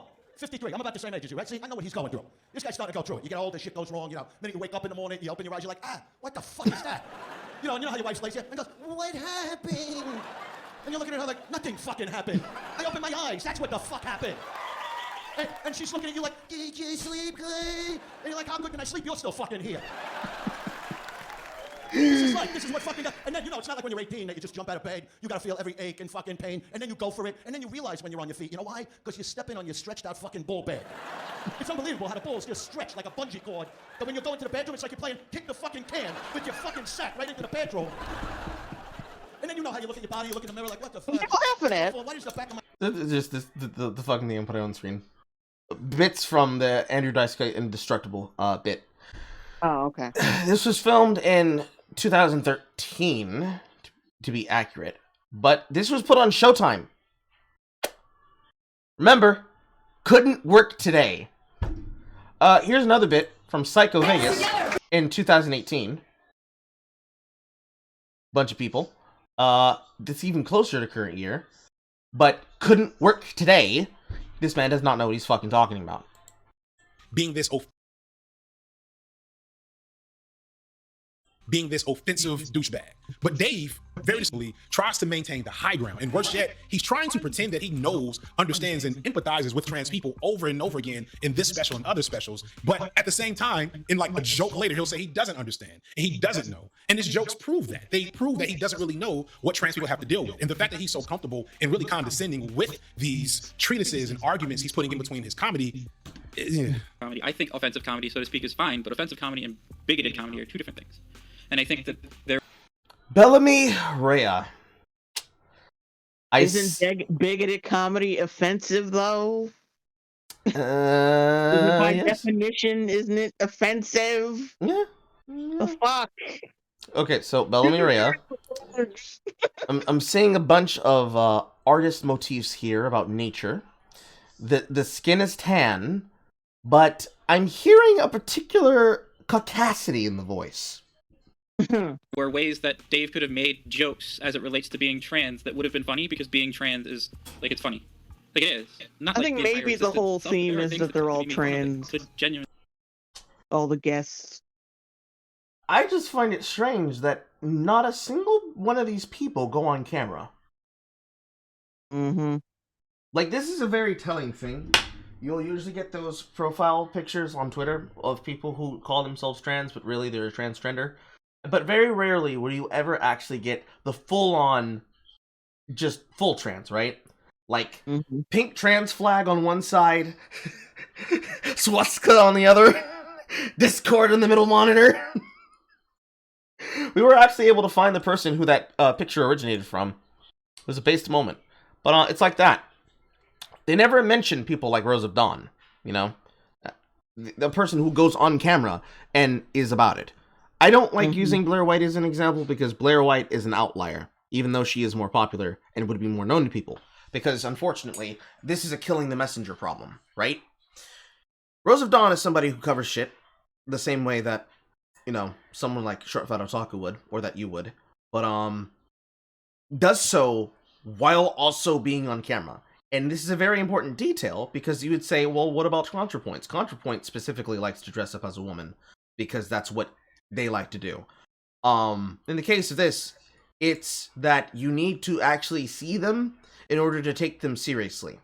Because this anonymity factor is a very important thing when it comes to the transness. Because a lot of the people that love to be about trans activism are the same people that would left people like Miles Stewart up a fucking river when Miles Stewart decided to detransition. Nobody ever hears about the story of people like Ryan Barnes, Rival Madrick on Twitter. Nobody hears the story about people like Elle. Nobody hears the story about people like Miles Stewart, but everybody knows everything about Miles Stewart having opinions that were unsubstantiated, and people saying, oh my god, this person's, they're the worst thing ever, from people like fucking H. Bomber Guy. And yet, where are they to cover the detransitioning story of that very same person they were so worried about the opinion of being heard? Nowhere. I just find it telling. Did she really detransition? Mm-hmm. Mm-hmm. Started about a year and a half ago. They took the HRT. They went through the process, but they were not happy with it. The voice is deep as shit now. Be funny, but you have to understand it. And Dave doesn't understand it. He doesn't get it. So it's not really his place to make those jokes because, like, he's not educated enough. It's not his place to make those jokes. He's not educated enough.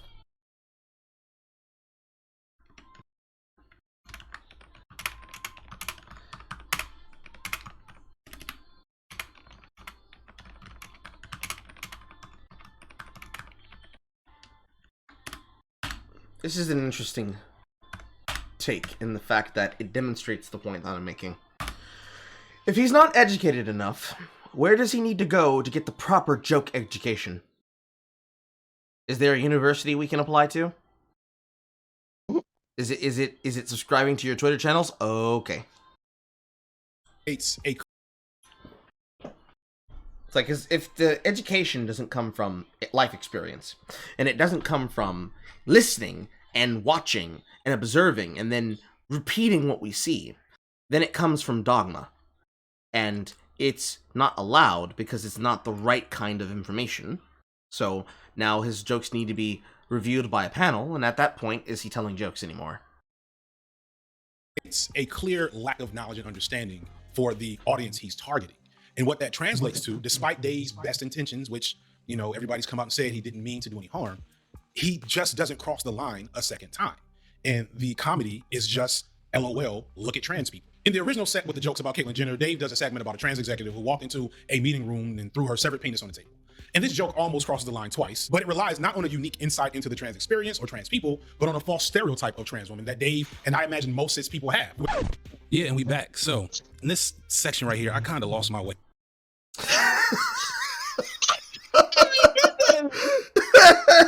Oh my god! Oh, I don't even have to write anything down. I don't even have to write anything down. It's basically a joke at this point. Hey, guys. I kind of lost my shit here. I went off into my coonery. Ignore the words that are coming out of my mouth.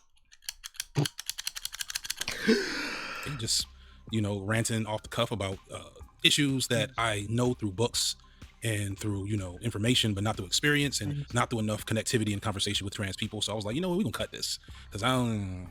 This is what it. Several, pretty much all of. So this is what it looks like when you have the correct education. You learn when to cut yourself off and when to shut the fuck up. Which is basically any time you feel threatened for your money. Oh, you said she detransitioned. Yes. I don't know. I'm going to send you this. That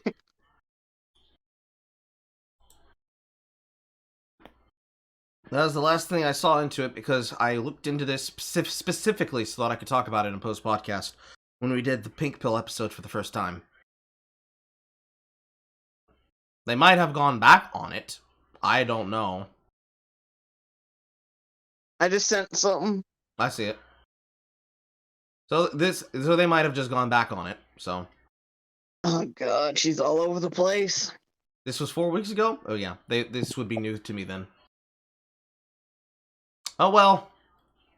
Oh well. It's something to look into for later, because oh boy, am I going to cover this. Not making a video about it, I just want to see this. I just want to see it. Mm-hmm. But this apparently is what the correct joke education looks like, apparently.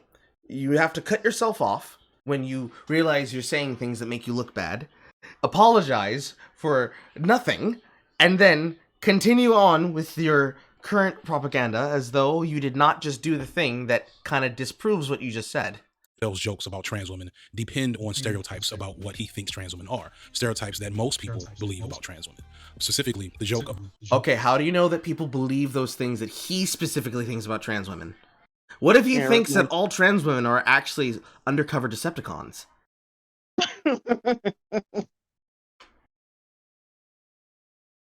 I mean, he says clearly everybody else must think this. So any dude who's currently dating a transgender woman or a transgender man, and any woman who's currently dating a transgender woman or a transgender man, what you're saying is that they agree with Dave Chappelle. Because clearly other people must believe this, right? Oh, no, says Jay Signifier. No, they're the good people. How are they the good people then? What makes them different? I thought there is no such thing as a proper experience that comes from observations and life experience. Well, no, it's just for the bad people. You know, the bad shit. So, does that also justify all the people on TikTok that are telling people that you should rape your significant other and never tell them that you're trans until you decided to for other intended purposes? Which is actually something that leads to a lot of violence, but not the violence you'd expect it from. Kind of like the violence statistics that exist amongst lesbians. Especially when those lesbians choose to become straight. Is it like that? Or is that whataboutism? We've seemed to got our activism crossed. About the CEO. About. God damn it. The CEO that. God damn it. The CEO that cut off her penis evokes this idea that all trans women go through gender affirmation surgery, which is just something that's not true. The majority of women do not get that surgery. And it really just goes to show the, lack of knowledge and, that doesn't show a lack of knowledge. It demonstrates the audacity of what if a transgender executive walked into a room and threw their severed penis on the table. The first audacity thing here is you got the surgery. The next thing is that you just threw your dismembered appendage in front of the view of everyone, unsanitary, and then you just waited to see how they would react. The first cross is the penis being thrown. Well, actually, no. The first cross would be that you had the surgery. That'd be the first cross. In this, that you became fully trans and decided to have the affirmation surgery, which really just means deciding to now live as a fully fledged woman, which is actually what causes a lot of the suicide rates. Because you kind of need that testosterone in your system to regulate your mood. And if you're not producing that testosterone or that estrogen, you have now made yourself an incomplete person. With a wound that will never heal. Because that chemical is necessary for your mental fucking state. And if you stop taking your pills, you will become hormonally imbalanced and you will start to go through extreme bouts of depression. I'm not lying. It is fucking science. But hey, the same people who say they fucking love science don't love fucking science when it doesn't help them. So what can you do? The first cross is they get the surgery, right? The next cross is they walk into the room and they throw the penis on the table. The third cross is the fact that they even thought to do that. There's three things there. And then the punchline of the joke is the reactions from everybody in the situation and the situation itself playing out. How he doesn't get that, I don't fucking know, but okay. Empathy for that community from Chappelle's standpoint that he's making a joke about something explicitly barred from the vast majority of these women. And he's not doing it because he understands or because he knows or because he cares, as he tries to allude to at different times in the special. He's doing it because it's an easy joke to make about a community that you don't know or don't care about, that you know most of the audience. He keeps I gotta saying be a Rhodes scholar to make a fucking joke now. The fact he keeps saying he doesn't know or doesn't care basically is him pushing the responsibility off of himself and onto everyone else to figure out how he is evil. It's like connect the dots with bigotry. How does this equal a lynching? Let's find out. Message from Is It? Sorry, this is off topic, but I looked up Carl on my Tumblr because I was curious if people were gifting it. And it's just this one lady psychoanalyzing each episode. Hold on. I'm missing details here. And my other mouse is currently blocked off by a trail of sparkling water cans. Oh my god, dude, clean up your shit. My desk is relatively clean. Relatively. Okay, reading Digit's comment. Sorry, I looked it up. Wanted to know what's in the white bags behind him. Jay Signifier? I don't see any bags. I think that's the back of his chair? I don't remember seeing bags behind him. It was before with the green background. What green background? Is it because we're unwashed masses, Carl? Because I am unwashed no more. Carl is ignoring us? Yep. No, I didn't notice you were saying things. Since you mentioned him, why do people hate Tyler Perry so much? Because he's a big industry sellout. Like, I thought that was clear. This man makes satires of the black community that people then hold themselves around as stereotypes of life and say, yes, this is so true, this is so real. While at the same time, being an industry darling that can't take jokes about himself to the point that he will cease and desist another black person for making jokes in satire of him because it could hurt him and make him look bad. That's why Tyler Perry's a bitch. Who did he do that to? The creator of the Boondocks. Oh. You remember the episode where Tyler Perry's supposedly trying to get Granddad to fuck him? No, I remember that. I didn't know he sued them Yes! for that. Yes! Oh shit.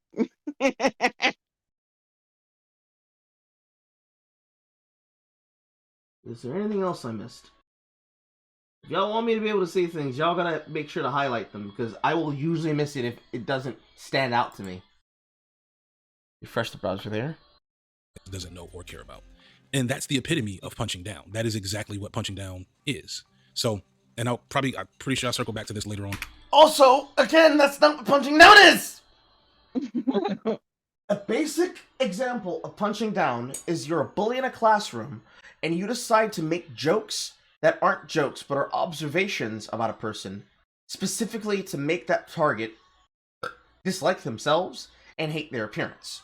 So, it would be a bully walking up to the comic book nerd, snatching the comic book out of the nerd's hands and telling him, "What? You think you're Superman? You think you can fly? Come on, boy, fly!" Grabbing him by the back of his shirt and belt, and then tossing him across the room into the fucking smartboard. That would be punching down. Because the target is also the subject being harassed. The jokes are not jokes. That's just straight up bullying. But the laughter is that it's funny to him because he gets to torment something, and that's it. It's not necessarily you have to be a bully doing it. It's torment. You're tormenting someone in a way that makes it clear that they are being laughed at and made the example of, rather than being laughed with, and even though they're being roasted, remembering that at the end of the day, it's all stars and rainbows. Unless he's suggesting that jokes in general torment the gay community, because they can't stand being humored at. That would be worse. You're gonna say something? Nothing. I was just laughing. Video, but the whole "I'm not punching down" thing work, and then when you combine it with Dave's, positioning himself as a truth teller, and to have some type of grand thing to say in this special. Well, he is telling the truth, because that's exactly what happened. For the crime of backing him up and being a supporter of his, after also being a fan of his and then becoming a friend of his, Daphne took her life because she was harassed by the very same people that are saying that he's an evil Nazi bigot that needs to be deplatformed. That's real shit. Worst of all, this cap of the last 20 minutes was a celebration of Daphne's life. And the fact that he said, "Yo, I'm gonna give your daughter money." And you think that's terrifying? It requires a zoom into the camera. I'm not a transgender. No. No, why are you giving money to the daughter of that transgender when you could be giving it to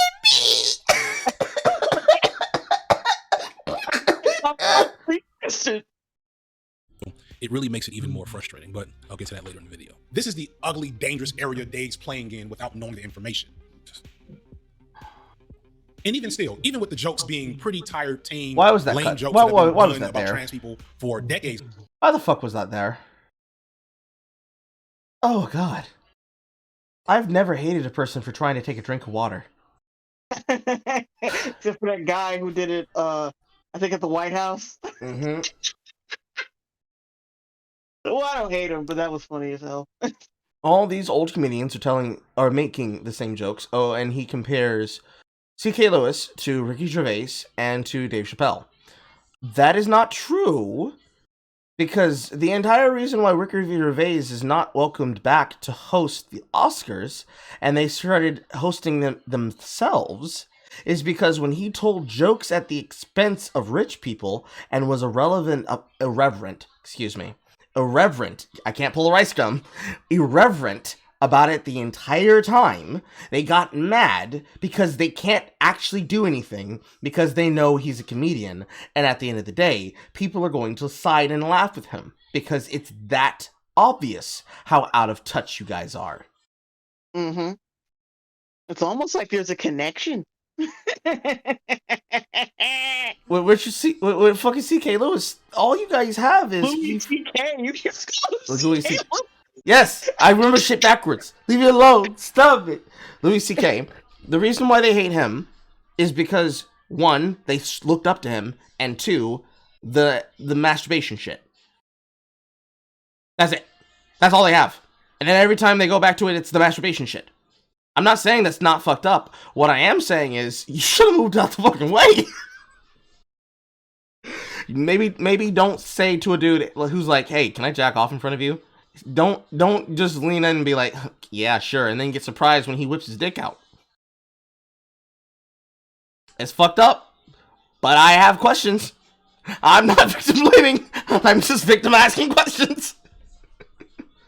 Now, I have heard over and over again many trans women say that it's not that the trans jokes can't be made or can't be funny. It's just that they depend solely. Also, why is it just trans women?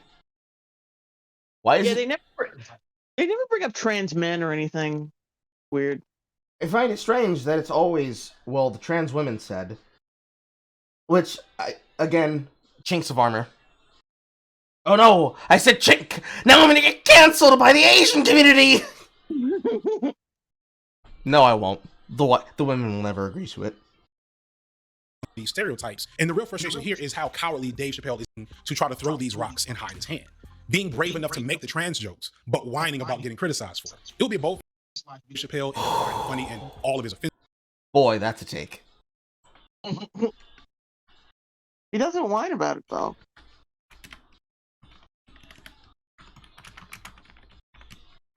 I don't know if this brace of Negroes speaking of.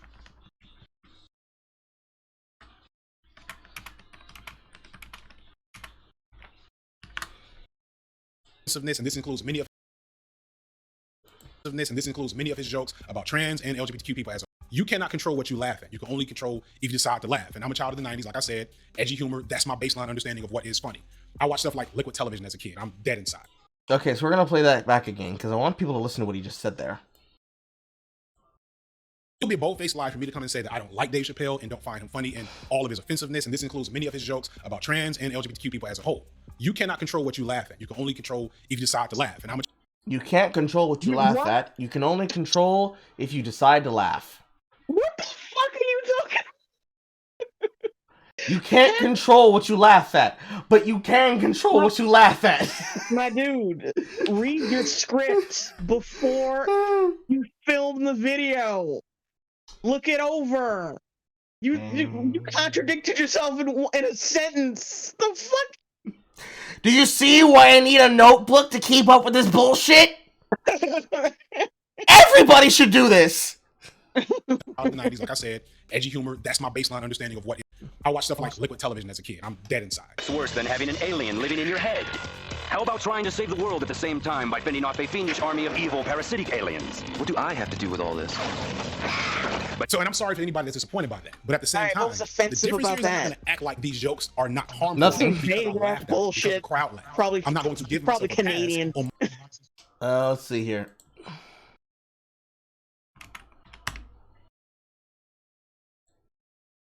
Animation showcase that appeared on MTV from 1991 to 1995, launching point of several high-profile original programs such as Spike and Mike's Festival of Animation. The first season of Liquid Television also aired on BBC Two in co-production with MTV. It commissioned 3 seasons of the show, produced by Colossal Pictures, eventually succeeded by Cartoon Sushi.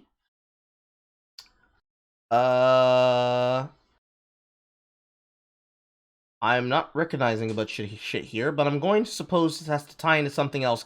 Oh yeah, that's right. Cartoon Sushi, Beavis and Butthead, and Aeon Flux. Mm-hmm. So the precursors to good content. I watch really lame shit. I understand edgy shit. That's kind of like his "Hey, fellow kids" moment.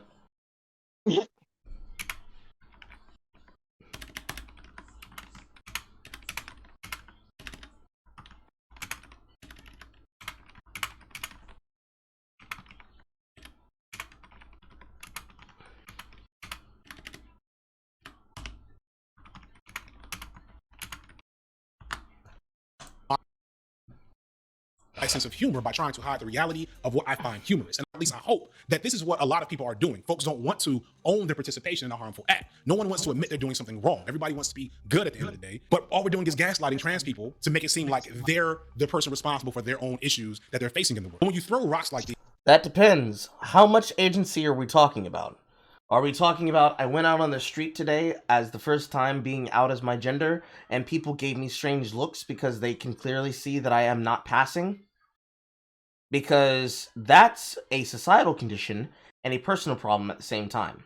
The societal condition is the fact that people go out into public and look at people strange, especially if it happens to do with somebody taking a step in the direction of living a life.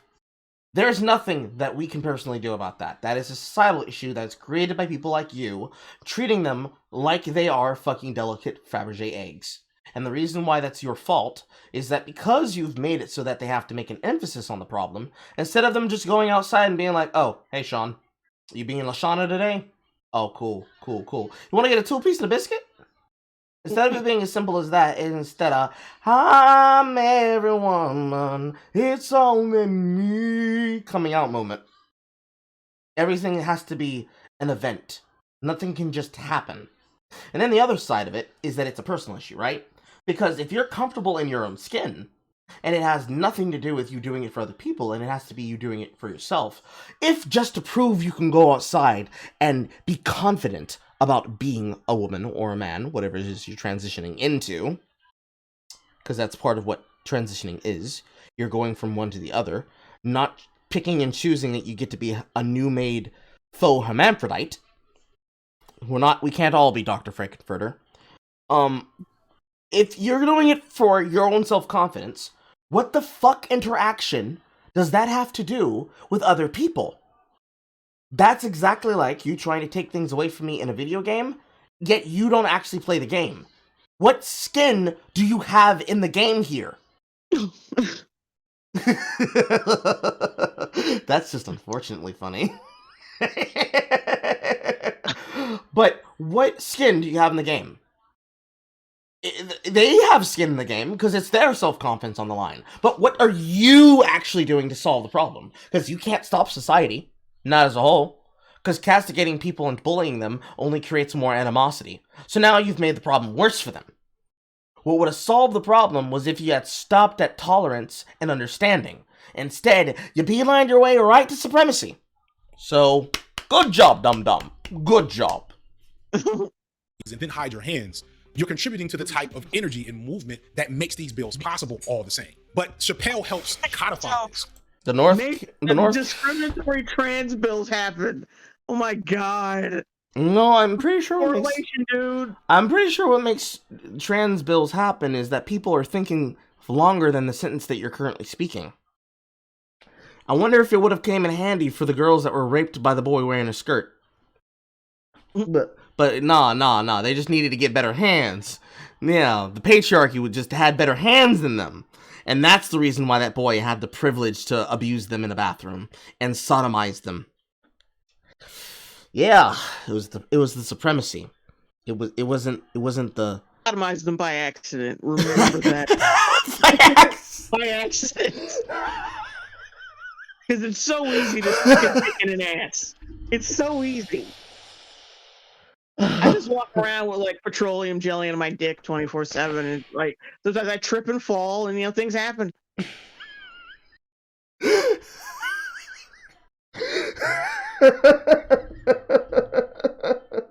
I'm a sick individual. I'm a sick individual, and only you have the cure. It's your life today. One of the comments that made me know I was gonna have to make this is that over again in Twitter, Facebook, and just looking at the media, I kept hearing after people watch this special, Dave Chappelle to go. Dave Chappelle got it, man. Dave Chappelle to go. He's the greatest of all time. And that may be true, but it's not because it is special. And definitely not because he said something deep or profound about trans people. Chappelle tries to make a statement about empathizing with the shared humanity and shared minority experiences of trans people, and says he won't make any more trans jokes until he's sure that they're laughing together. But for the entirety of the special, he validates the worst takes and opinions. He validates the worst takes and opinions, but then he says he's not going to make any more jokes about us until we're all sure we're laughing together. And our reaction to that was not, oh my god, the nightmare, it's over, it's over, it's finally over. The sun came from behind the sky, and Aquarius was in line with the moon. No, your reaction is, stop that motherfucker right now before he does it again!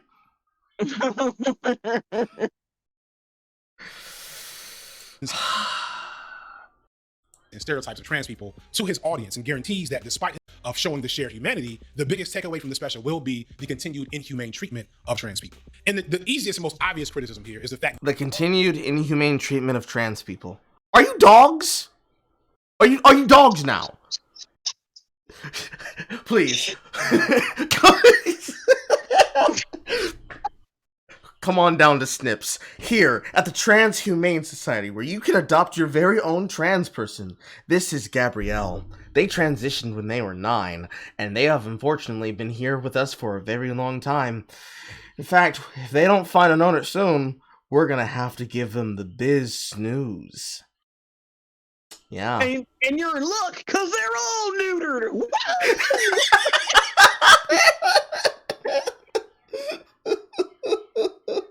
I'm going to robot hell.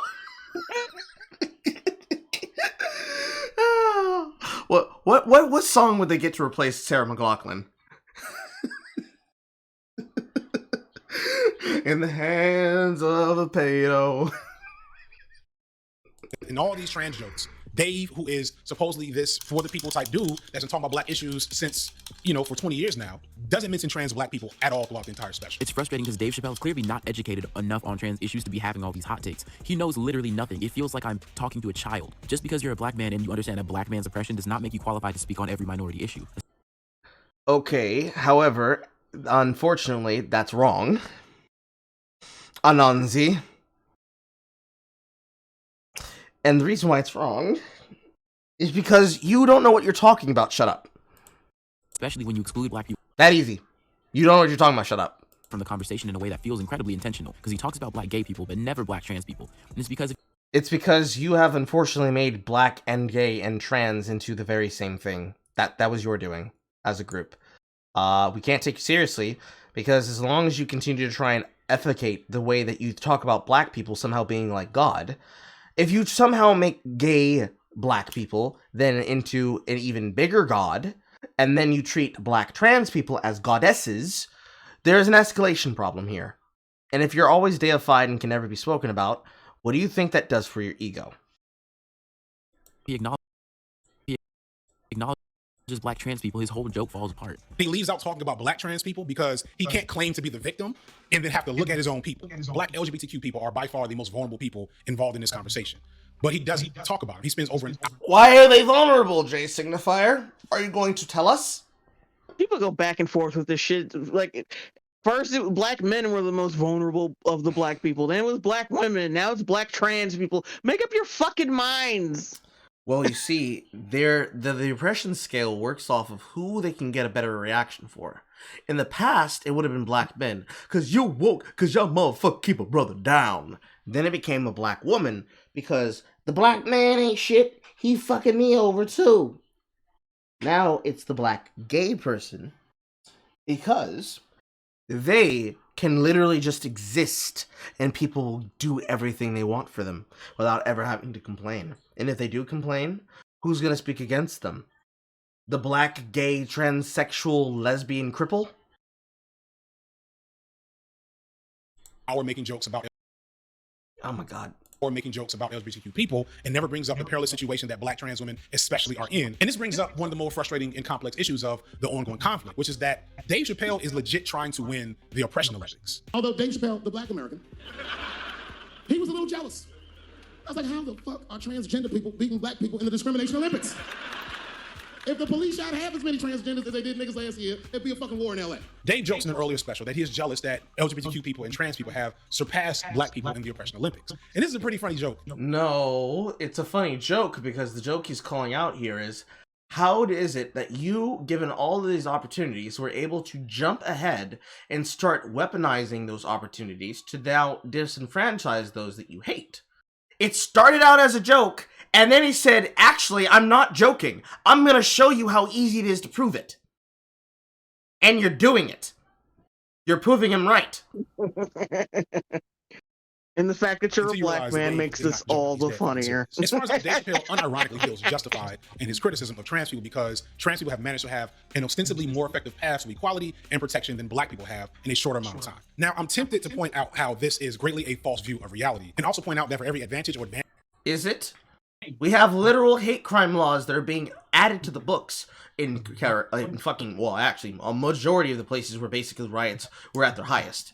And convenient enough that all of those places where those bills were going through or have passed were places that either restricted things, like in California, restricting the fact that it was no longer a felony, a criminal felony, for exposing someone to HIV knowingly, meaning you have it and you lied about it and you gave them the package, or worse, in places that are just blue districts in general, because it's full of fucking idiots that choose to vote with their consciousness based in who am I serving and how does this personally help me.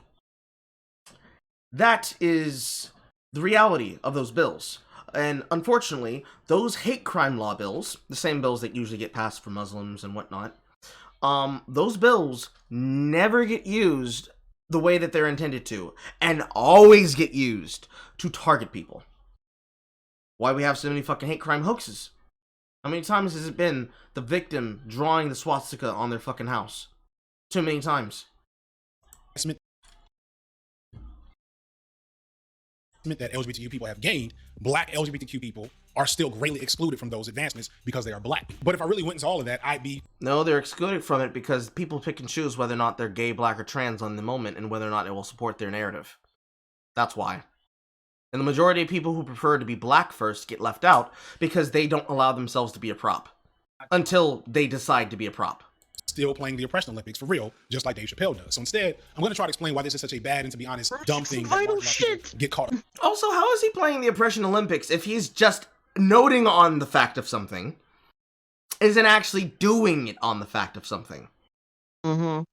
Actions speak louder than words. On all the time. But first, I do want to engage with the points that Dave tries to make here. Chappelle enters into discussion, can a gay person be racist? To which he is met with a resounding yes, and this is of course true. He speaks later in what my opinion is a very true statement about white LGBTQ people, which is that they have the option to vacillate between minority status. Gay. See how he does that shit?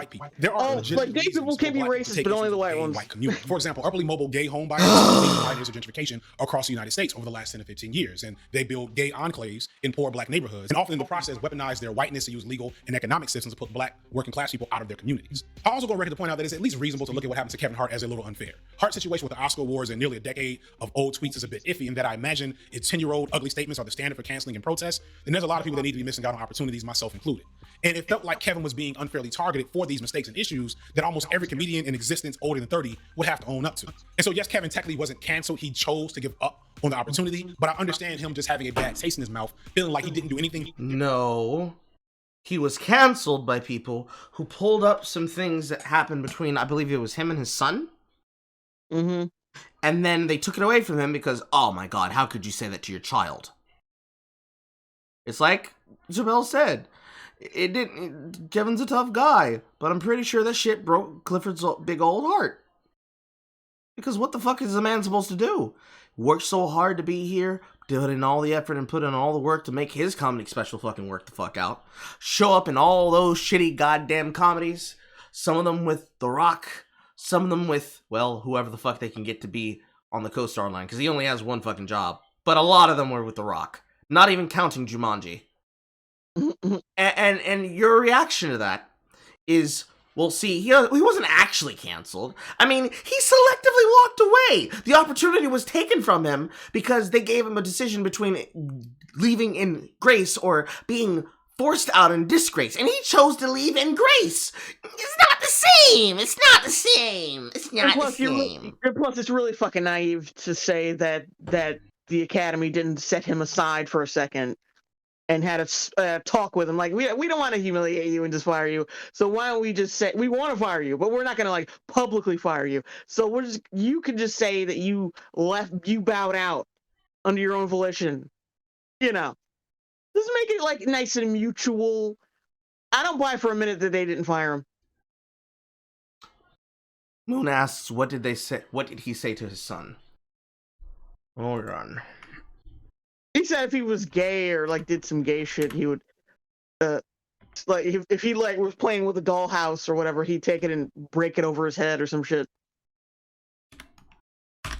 Let's see if it comes up if I say Kevin Hart homophobia. Ah, lovely. Billboard has a complete timeline. But here, right here, if my son comes home and tries to play with my daughter's dollhouse, I'm gonna break it over his head and say in my voice, "Stop it, that's gay." That's what he said. Yeah, basically. Those tweets from 2011 got him to miss out on the opportunity to host.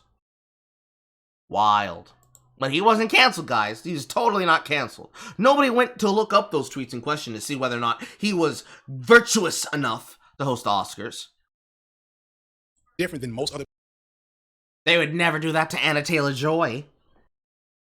Different than most other people in his situation from his era, and got extra scrutiny for it. And I don't think it would have happened to a white comedian, because I can't think of too many examples of that happening to white comedians. At the same time, though, Hart still serves as a really useful way to look at the problem, because however long after that, he had that weird exchange with Lil Nas X on an episode of HBO's Barbershop. And with all that early success, you felt it was important to make an announcement recently. He said he was gay, so what?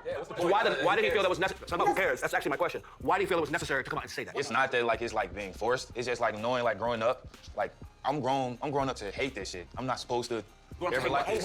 Hey, what? Homosexuality, gay Why? people. Come on now. Why you gonna if you're really from the hood, you know. Now again. Oh, man. That just opens up a fucking mire in and of itself just from that episode of The Barbershop. He says specifically, he's gay, so what? But why was it necessary to put it out? Well, I was growing up to hate being gay. What were you hating about yourself? The question Kevin's asking there is, no. Why did you grow up to hate yourself? It's like, well, come on, man, you know. No, he doesn't. Can you break it down? Can you explain it? You kind of can't. Because the answer there is, well, I hated growing up being gay because I came from a household where my father was a pastor. That's it. Because if he had delved deeper in that, it's kind of like, that was kind of Kevin Hart's moment to Oprah the shit out of Montero. Because it's actually, oh wait, you know what, you're right. My dad hating gays has nothing to do with it, because he's not me! Holy shit! I could have been sucking dicks the entire time! Thanks, Kevin!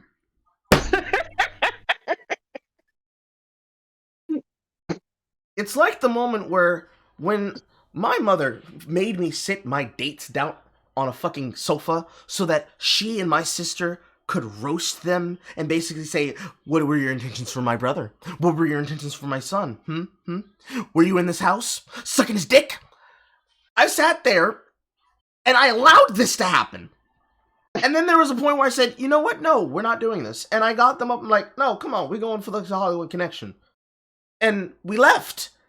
And then they text me angrily like, what are you doing? Why did you leave? We weren't done. I'm like, click. So you want to go on the roller coaster? It's the sudden realization of, actually, who are you? Because you're not me. Me's going over here now. Later, bye. And you wave at them, and they're like, no, wait, come back. This is where we have power. What are you doing? Montero was experimenting with exactly that there. The fact that that causes a controversy is the reason why we can't have conversations anymore. Even in a place designed for conversations, we can't have conversations. It's plausible that this was maybe edited to make it look worse than it was, and Hart does try to clarify, kinda, that he was trying to get across this point of just everybody needs to just not worry about this other stuff and keep pushing forward. But in making the damn! It's almost like Carl just made that point. Fuck! What are we gonna do next, Jay Signifier? Point, Hart, just like Chappelle, is doing something that he wouldn't want anybody doing to him as a black man. Nobody wants their oppressed identity to be minimized and to be disregarded on how that affects what they're doing. But I do feel like there's a lot of black people, like we got this, there's different theories on whether or not black people are more homophobic than anyone else. And I don't have good data on that. I've seen research that supports that argument. I've seen research that's not true. The answer is yes. The answer is yes. It was inculcated as an idea that came through the 70s, the 60s, a little bit of the 50s, if you really just want to think of what's the worst thing you can think of, For them, it was the Mandingo. And then in the 70s, the 80s, and the 90s, it was AIDS. And then it became the actual, well, what's metrosexual really? So the answer is yes. 100% resoundingly yes. At least in America. But what I do think is true is that the nature of homophobia is very much connected by the Black experience and our understanding of our own identity as oppressed people. Also, do you notice the fact that this man deadass said with his chest, Dave Chappelle's just hedging his bets? Not just Dave Chappelle's hedging his bets. Any black entertainer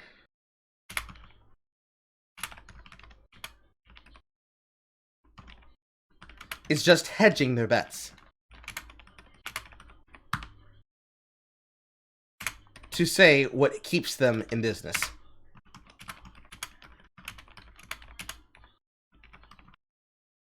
Damn, that's a based ass take. That's a based ass shake there, Jay Signifier. So, what's Hollywood doing? Like, if gay and trans jokes were so mainstream and so well liked, why are there so many hit pieces? Why are y'all always shitting the bed every time someone says boo to you? Why y'all so pressed? Why are y'all so pressed? They're so accepted. That's why we want him ruined, because it's so accepted. And that makes us say things like what Chappelle is doing here and like what Kevin Hart is doing. It makes us want to win the Olympics of oppression. And it makes it harder to engage with and validate the oppressed identities of other people because it feels like somehow we're losing as these other groups make strides for progress that seem barred from us. And I want to be clear. There's a valid reason for this anxiety with Black people. The reality is that anti-Blackness has been a fuel for the progress of other marginalized groups for a long time. Anti-Blackness has been used as the fuel to marginalize other groups for a lifetime.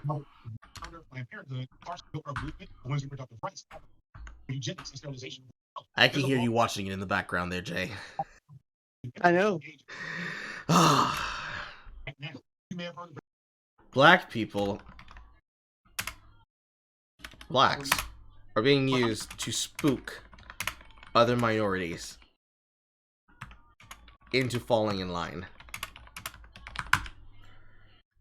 Oh, shit.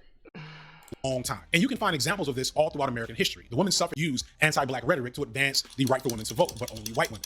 Margaret Sanger, founder of Planned Parenthood, partially built her movement for women's reproductive rights off of the support for eugenics and sterilization of women of color.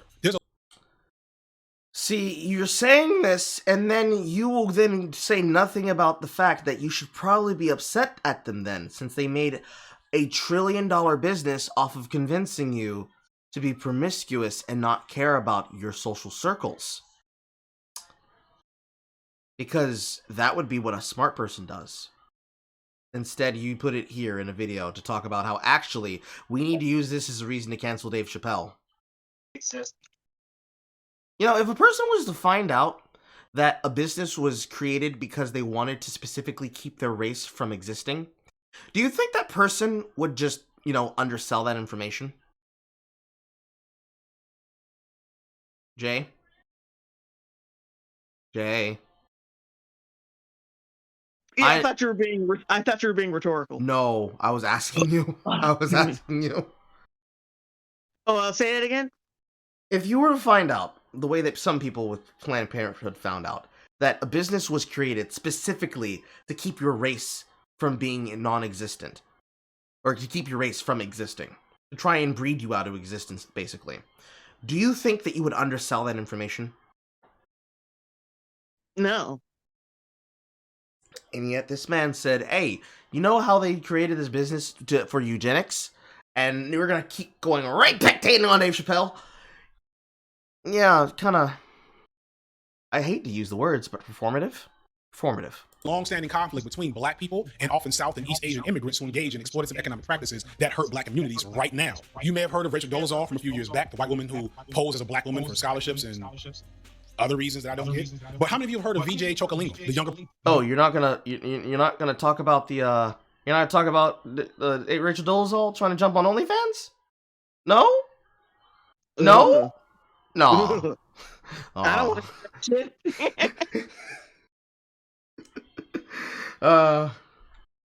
But what is he about to say about Mindy Kaling? Of actress and comedian Mindy Kaling. And so what this dude did is, after not trying that hard in school for most of his life, when he wanted to go to college, he posed as a Black male to try to get access to scholarships that weren't reserved for him. And when he got them and got caught, he then came back and said, see, this is an example of why affirmative action is a bad thing. Black people have had a history of... Okay, but that demonstrates the fact that, number one, the minorities don't have the ability to claim actually white people get everything, because here's how affirmative action is actually bad. That is a perfect case example of why it's bad. You are discriminating against people. He has demonstrated the problem. Leitrodolazole demonstrates the problem. Sacagawea demonstrates the problem. But no, it's a bad thing, because actually we need to have it. Do you? Do you need to have it? Damn, tell me more about how you don't like a meritocracy. Tell me how you just hate meritocracy in general. I have to be clear that I'm saying meritocracy, not a meritocracy. Then again, it's someone like him. I just might be saying a meritocracy. Standards, personal value, ethics, follow through, putting in effort. This is white supremacy. Experiences of other minorities using a preferred minority to usurp or do harm to us, or as Dave Chappelle insinuates, being a minority and collaborating with us until the opportunity presents itself to disengage. And in my view, no two groups are more guilty of this than the white-dominated feminist and LGBTQ movements, and how they persistently exclude black women and black queer people. Ah, shit! He said it! He's coming for the scalps! He said, fuck the women! That makes him based! My Yaga's not as good as his. I gotta get him to teach me. When it's too inconvenient for them to be included. The issues that black people. Oh god. Here comes fucking trans Madonna again. LGBTQ black people have with white LGBTQ people. I think that it actually has nothing to do with queerness, in my opinion. I think that the non-black people that want to be racist to black people exist in and outside of queerness. In every single one of those is non-black people that are racist against black people, and I think that it is it's an issue outside of queerness. Like Dave kind of had a point, and really could have made a point had he taken the time to understand the problem. White queer people are very, very racist, and because they're no different from other white people. They're still white. Just because you're queer doesn't mean you're not white, and white queer people don't take the time to like reckon with their whiteness. They just don't. It's the same problems that you see white people have with like black people, like straight society. You know, they call the cops and get black people killed. Queerness is like, it has this association with whiteness because the only people. He didn't even say specifically anything. He just said white people get them killed. I'm not writing that down. That's going in the book of deranged shit said by the people who are never going to be held responsible for their words. They're uplifted. I mean, really, have you ever as like queer? I mean, they just sound mentally ill. I'm not touching that one. I'm just gonna say true and keep moving. Are white people, and they're not turning If I around. say anything, they'll and cancel me. Platforming black queer people, and not even like in like a YouTube or on video or anything. Like they don't turn around and stand up against like racism, or they don't use their visibility as a way to shine a light over our direction. They just kind of soak it up and they're happy to move on. And I haven't touched on trans. They just soak it up and they're having to move on. It is at that point that I'm bringing out the moonshine. That is some what? You know what I love about this? Like, you expect these violent, unrepentant racists to shine light on you. Why? Like, if it's not true, which it isn't, you expect them to fucking appreciate you after you trash them like that? Like, what the fuck is wrong with you? I'm gonna go ahead and speak for Cletus. The only time they're gonna shine a light on you is when we get the hunting dogs out. Mm-hmm. Get them, boy! That's the only time. And with dumb-ass cringe like that, that's where I whip out the white lightning.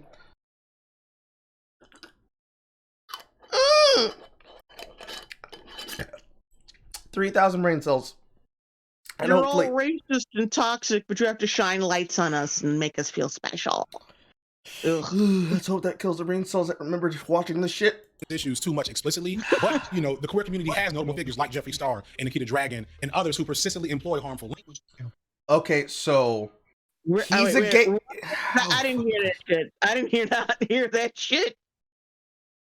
Oh, you did. And they're not turning around. Now you're gonna hear it again. Platforming black queer people, and not even like in like a YouTube or on video or anything. Like they don't turn around and stand up against like racism, or they don't use their visibility as a way to shine a light over our direction. They just kind of soak it up, and they're happy. Also, it's not necessary for them to.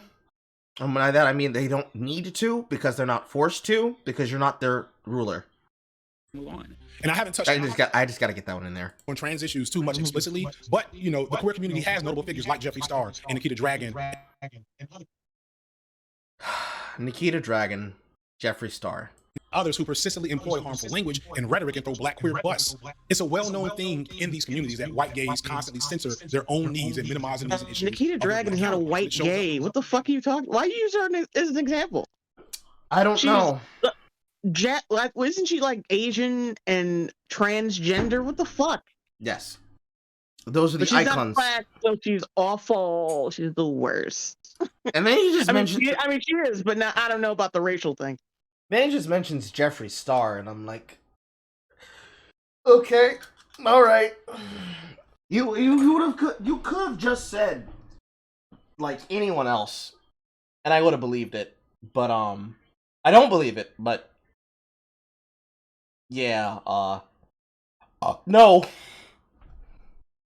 Data around poverty, HIV transmission, employment, and of course, bigoted violence. And if I wanted to, I could deep dive into this to try to make a further point for the video. But Dave Chappelle did.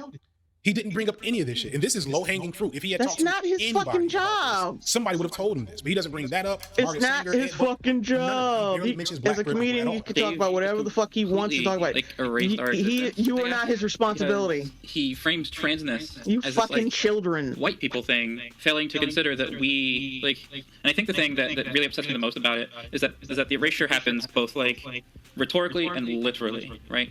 And when I say this, I'm not saying that I think black men are any more transphobic than any other group, because I don't think that's true. So when we're killed, when black trans women are killed, it is by black men. You were killed, and that's what I mean. Like, the erasure happens came back to literally life, and like rhetorically, like Dave pretends that we don't exist, but then at the same time, we are literally getting like unexisted by our own community. It's clear to me that Dave doesn't know what he's talking about, or if he does, Keyword he just said in that sentence: we're getting unalived by our own community. I thought you're getting erased by evil homophobic racists. You're telling me there's a transgender death squad out there? Do they take requests? Can I hire them? Are they called the T-Team?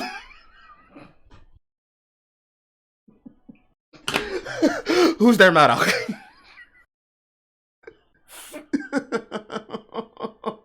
Imagine if that was a cartoon show. Can you imagine it, Gia? Imagine it. A cartoon show.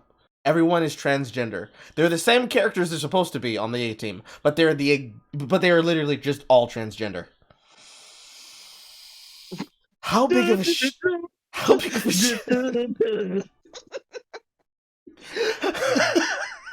They'd have to get Laverne Cox. I don't remember their names, so I can't make like trans versions of their names because I forgot their. We would just no. We see they would be their drag components. They would go on stage and be trans as their drag personas. And unfortunately, you'd have to get Laverne Cox to be Mr. T. There's no way around it. We just have to accept it. What, mother? Just use my correct pronouns. What? I said I picked the fool who doesn't use my pronouns. Alright, give me a second. I'm gonna go to the kitchen and get my mother her popsicle. She needs a popsicle before she can go to sleep.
Yes, I did.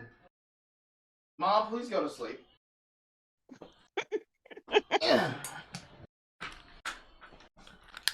Oh shit, I forgot about my burger. I forgot about my burger.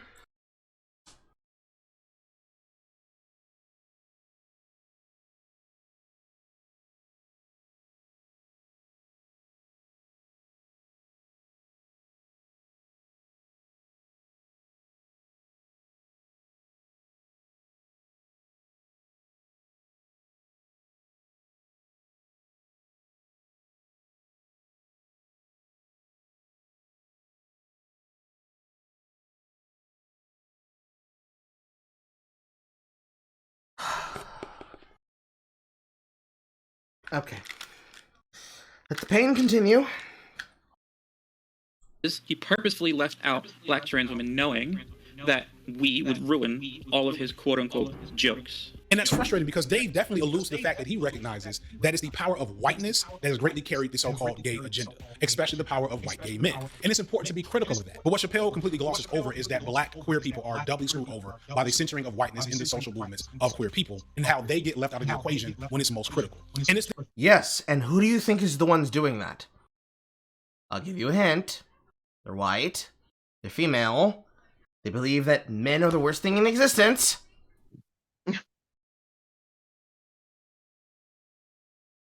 Nah, he's never gonna say it.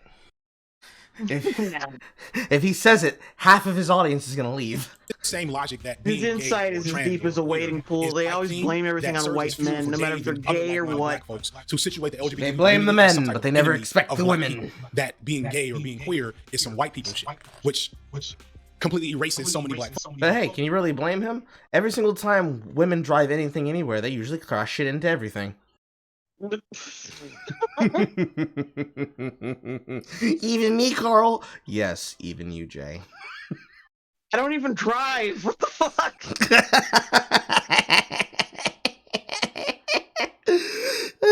Remember, I'm a man, so I don't have to make sense. It just has to hate women.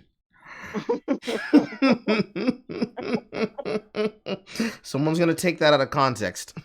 Now, let me tell you. But it'll probably be my audience.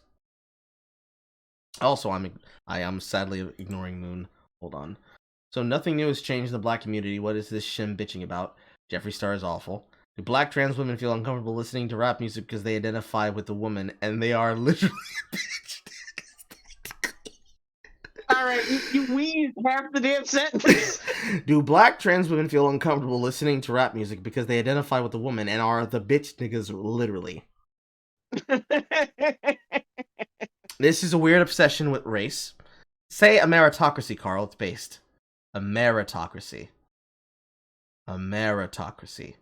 Meritocracy. My lips feel ashy. Wait, where are my damn chips? Clearly, some of y'all are very comfortable doing that. So here I am one last time, hoping, drive this last point home. The thing I want to get across here. Again? What'd you get wrong this time? Say the wrong vowel? Remember, it's A-I-O-V and then sometimes Y. Here is that I get where Chappelle is coming from in terms of this feeling of jealousy and animosity and nihilism at other people's struggle in the face of your own, and that as black men we are so surrounded by death, so surrounded by indifference to our condition, that many of us as a defense mechanism have adopted this attitude of, well, if folks ain't gonna care about black people and black lives and black bodies and black men, then I'm not gonna care about them. And if that was just the case, I don't think people would really be up in arms. But the extension of that is that there's so many brothers, and this is sisters too, by the way, there's so many black folks in general, that because our condition is so bad, we think it gives us license to pile onto other people, to punch down on other people in other groups when the opportunity presents itself. And then They're just jokes, you French fries. You know what? I'm not gonna say it. I will. Fact. The amount of days I get banned is how long I say the vowel on screen before I end it with the yagget. But no. Oh, delightful chip. He's just describing the people who don't have the confidence to follow through with the action. Because I don't feel hatred and animosity towards whites or gays or white women or black women or anyone in general, because goddammit, the plight of being myself is just so hard I don't feel that. I don't feel that with world issues. I don't feel that with anything. You know why? Because I'm not fucking delusional. You people are delusional. If you get out of the if y'all get out the delusion, you won't feel so bad. Mad and indignant when people criticize us for that. And it's like, just like being gay doesn't give you carte blanche to be racist, being black doesn't give you carte blanche to be homophobic or transphobic. And like Anansi talks about in their video, touches on the whole thing with the baby and how you can't, this argument that the baby got into worse trouble for hurting a gay person's feelings than killing a black man is such a bullshit argument to try to pull out there, because number one, the courts found that the baby acted in self-defense. Please recognize there's a lot of niggas in jail for lesser charges. The baby situation is very much an outlier. And like, are we ready to talk about This is the reason why I brought up all the rappers in existence that currently have jobs and have work today that were unironically and unapologetically gangsters in the 90s and early aughts. Right now, Beyonce is married to a coke dealer. Mm-hmm. And y'all look at that and say, no, yes, Queen Slay. So, like, how am I supposed to care about this? And I did know that he shot a person and they died for self-defense. The entire idea there is the morality side of it, right? Because thou not shall not kill, because some black people are very religious about this. Part of it comes because they're Presbyterian, some are Catholic, but it's very strange, right? Because this is the whole thing, especially when you tie it back to Tyler Perry.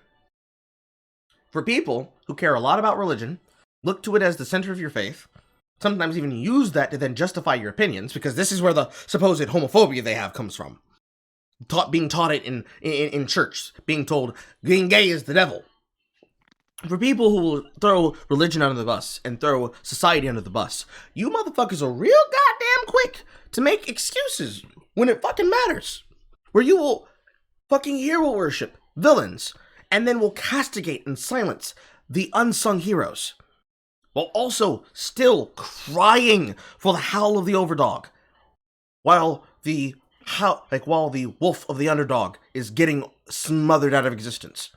That is also a video from Dr. Ramercam. That one specifically about H. Bomber Guy. But this is something that happens a lot. The people who will talk about the cry of the underdog, but then will go for the howl of the overdog. They go to the person who's winning because they want to win too. So they just switch sides. Especially if it doesn't align with their theorems or their principles. No.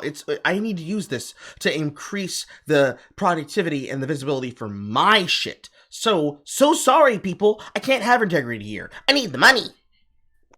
the fact that the baby's fan base is not heterosexual black men, that we are not protecting the baby, we're not uncanceling the baby. The baby's uncanceled by a lot of the same fan base that he insulted on that stage. So he's fine. That's just how it works when you're the baby. That's a role that black men are allowed to embody regardless of the negative things that we participate in. But Chappelle's not getting into all that. He wants to create this narrative of black people versus gay people instead of black people versus... Only if they have money. White supremacy, which is the real issue here. So I get where the jealousy comes from. I get why it's a thing, but that doesn't make it right. That doesn't give you a real strong argument to deflect criticism when you participate in harmful things towards other groups of people. Our oppression is not the product of those people's activity. So we cannot attack them on that basis. We need to be engaging with those folks effectively, because we can do two things at once. We can talk about the fact that these other groups benefit from and exploit black energy and bodies to promote their own social justice, but we can also not participate in their oppression just because we have the opportunity to. So that's bullshit. Also, so nothing.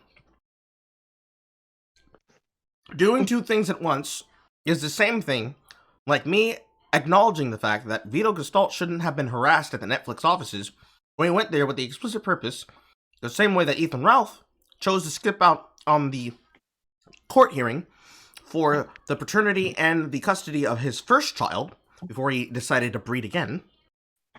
Because he wanted to really, really get footage of Chris Chan being taken into the police for incest.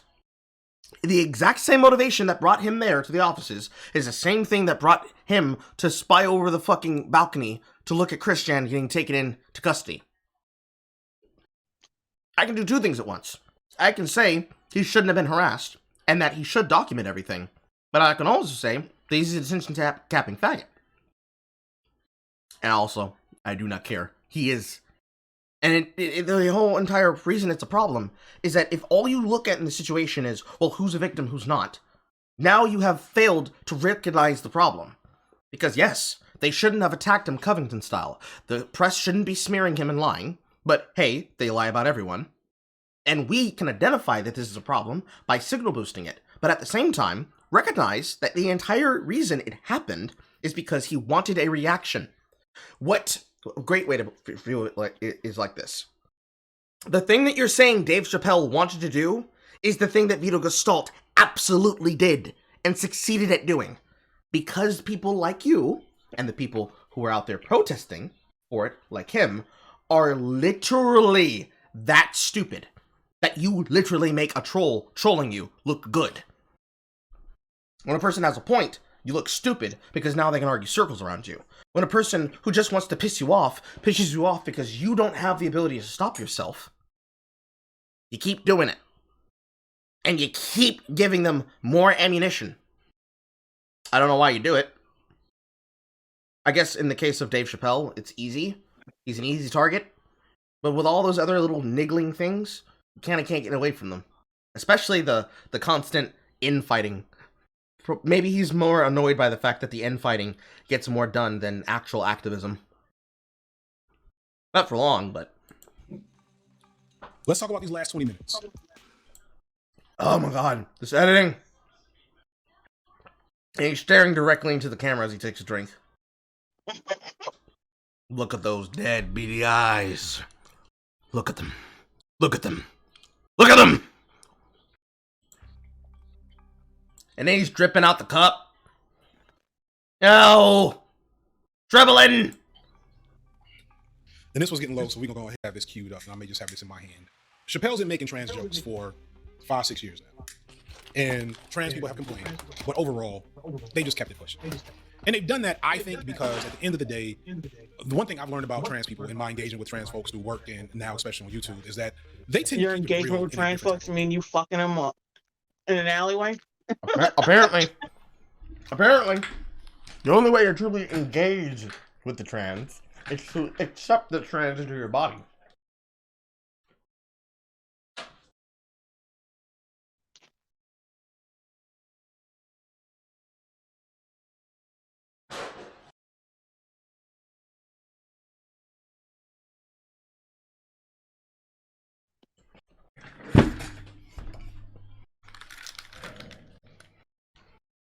They have an energy that Chappelle speaks on. When you recognize the world is aligned against you, you're not going to waste a lot of time whining and complaining about bullshit. When liar, pants on fire. He had to smoke the cigarette because now it's serious time. It's truth time, Jay. It's truth time. A swoosh is sweet. A shit is sweet.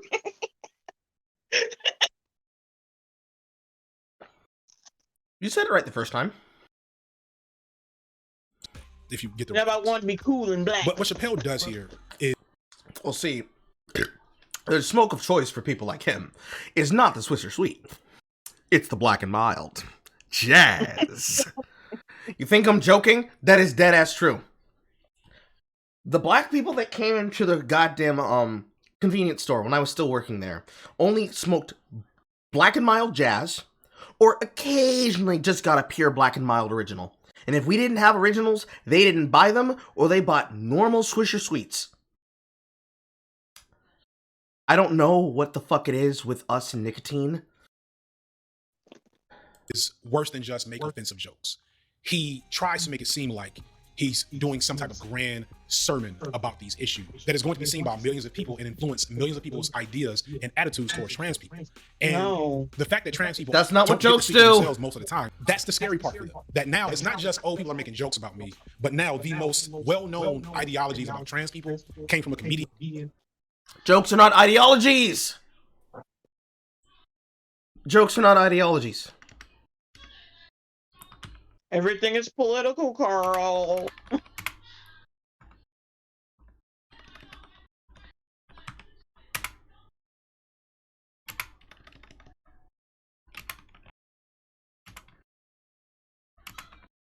Enhance your calm. Not enchant, enhance. Enhance your calm, black man. Jokes are not ideologies. However, you say Come on, Carl. Everything's political. That's actually a good way to view it, Jay. Mm-hmm. If everything is political, and Dave Chappelle goes onto stage and tells jokes about trans people while also telling jokes about everybody else, of which the majority of all the jokes are everybody else for about 75% of the runtime, and the last 25 is specifically about Daphne Dormer. And then he says, I'm going to put money and give it directly to your daughter, and then says, I'm not making any more jokes about you, and ends the special on, I'm not going to make them until I know we're laughing together. If the personal is political, he had a personal experience with a trans person that he is now going to freely find and raise and give money away to the family of. And then says, I'm no longer going to make jokes about you because clearly these are hurting you. So I'm going to stop. And then your reaction to that, if you believe the person was political, is how do we view that decision? That means that he does not hate you, he empathizes with you, possibly even feels sorry for you. So, if it's feeling sorry or feeling bad about himself or his decisions or his choices, does that matter? If the point is that you want him to come to the table, you would get him to talk, you would have them to listen, he'd be willing to speak to you, but that's not what they want, because the person is political. So instead of actually talking to them, they demand his appearance to be brought in front of the court as though he is getting court-martialed. And so he reacts and says, listen, I'm more than happy to talk to you, but I'm not going to be summoned. You made your demands, now let me make mine. If the person was political, a man basically walked into your home and said, listen, I'm sorry for everything, and I can help you make it right. And they basically try to do the thing for BoJack Horseman, saying, oh, you're apologizing? I do not accept your apology. And you have to live with the shitty thing you did. And he's saying, see, what you fucking thought was that this was gonna go the way you wanted. But since you making demands, I'm gonna make demands. Can't call him toxic. You can't call him evil, because he's not. So, this just becomes the justification for the people who are attacking Dave Chappelle to attack him so that they can seem like less of a villain and paint him as a bigger bully than he's ever been or is being, because without it, they look like the thing that they are. End of. Who clearly doesn't understand what the fuck. In other words, cope. We're doing and what the fuck we're going to do. And that's fucking scary. Hate is that irritating white trans people don't consider black trans people in this conversation either. They're complaining about Dave Chappelle and at the same time not including the main voices who have actual grievances with his jokes. Black trans women and black women in general are the main ones getting the backlash for coming out against him. And it needs to be said that what Dave is really doing here, probably okay, so now it's not about trans people, it's about black trans people. Okay. And black women. Black trans people and black women. This is why I can't take these motherfuckers seriously. Y'all don't really give a shit about this. Like, this not... And you're not doing this realistically. You just give a shit about your team. But, like, your team is narrowing. You're chipping it away so much of your fucking team that there isn't any fucking team. The employee, who is black and currently pregnant, asked not to be named for fear of online harassment. They've been encouraging trans employees and allies to walk out of the work in protest of Netflix's handling of the Dave Chappelle special, The Closer. Netflix just fired the organizer of the trans employee walkout. Well, yes, of course they would. But also... it's important to note the fact that they say black women because they are using this woman not only as armor, but as a cudgel. They are accusing people of using things as cudgels while they use a giant fucking powered jackhammer. Currently stealing power wired into the building that they're trying to assault. Wild. Wild. Of transphobia in the workplace and in society in general. Dave Chappelle sets to tell the trans community, a community he doesn't belong to and knows very little about, outside of his two trans friends, the truth about. I know there's echo. Jay's listening to it whenever is having it in her ear because she's looking at it on her phone. Themselves, that they're the real bullies and that they're the cause of their own problems. Now, just me saying that out loud should set off red flags in your head. In what world has this been a real thing? That a member of an outside and often antagonistic community is the person who really knows the truth and what's wrong with those people and why. And so keep in mind, Dale did not specify who they were punching down to. He said my people, which could have been comedians, or just anybody. Yep. Anyone who's not them, which this video clearly proves that, yeah, they punch down at anyone that's not them. is fucked up too. Because if you read it as, well, please stop punching down at my people, and you think he's talking about comedians, that can work. There's been a lot of cases where comedians refuse to do college shows, they refuse to go anywhere near campuses, they refuse to host shows near campuses, on campuses, at campuses. They don't do talks, they don't do appearances, they don't even do sign requests, because that's the attitude that they've learned. Jerry Seinfeld's talked about this, Chris Rock has talked about this, a lot of people have talked about it. It's been a running theme ever since social justice became something that became activism. But worse is that if you look at my people as literally my people, if you think he means black, that couldn't be true. Because who's the first ones that are ready to fucking backstab him? Other black people. For the solidation of those who have power. Which would be anyone, but more specifically, networks. So, a bunch of fucking corpos. But if you look at it as my people being anyone that's not you, yeah, everybody's getting attacked by them because, oh, you don't stand with us? You must hate us. I wonder if there is a person out there who's had that happen to them and they just came back and said, bro, I am black, trans, and gay. And they're just like, dun, dun, dun, dun, and just disappear. That power where they start literally erasing people in order to suit their narrative. Have it so hard. He starts out defending J.K. Rowling and then calling himself cancel J.K. Rowling. My God, J.K. Rowling wrote all the Harry Potter books by herself. They canceled her because she said in an interview, and it's not exactly what she said, but effectually, she said gender was a fact. And then the trans community got mad as shit. They started calling her a TERF. I didn't even know what the fuck that was. I'm Team TERF. I agree, man. Gender is a fact. For Dave Chappelle to call himself a TERF and defend J.K. Rowling. You didn't say about the part where everybody came through the white legs of a woman. You're willing to play that clip and then immediately cut back in, but you won't play the whole full thing. Interesting. Would be like defending David Duke and calling yourself Team KKK. In more ways than one. They're significant. Oh boy, that's a fucking rip. Yeah, because Turks have been around as long as the KKK has, and it's caused the same amount of damage as the KKK. Yeah.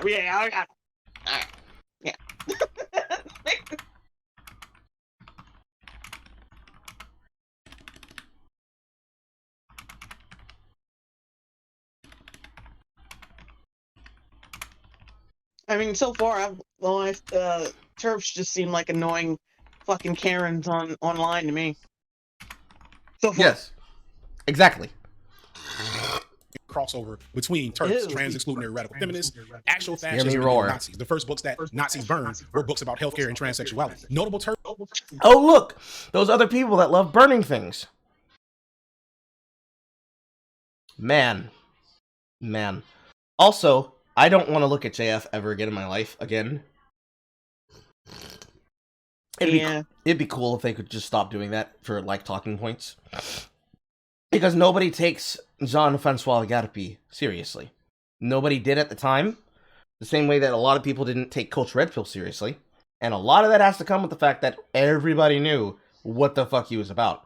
It's like listening to Stefan Molyneux, right? Not understanding that he is an anarchist at nature. And being only aware of him because of his obsession with Lauren Southern and her reproduction. It's like, do you listen to the man speak? You needed to be against him because he told a woman, hey, you should have kids?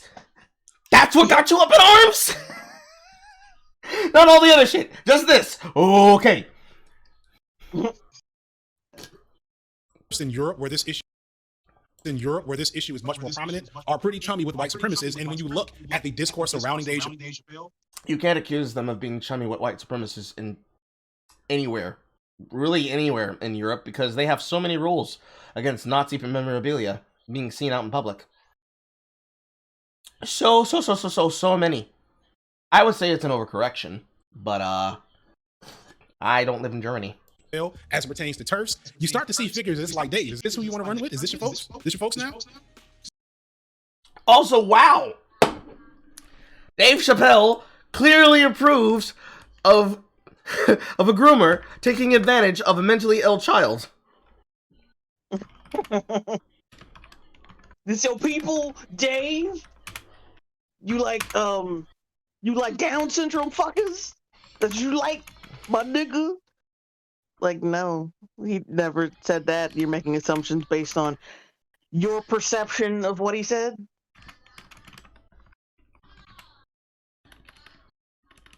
You're making shit up and then getting mad at the shit that you made up.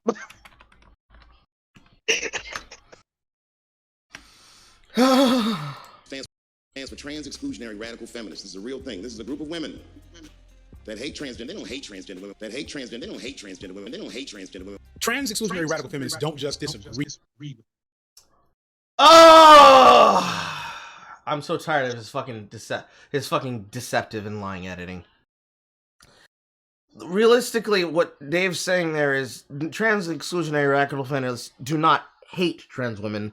They are just trying to edge them out of the conversation in a way that is out of sight, out of mind. It's like, oh, those people over there, yeah, we don't talk to them. We stay over here. Because if you just go by, oh, well, see, they're excluding them. They're trying to keep them out of social life. They are hunting them down in droves and packs. I'm going to tell you, ayo, bro, that's a really good fucking novel you're writing. Did you get that approved before you submitted it for YA Pulitzer winning prizes? Because it's a fucking fiction. Realistically, it's a bunch of people trying to police you about your life, saying, no, you're not allowed to go outside and wear that skirt. You just go outside and wear the skirt, girls. It's just as simple as that. They can't stop you. With trans people, they hate trans people. They don't hate transgender women. They stalk trans people. They harass trans people. They commit acts of violence. Do they harass them in public or do they harass them on Twitter? Very important distinction. Violence towards because he seems like the type of motherfucker that thinks language is violence. Only when there's a brick behind it, and only when it's bashing in the wrong person's windshield. Dangerous thing for Dave Chappelle to do. I won't go that far into what Rowling did herself. ContraPoints does a great video on this, but it's more. Oh, he did it again! Signal boosting more people who should not be listened to as a standard of belief. What is it with these fucking eunuchs worshiping ContraPoints? Because they need the PP touches. They made fun of him for starting to do it because they said you could never sit with us, Quentin. But now they're like, you know what? Actually, she makes a really good defense. So now they just promote everything that ContraPoint does because, unfortunately, as long as ContraPoints exists, they're going to consistently use them. Because as I talked to the leftists that I was actually able to interview while I was in a car ride before, they look at them as pure edutainment. They don't care about their worldviews and opinions and politics. They just look at it as like, oh, this is something to listen to for an hour and a half.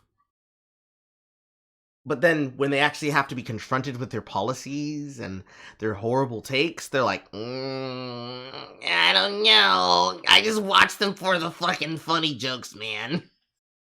And like, when I sat him down and I asked him, like in the purest determinate terms, hey, can you, like, explain it to me? He did. And when I asked him the questions, like, okay, so how do you feel about when they are hypocrites? Is like, you know what? That's actually one of the things that I detest about them, especially with people like Vosh, because like, I want to be on their side, but I recognize how bad they are. And it's not the, well, see, they're really inconvenient for me because they make me look bad. It's the, no, these people are fucking retarded and I hate them. But at the same time, I just wish they weren't so fucking attractive and popular.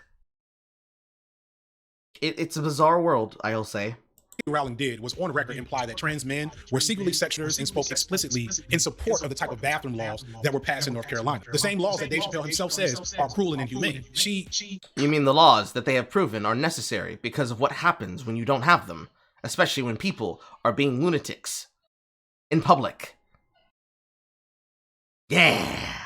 Constantly addresses trans people as being either sick or mentally ill or treats them like children. And as a final cherry on top of all of this, when this is going on, technically they are ill, but like, it's not. It's like someone with bipolar disorder. They're not bad people. The same. That's just the truth of it. Like, you know, your brain isn't catching up with your body. What are we supposed to think that is? Listen, they're just neurodivergent and mentally unstable. That means you need to give them ass pats.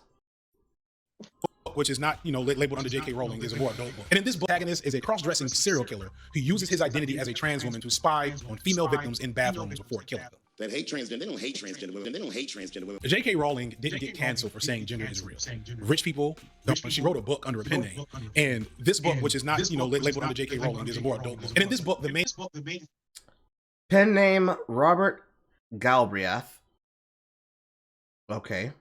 Cis man, see, look at this motherfucker. If it's a cis man dressed as a woman, then it's not a fucking trans person.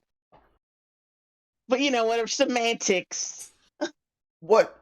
I was told that cross-dressers totally are the same thing. No, it's not the same fucking thing. They say this, but they don't realize that they just basically said that any person who dresses in drag is actually a trans person. So, I don't know about this, but I'm pretty sure RuPaul still fucks men. Just saying. I'm pretty sure RuPaul still fucks men. antagonist is a cross-dressing serial killer who uses his identity as a trans woman to spy on female victims in bathrooms before killing them. That hate transgender, they don't hate transgender women. They don't hate transgender women. J.K. Rowling didn't get canceled for saying gender is real. Rich people don't get canceled. But the trans people and LGBT community turned away from J.K. Rowling because they realized that J.K. Rowling hates trans people. That's why she got canceled. They don't hate transgender women, but they look at trans women the way we blacks might look at blackface. It offends them. Then he talked about the comment of her thinking that trans women are basically... Then he finally plays out the clip. And then he just keeps moving. It's this sophistic motherfucker. Like using black. I remember that one joke and I'm going to read the Dave Chappelle made. He gave another example about how ridiculous. Like, it's a joke about like how maybe trans people are like look a little silly when they try. He compared it to like him pretending to be Chinese. Mm-hmm. Like, how silly would it be if I was like, I'm Chinese? This is how I feel inside. It's hilarious. It is a joke that I would make. In fact, I've made it before. In public. He sounds like a person who just disagrees with trans women. You are fucking... See, the key part of when you do it is that you really have to hit that inside part. You have to keep your eyes slanted and you can't move your lips. Blackface actors. This is a white woman. Go. You are fucking blackface actors. You aren't women. You're men who get sexual kicks from being treated like women. Fuck you and your dirty fucking perversions. Our oppression isn't a fetish, you pathetic sick fuck. By the way, this is a woman that J.K. Rowling openly supported. They don't hate transgender women. Do I have to explain how stupid of a comment? Can you show any proof that she openly supported her? To act like none. White men. It'll only ever be words. Period. Well before substantiate your claims. You can't just say that shit. These people are not in the business of substantiation. They're in the business of tarring and feathering. I keep trying to give people the benefit of a doubt. I need to stop. The only people you should give the benefit of the doubt are the people who make you laugh. Around and make fun of black people and then immediately took it off to go back to doing white people shit versus trans women who live as trans women their whole lives or as long as they're able to do it, who deal with discrimination, depression, high rates of suicide, high rates of unemployment, and high likelihood to be murdered.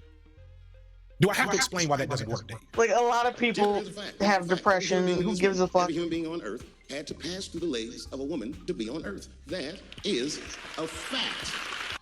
Oh, then he plays it and he just keeps moving on. Cool. I want to say that gender is a fact, and this is true, but Dave is making the very classic mistake of thinking gender is the same thing as sex or sexuality. And I'm going to explain that. No, stupid bitch. They are interchangeable words because you people never pick one because you change your opinion, so you're trying to run away from John Money. And then when you run away from John... Oh, God. Oh, God. Okay, please don't let us tap the John Money sign. You switch to gender so that you can tap John Money, and then when people quote to you, okay, let's look into what John Money did, you go right back to sex, and you're like, well, we mean sexuality. But then you never actually talk about the factor of the difference between sexual orientation and sexual preference, which is what you started doing when you realized people could just say, you see, I actually prefer women, and I orient myself inside them jeans. Because nobody cares. I mean, they're always like, well, gender is what I identify as, but like sex is what I was born as. Okay, so why is it then, why are people then obligated to adhere to your, your pronouns and shit? Like, if it's just something you choose to do? Mm-hmm. Because you're making it sound like it's a choice. You're making it sound like it's a fucking costume. And then there's the hypocritical shit of, well, these are my pronouns. And they're like, those aren't your real pronouns. You need to believe me when I say it. Why do you think I'm lying? And you give them that knowing look because it's really just it's really checkmate for them. Because it's supposed to be that way for them. You're supposed to adhere and acquiesce to every single one of their desires, but then you have to present your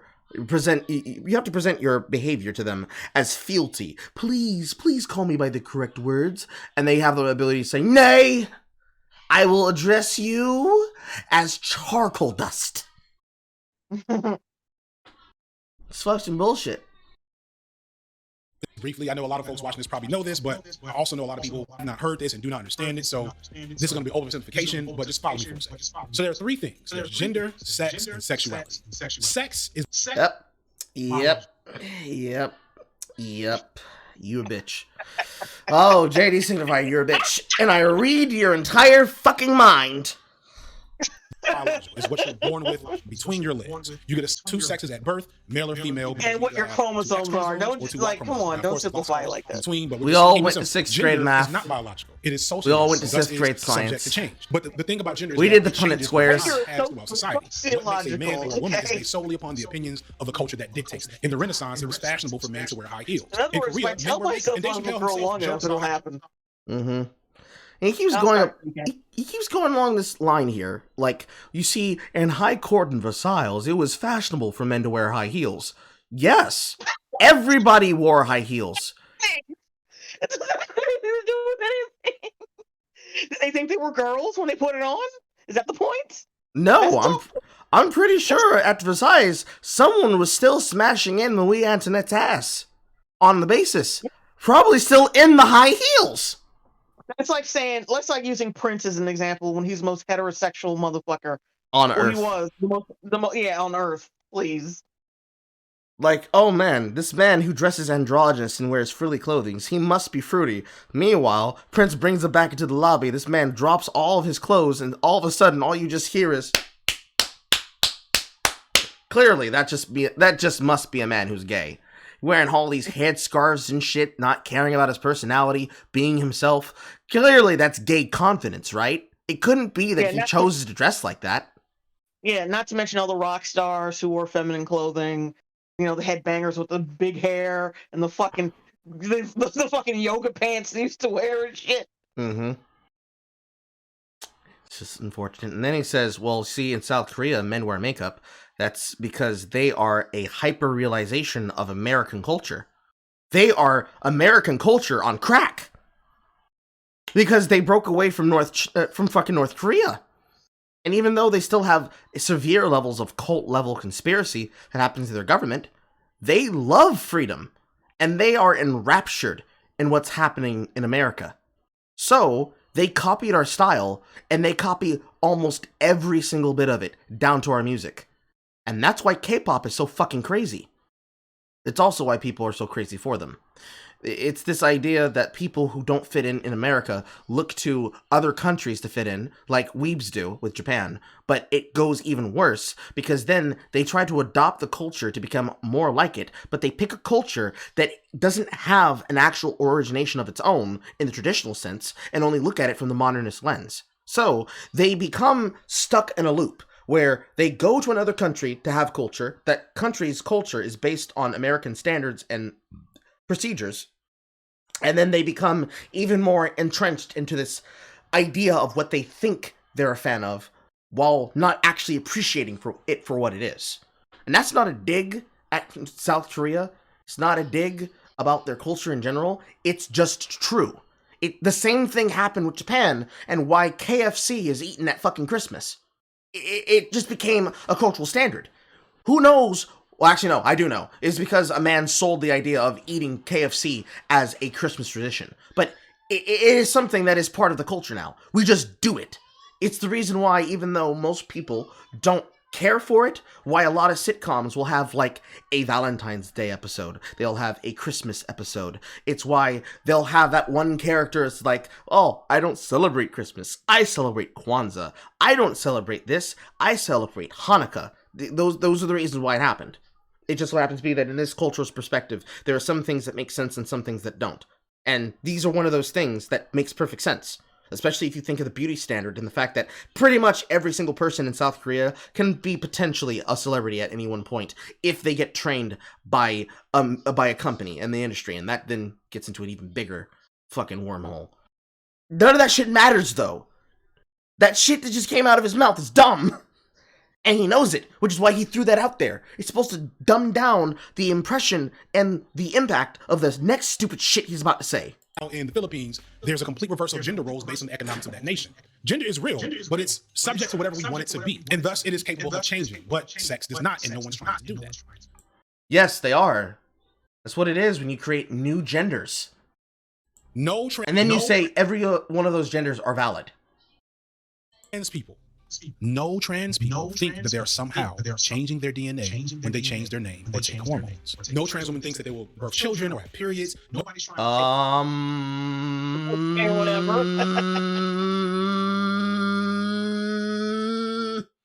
I'm so sorry, but my foray on TikTok tells me that this man is not only whole ass wrong, but dead ass wrong. Nobody's trying to take that special role away from women who are born female. The Caitlyn Yes, they are, actually. On a regular basis, even. Women of the Year thing was a media stunt. And even still, that's a one-time thing, as are all the problems that keep floating around social media about trans girls in high school sports. The reality is that the threat that trans women pose to cis women is mostly a made-up problem.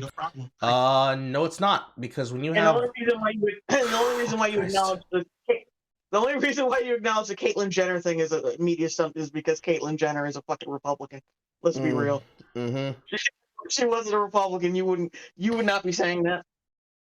And suddenly reality hits when the fucking political ideology doesn't line up. And then there's the problem of like, oh, well, that's made up. Well, see, the problem is that trans women are still biologically men. And sexual dimorphism is real because that's science. There is a difference in our genders. And when you have women competing against non-women, men, and they are losing in sports competitions that are supposed to be based on the concept of fairity, which they are, and you have, even to this day, trans athletes that even though they are women, they live as women fully, they will still compete against men because they understand the difference. Whereas, how many times have we seen an athlete transition into a gender, and then after they've transitioned, they are just dominating in the sports category that they chose to go in for? I've seen it happen with soccer. I've seen it happen in MMA. I've seen it happen in boxing. I've seen it happen in rugby. Surprisingly enough, I've seen it happen in volleyball. We've seen it happen in wrestling. We've seen it happen in track and field. It doesn't stop happening because no one's pushing back against it. Effectively, we've even seen it happen in bodybuilding now. And the reality there is that if you say, well, this is made up, that's not made up. Imagine telling your daughter, I'm sorry, but Bethany's just going to have to win because she's a better athlete. Well, you deadass know that Bethany has a bigger Adam's apple than you. That's not transphobia to acknowledge the fact that your daughter lost a competition because there was a biological difference and disadvantage to the other competitor. This is not the idea of saying, oh, well, you see, actually, the black athletes are just going to completely outclass us, and that's the reason we have to keep Blackie out. That kind of racism was the reason why stories like that of people like Jackie Robinson is supposed to be important. And yet, y'all didn't understand this assignment. But at this fucking point in the day, you will tell me with a whole ass fucking confidence, well, it doesn't matter, it's just normalized now. Yeah, now that there's black athletes for everything, I can remember in 1999 being told by my fucking third grade teacher fucking days before we ended up watching 9/11 happen live about this being a reality because she was chummy with my mother, so she was able to allow me to go on these brunch dates with her that she paid for. It was fun. She was sitting there explaining to us, even with our small little pea brains, the idea that me being black was no different than Melissa being white. It's just melanin in our skin. That doesn't make me extremely better than her. However, there will be a point that I will be stronger than her, but she could be smarter than me. She could also be faster than me. These things are supposed to be comparisons to bring us together, not tear us apart. But so many people are prepared to use them to tear us apart for no other reason than because they're scared. And this is part of that. They're scared. Scared that they're losing their foothold. Because, again, years of preference feels like oppression once they get equal treatment. But also, it's just the specter of racism and bigotry that never goes away. Every generation has it. It'll always show itself up in the weirdest places. And in this case, it's the idea of they hate me because they ain't me. I wish it would stop. I really would. I really do. But it won't. Created by Terps. There's something that people latch onto to fuel their bigotry. Even like, we talk about the trans women in high school, right? Like, y'all know a trans woman competed at the Olympics this past year in weightlifting. Yeah! Damn, it's almost like I'm on the goddamn mark! Tell me more about it! And lost. Didn't just lose, didn't even make the cut.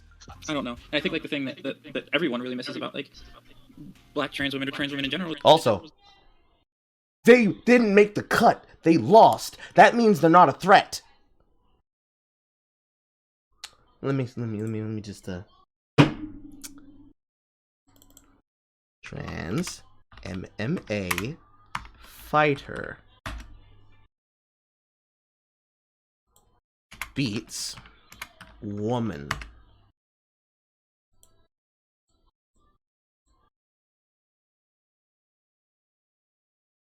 So, here is the athlete that recently competed after transitioning, was a person in the army, and beat the shit out of this opponent.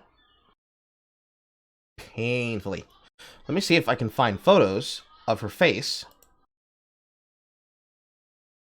Unfortunately, it doesn't seem like I can find them because they just have all the pictures of them. This is unfortunate.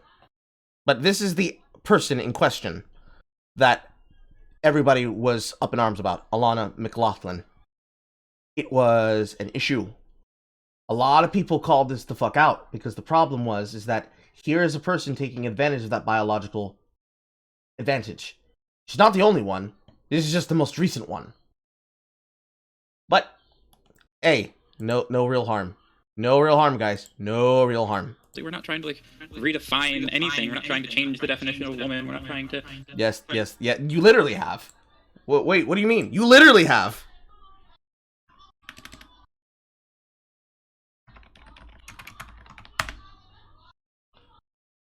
So,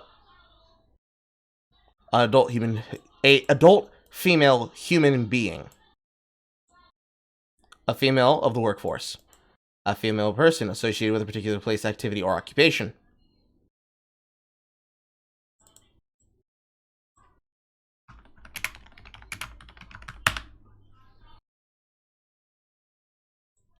Free dictionary. The original definition. Adult female human. Adult female human being. Instead of just adult human female. This was done recently. And it was done specifically because, oh, well, you see, we feel bad about it. There's been so many fucking videos that covered it. And that's not the only word that's been changed. There's 50 billion other words that have been changed specifically for political purposes. Mainly because they were inconvenient. Mainly funded by big money. It's crazy. Threaten anyone's existence. Like, dude, I just want to be able to get on the bus and not have to worry about fighting someone. You don't. You just get on the bus and you get on the bus. And you just get on the bus. Just get on the bus! Fucking wearing a skirt or makeup. It's insane. It's insane. Wear a hoodie. A lot of people talk about the fear that comes with being trans in public, but Buy a gun. I don't think they understand the profound levels that is felt by black trans women. I don't really Buy 2 guns. care if you know, like if you understand my existence that much. Just like let me live. And then How do people need to let you live if you're not already living? You're not living, you're existing. In fear. Dave Chappelle isn't letting me live. Dave Chappelle came to my bus stop and he grabbed me by the neck and started choking the life out of me until I said that I was born in my mom. up his trans friend Daphne, God rest her soul. And this is where I knew I had to say something, because I knew to the uncritical and the bias that those looking for confirmation of their suspicions and unease about the growing presence of trans people and their increased visibility in the country, that they were going to see this bullshit artist story as some type of grand statement where Dave really said the quiet thing out loud and gave a voice to issues in a way that they couldn't. This is what earned Dave his standing ovation and the countless Facebook statuses and tweets that I saw from people that I would consider friends saying Dave the GOAT. Ah, man. He said the thing that we like to say, and now I have to explain how it's actually bullshit when he did it. I can feel my Patreon money on the line, guys. And I knew it would happen. I knew it would work because it always works with the group not being harmed. Oh, what's that? We knew it would work because it always works. What were you doing? I mean, like it worked on your video? I've been seeing this same bullshit tactic from white people since I was a little kid. White people. Yes, when you were a little child, when you were a small child, there were definitely people talking about transgender issues. When were you born? Do you think he has a Wikipedia? I hope not.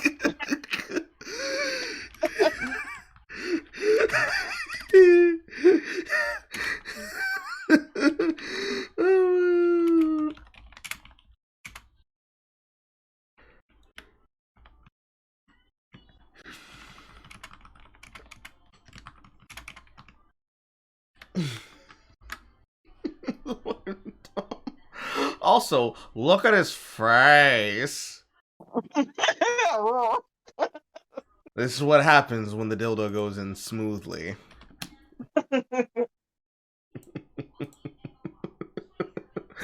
Oh god, okay.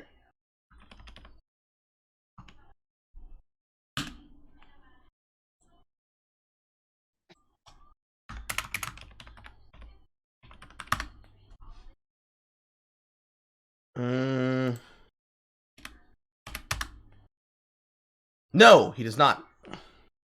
Well, actually, wait, hold on. Let me be thorough.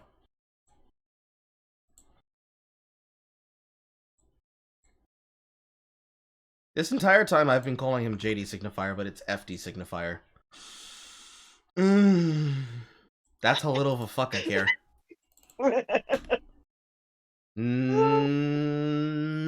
No. He doesn't. He's not relevant enough for a page. We call him JD Signifier. Yes.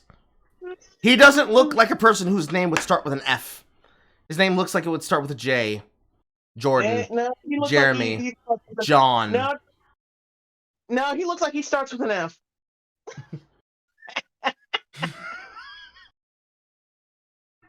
You nasty. All black people have, and it's infuriating that Dave would literally use this tool to avoid accountability for his own bigotry. Dave uses the suicide of his trans friend to turn the tables on the trans community. Dave uses a tool out of the white oppression handbook, and it's so sad that he would do that. Now, excuse us as we do it 50 billion times within the last 15 years. As if to say it's their fault, because they're their own worst. He made this one trans woman his permanent cane in the canvas. It is their fault. Insert Like, whatever she was black bullied into talking head suicide. Republican grifting them What out are you money talking these days. Oh my god, he used the word grift in a sentence and showed Candace Owens. Case closed, we're done here.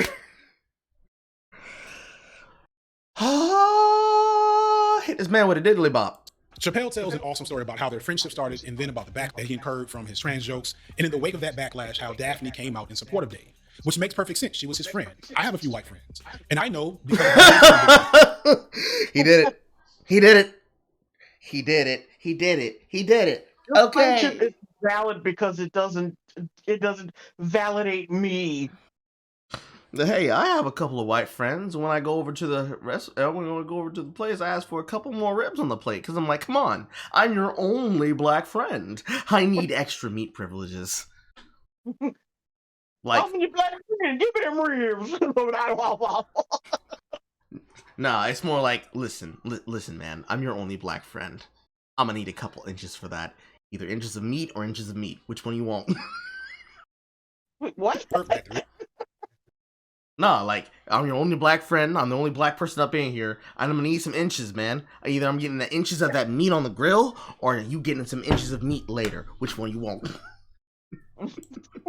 reality is any one of them might fuck around one day and do some shit that gets them drug on Twitter. That's just the sad reality of how racism works. And I want y'all to know, all my white friends watching, understand, if that ever happens to you, I don't fucking know you. Don't look to me. Say Oh, what a good friend you are. Oh, wait, I didn't catch that entirely. Am I mistaken? Did he just say that he would drop his white friends at the drop of a hat? Yes. Oh yeah. So yeah, you're a piece of shit. And I hope they're watching this and they're like, you know what? We're not gonna hang out. You're not in the group chat anymore. We don't want to hang out. Just bowling privileges, just out all, at just now. all the shit. Like just all the shit. No cucking privileges. You don't get to fuck our wives anymore. We're not watching. Fuck you, man. Like, these motherfuckers have no loyalty whatsoever. People like on the good old bread tubers, no fucking loyalty. How could they have loyalty? Loyalty is expendable. They have to be smart. They gotta play the political game, Jay. If they don't play the political game smart by using people as pawns, how will they ever be able to never stop being the pawns? Look to me to save you. I'll maybe call you afterward to explain how you fucked up, but just understand, I'm not doing that shit. And I'm not making that joke to say that Daphne shouldn't have. Oh, he ain't gonna stand up for you, but he will call you afterwards and say, hey, listen, bro, you fucked up. Here's how you fucked up. Defended Dave Chappelle. What a That's hero. her friend. That was her decision. What a I don't fucking know the reality hero. of what it's like to be trans, but I do know that mental health, depression, and suicide are persistent threats to trans people. I also am aware of how vicious trans Twitter can be. So I imagine that what Daphne experienced when she broke with her tribe was very difficult. And I don't think Dave is out of line to insinuate that this fed into Daphne's eventual suicide. So we tend to, especially in Twitter. That's an interesting take. You said he used that. That's an interesting fucking take. Oh my god. I'm not saying that Daphne's experience is invalidated, but I am invalidating it by insisting that he used her as a prop. He used her as a prop. Even though I can agree, because I know for my own self, they are fucking savage. But you see, I need to win. I need to win. Dismiss the effects of cancel culture. And on some, definitely overblown, especially when you hear rich people like Dave Chappelle. Oh boy, it was definitely overblown. The death of a person because of social hazing was overblown, guys. Guys, he's talking about nothing. We can move on here. Also, I thought cancel culture didn't exist, but now they've got a fucking body count. So they've been had body counts. Now they just have a public. Yeah, no, like you would not in context of the video. You said cancel culture really isn't a thing, but now you have a fucking body on it of people who tried to cancel someone and then they ended up committing suicide over it. So, what's up, bro? What's up? Other communities talk about it. That's mostly nonsense. But we have to start recognizing that the nature of canceling and the ratio and the drag and the dog pile and all of those things, especially within community, are extremely damaging. And we definitely have to start finding other ways to air our grievances and process our hurt when people that are close to us hurt us. But to really just have it be proof that he's not transphobic because some of his best friends are trans, and to use it to lecture this marginalized group as if it's their fault individually, that shit is heinous. Imagine if Seinfeld came on stage and said the N-word 100 times and then made jokes about you smoking crack and eating watermelon and said, it's okay because I was friends with Richard Pryor, and then used Richard Pryor's lifelong battle with addiction as a way to teach us black people a lesson about how to be better to white people. And we really are our own worst enemies, and we really need to address our issues. Did black people drive Richard Pryor to drug abuse and his eventual death because he supported Jerry Seinfeld? This is a very specific situation, you dumbass. There is a legitimate argument because we know how black people are that we can say yes. Black people can't handle other black people because those black people are stupid. Not like us. We're the smart ones.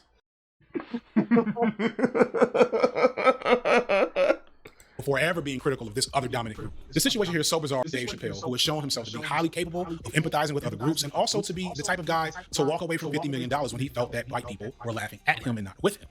So he is very much aware of how jokes can be harmful and lead to harm. See, I would think it'd be funnier that more than likely the reason why he probably walked away most of all wouldn't necessarily be because of just white people looking at him as the butt of the joke and thinking of him as a dancing monkey, but other black people thinking of him as a dancing monkey. Because it's the same take that somebody else had about King Batch and all the content that he made on TikTok and on Vine, and continues to make, where he is effectively doing minstrelsy. I forget the person in question. It's another video that was covered by Aaron Preach, and a situation I looked at live myself.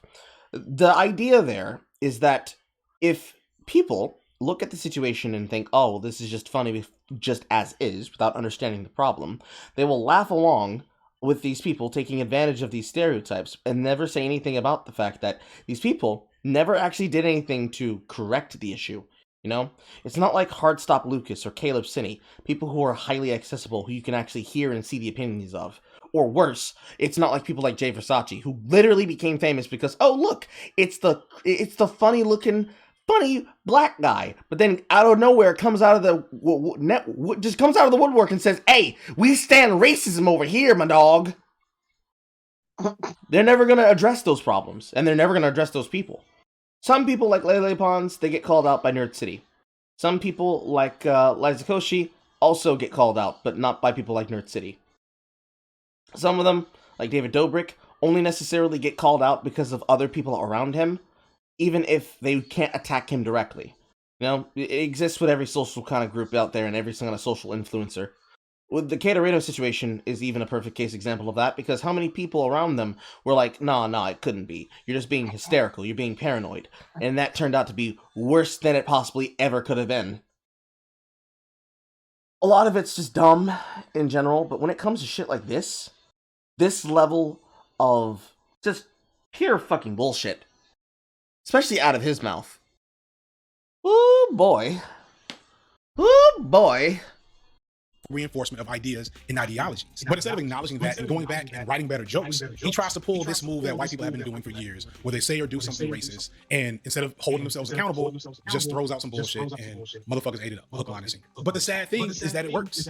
It's really impressive when you think of it, because now after doing that bullshit story, Dave Chappelle saying that it's trans people's oversensitivity, trans people's anger and hypervigilance that caused one of their own to take their life. Chappelle can now situate himself as the victim of this overly self-righteous, oversensitive community that transphobic community Dave Chappelle is being attacked by cancel. He even says, stop punching down on white people to end the show. And the narrative to everyone that doesn't know anything about trans issues is that trans people want to cancel Dave and don't want to hear the truth. And then you get into the ugly Netflix stuff in the aftermath, but this is going on. And I'm pretty sure when he said punching down on white people, he meant his friend, the trans friend that, you know, people on Twitter helped kill. But yeah, whatever.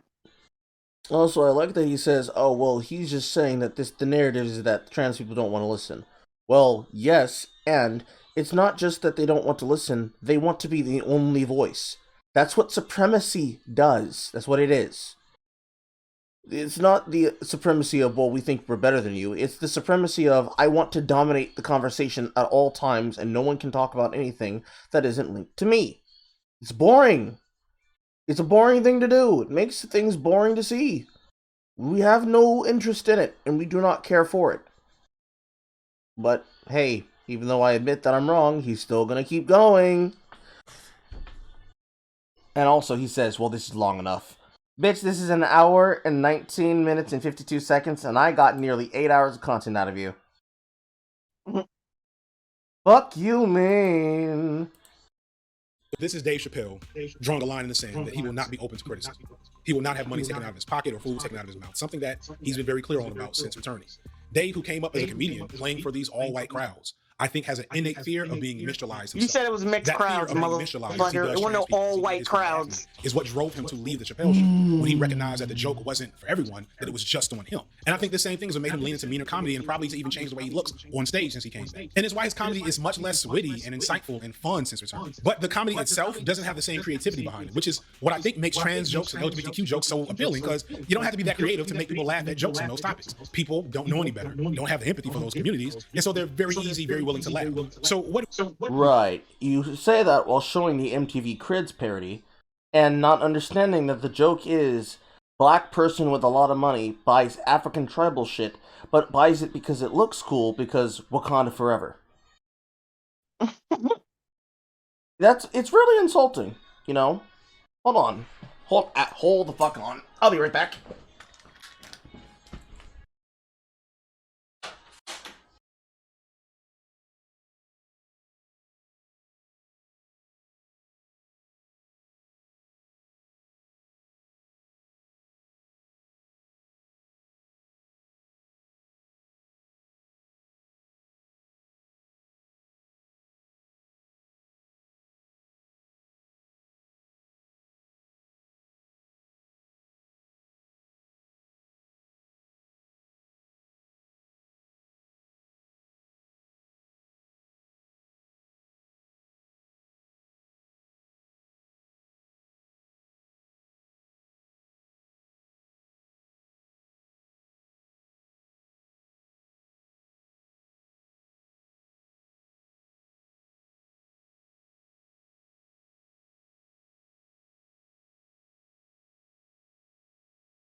So, here is one of our Ivory Coast collections. This is a tribal headdress for ceremonies that has been in the family for ages. Since my mother's side of the family. I went to the Discord. I went to the Discord chat and I saw a dude's picture. And I thought you were making a joke that was the tribal mask. No, this is a tribal mask. No, I'm saying I looked at Discord chat for a second, and you I thought that picture of dude was the mask. Oh no, Jay, no. Oh fuck. Well, no, this is a tribal mask that has been in my family for fucking years. We kept it from the matriarchal home of the original village that the African descendants of my mother's family came from, along with the fucking dossier and the charter, and all of the relevant pictures and documents of the era. This is one of two pieces that we have. I don't know where the other third one is. It might still be in the boxes. But, this giant-ass headpiece is something that we mounted on our walls, along with all of the Latana shit that we have that's in my sister's room, and a bunch of other shit that I don't know where it is. When people come over and they ask us, who does this belong to, I can actually tell them who it belongs to. But every single time I go to another person's home and I see black paraphernalia, it depends on what kind of paraphernalia it is, but it usually comes in two types. It's either the first one being, black art of the time, like jazz era black art, or tribal shit. Green African colored tribal garbs, daishikis, proper tribal sundresses intended for fertility rituals and for marriage, and the like. And all of them do it because, it looks cool. I gotta get back to my roots. And I'm like, bitch, my tribe sold your tribe into slavery. Does the bitch need to, does the North need to rise again? I feel a little bit of gal coming in me. I gotta do it like they did it. I gotta turn it up one time for the 9 9s and 10 buck 2.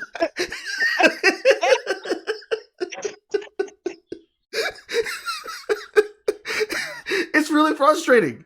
It's like connecting us. I'm like, do you also have tribal heritage? Can you trace down your bloodline to what kingdom and tribe you came from? Or to the king or the queen? And it's like, I know that they were from this area. And it's like, okay. And then they point to some masks and it's like, that would have been the tribal mask. I'm like, that belongs to the Ashantis. That one belongs to the Zulus. That one belongs to a tribe that doesn't exist anymore because we killed and ate them. And they're like, yeah, it's cool shit. And you just stare at them blankly like...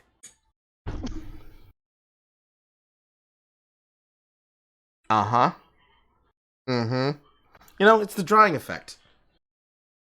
You know how women feel when a dude says some shit that just turns them off and becomes a Sahara Desert? It's like that, but culturally.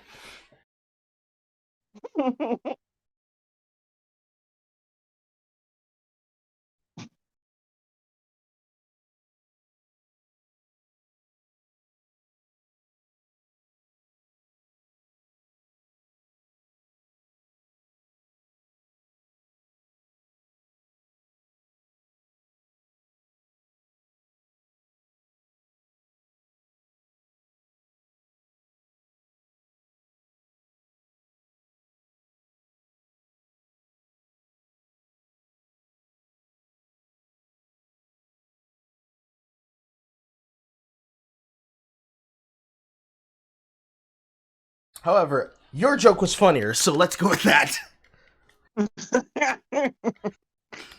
Yes, this comes from the tribe of Damasia. It is the usual garb of the shaman as he begins to incantate a ritual to stupefy the rest of the people in the village as he does his shamanic work. Do here. To some of you, I feel like I'm speaking to the choir, I hope. To some people, I'm full of shit. You probably haven't gotten this far into the video. I don't expect to make folks completely reevaluate their worldview in 1 hour-long YouTube video. Hour and 19, be accurate. More importantly, it's like, I don't expect you to change your perspective. Okay, so why bother to make the video about the situation? Well, I gotta get my opinion in. All right, then. I have definitely missed some stuff, and I should not be the final voice you hear in regards to understanding trans issues. I should not be the final voice you hear. However, I should be the first voice you hear. Like and subscribe, like and subscribe, like and subscribe. Yeah, I love the hypocrisy of these people. Like, why don't you talk to some trans people? Oh, you're a black man, you don't know shit about no trans issues, but like this motherfucker's trying to educate us on some trans shit. It's like, they're just, their egos are so big and they don't even know it. Like they want to be the voice of the issue. They don't really want to step aside and let someone else talk. And then the worst part is the people that you bring in. It's like, well, I showed off their channels and their content. I even talked to some random fucking trans people. But it's like, why would I care about their opinion other than the fact that they are trans and that they're talking? Because hate and exposure. Because it's like, oh, well, you see, I went and I talked about this, and now suddenly I have 50 billion people messaging me on Twitter telling me a whole bunch of very mean, nasty comments. What are you going to do about it? Not a damn thing. Bye. What you can do after this is make a better effort, at least a better effort than Dave Chappelle did. Hell, just a few months ago, I myself asked a question on Reddit about TERFs and inadvertently offended a few.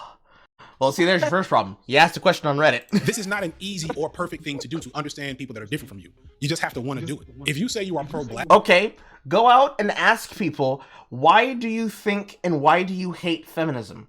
And when you get the reactions you get, don't sourpuss your face, put them on camera, and then do the same thing with Gamergate. And then they do the same thing with political figures that they distaste and dislike. And then when you realize you're going to get a bunch of conflicting opinions, you're going to have to come to the conclusion of, what do you believe?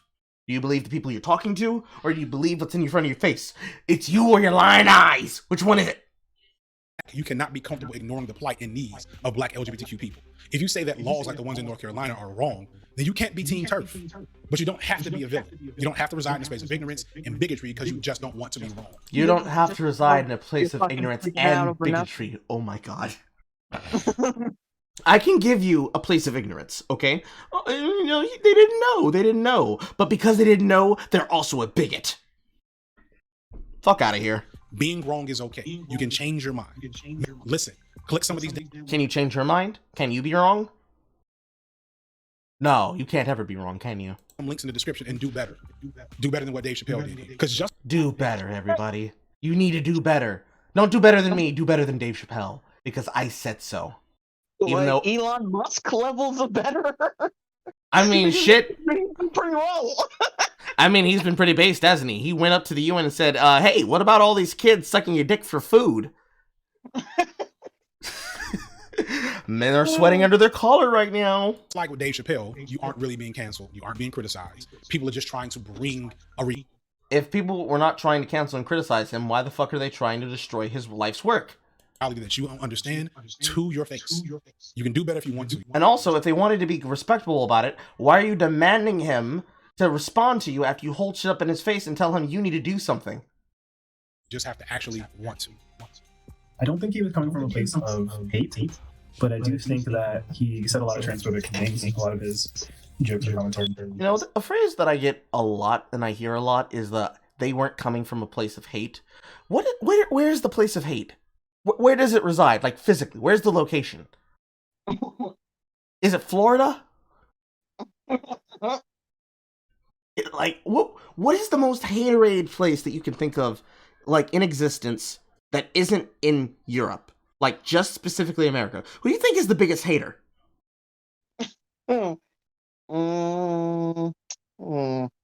California? You right. He barely said you're just like, yeah. Right. I think it came from a place of I came from there. I know for a fact it could be true. ignorance. I think that he doesn't understand. I was born in '94. That means the people around me who I associated with were people who watched Power Rangers, the first one. Now, those motherfuckers look at them and it's like, hey bro, fucking Pink Ranger's kind of caked up though. Anything about the LGBTQ. I think he doesn't understand enough to make a salient point or to make a funny joke about it. I feel like he could have did a lot more research. Black trans people are in a weird sort of triple jeopardy when it comes to social issues. Black trans women are brutalized by police and the same system just like black men, victims of patriarchy and misogyny just like cis women, and at the same time experiencing transphobia as a completely unique experience. We fold into every issue in a way that means we cannot be separated. Even just beyond trans people, a lot of the issues around transphobia rely on and expand our understanding of racism and these broader forms of oppression. This whole situation. How does it broaden your understanding of racism when it's just clear bigotry? It doesn't require race in order to happen. It just so happens to be a little bit of a flavor enhancer. It does not compute. Because I can agree with the idea of the triple jeopardy being, well, how do we deal about this in terms of the law? Because legally, the law is going to be like 10 years behind at any point in time ever, because laws only change as the perceptions of society changes. So getting people to see your viewpoint the way that you want them to see it is not going to happen all too quickly. But then you have to realize that a lot of y'all are just lying out the side of your neck. And with the lying comes the, how can I get people to be on my side without realizing that I'm not telling the truth? It's not all of the people here, and it's not all the people in question, but there are people in mind right now that I'm thinking of who are people who should never be believed no matter what the fuck they say on any issue they talk about. So, if society's behind when it comes to issues, and you want them to take trans issues seriously, the most important thing that you could do as a trans person, or just as a person who's applicable to these plights that you're describing, would actually be calling out the liars and exposing how they're lying. That would be the most useful thing you could do. Because now, once you've gotten through with the grifters, and you've identified who's grifting and who's not, the people who you can identify from then on are people who will only ever be heard for what they are and what they're doing. There will be no confusion. There will be no, are we sure they're a good one? We will be able to go back and say, oh yes, they are. Here's how we know. That never happens, though. In fact, that's not what this video started out to do. Because this thumbnail says, is he the GOAT or is he a TERF? Which means you're only interested in telling the narrative that you want. So if the narrative does not help you, you'll cover it up just to help yourselves.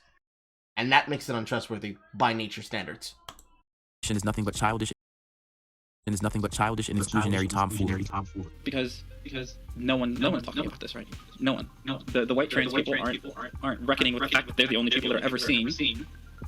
And Dave and a lot of other black people aren't reckoning with the fact that like black trans people exist. And like it's hard because no one cares about us. Because we are murdered at higher rates than anyone else. And nobody cares about us. How do you murder at higher rates and there's only like 5 of you? It's bizarre. It's always people who are either killed because of something that happened or because of a self-inflicted death. I looked through some of these names, and he likes to flash these names up here like, look at all the people. Okay, however, let's address all those other people that die too. Can we include them as well? No? Just the trans people? What aboutism? It seems like you don't want me to look into this. And when you look into it, it's kind of like the gun death statistic. The amount of deaths that don't happen because of armor-light rifles. They happen because of handguns. Majority of crimes committed by handguns. In the same vein of things. It doesn't make it any less sad. Nor am I saying, oh, these people didn't die because of something. Oh no, something hurt them and harmed them and killed them. But here's the question. I'm not victim blaming and victim asking questions. What happened that put them on this road? What was the procedure of events that led to the untimely demise of the person? Go back far enough and you're going to realize somebody said something to someone, and that is what triggered it. Also, one of these trans women are from Ohio. Mm-hmm. Remember his jab about Ohio? That's because it is more acceptable to murder a black woman or a black trans woman than it is to murder a white woman or a white trans woman. So it's easy just to pretend like we don't exist because we are the group that people are trying to unexist the most. Who are the people? Can you name them? No. Just gonna keep saying people? As in everyone? So everyone's trying to kill you. Got it. Special thanks to Blum, Bellamy, and Nanzi. Yes, thank you for making it hard. Types of noises you make pushing 40. No, I make that sound every single time I sit down. Next, I got a fat ass. And I ain't got no back to a chair, so I ain't got nothing to lean back into. So, what are you about to say now? We're gonna let the incense chill this last little moment. It's a little special. Incense? What? Did he mean to say incense? I guess. He's been fucking up this whole time. I wouldn't be surprised if he started mispronouncing shit. Oh. For the last few months with any type of closeness, you may have noticed videos are appearing, or disappearing, or reappearing, or maybe there's some obnoxious blurred boxes, or maybe even a spank gif or two that pop up on some of the videos. Well, that's because as a new and novice content creator who wants to make content around known media, it can be hard to do that with YouTube's current copyright policy. It's a copyright blurb. I'm fast forwarding this. Further, while I was always going to make a video about Dave Chappelle, many of the videos that I want a critical analysis of black characters throughout the history of wrestling, or a look at the politics of aging, I call them dad rappers from my era, or maybe just an unhinged rant about being a millennial that's getting ready to hit their 40s, it's hard to guarantee that those types of videos may reach the needed audience to keep the algorithm guys happy. Oh, what's that? The website is censoring you in ways that are unfair and demonetizing your content so you can't make money off of them. How could that have happened? Who do you think's responsible for that? Signifier? Any guesses? Dave Chappelle.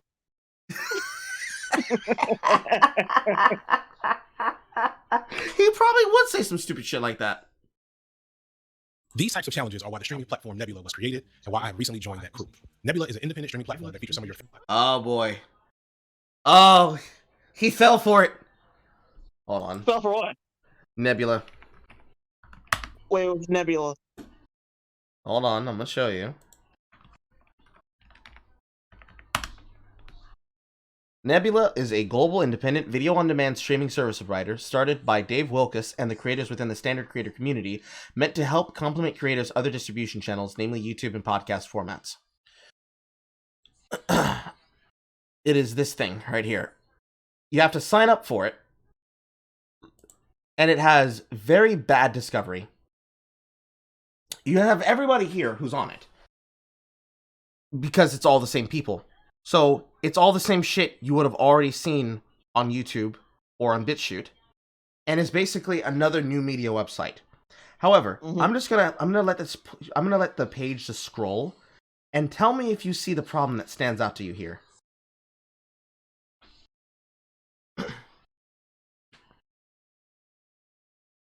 Did you notice it yet? Hold on, because there's a delay.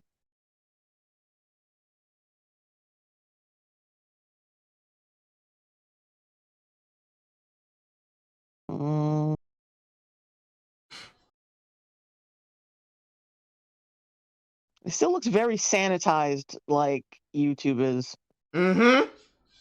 Exactly. So, I can tell you, just by looking at this, history buffs, Joe Scott, Captain Midnight, Renee Ritchie, extra credits, extra history, working titles, Zach Higley, Our Changing Climate, Half as Interesting, Bright Sun Films, Tales Foundry, Epis Fox, The Friday Checkout, Daniel Titchener, Georgia Dow, Austin McConnell, Real-Time History, Renee Ritchie, Apple Talk, Jordan Herod, Charles Cornell, and if it's not bad enough, Mark Ass Brownlee. So okay, I get the point, but I guess the issue is that they have the same stringent copyright problems as YouTube, or yes, they're just as even worse, even smaller, even less irrelevant, like even more irrelevant, rather. It's the kind of media website that will only be good if everybody else uses it too, and with all the people who already have the sameness problem on YouTube, it's the exact same shit. You're not going to find anything decent. It's going to be the exact same thing you could find on YouTube, and shit that you should probably see on other websites like BitChute that wouldn't have that problem, because they're not centered in the US. This company is centered in the US. So the copyright laws that are going to be abused by companies are the same things you're going to see here. So you're going to see all the same names. Boring. Yeah. Boring, boring, boring. I'm guessing he's too proud to go to Odyssey or BitChute. Yeah. We can't go there. Those are alt-right sites. The alt-right is over there. I can't be seen there. Pendulum and others. Also, can put together the concept without fear of copyright strikes, claims, monetization, etc. But they can also here's a roll of all the worst shit. Aging, I call them dad rappers from my era, or maybe just an unhinged rant about being a millennial that's getting ready to hit their 40s. It's hard to guarantee that those types of videos may reach the needed audience to keep the algorithm gods happy. These types of challenges are why the streaming platform Nebula was created and why I have recently joined that crew. Nebula is an independent streaming platform that features some of your favorite content from creators like T1. Look, the janitor. Okay, Maggie May Fish. Another fucking horrible person. Molly the Pendulum and another. Others. Here, these creators can put together the content without fear of copyright strikes or claims or demonetization, but they can also work on original content that you can only see there. Yeah, so this is like BreadTube, Odyssey, or BitChute. Mm-hmm. Boring YouTube, but they get to have the ability of actually getting the corporations to help them, because now they'll get their official YouTube series, except it's not on YouTube and it's on Nebula, and they own all that content. Yeah. Downside, bummer. Oh well. Nebula has recently teamed up with Curiosity Stream, so now you can get access both to Nebula's Streamy Award-nominated unfiltered content, along with thousands of high-quality documentaries on Curiosity Stream. In preparation for this video, I watched a short documentary from the Right Now series. For you, FD Salinger, whatever the fuck your name is. Now white people own your content. Humor and comedy in this video. You guys may not know it or not. This is your first video. I'm guessing they're white. Yeah, this is a guess. The owner of Nebula? I'm guessing. It's just a guess. Am I right?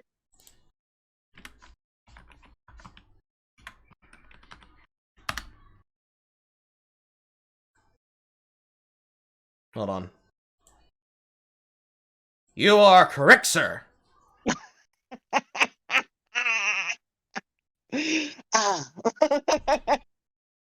Yeah. And funny enough, he does not have a lot of people following him, but he is being followed by Nerd City and Mr. Beast. So. Oh Jesus, no. What, you hate Nerd City, or is it Mr. Beast? No, I said I don't like the fact that they're following him. When you're that big, you start following whatever could be interesting. Sponsorships and partnerships I endorse on the channel. And I wouldn't want to endorse anything at this point in my career that I myself would not or do not use. So trust me when I say that the combination of these two services is well worth the price, and the price is cheap. If you use my promo code FD Signifying, you'll get 26% off for an entire year subscription, which comes up to less than $15 for the entire year. And that'll support me, educational. Pay for that shit? And Yes. Oh, get fucked! I don't have to pay for Odyssey, BitChute, YouTube, but I gotta get on this one. Oh, you hate if you hate the copyright laws, come to this fucking site where they own your content and you have to pay them to own your content. Are you fucking serious? What's the dumbest thing in the video? Look. They are not sending their best, their brightest, or their thickest, alright? They're losing out on all margins. All margins. And with that, that is the end of his video. And with that, that'll be the end of the stream tonight. Oh my god. It was worse than I thought. It was really bad. It was really bad. But then he said this shit, and I'm like, oh, you're not just stupid, you're really stupid. Oh, that poor little Niglin. That poor little Niglin. Alright. Goodbye, everybody. I'm leaving now, and this will be up on my channel at some point. I don't know when the fucking conversion's gonna finish. I might actually just have them fuck around with this and cut out the pieces where Jay got cut off. I don't know. Goodbye, everybody. Say goodbye, Jay. Bye.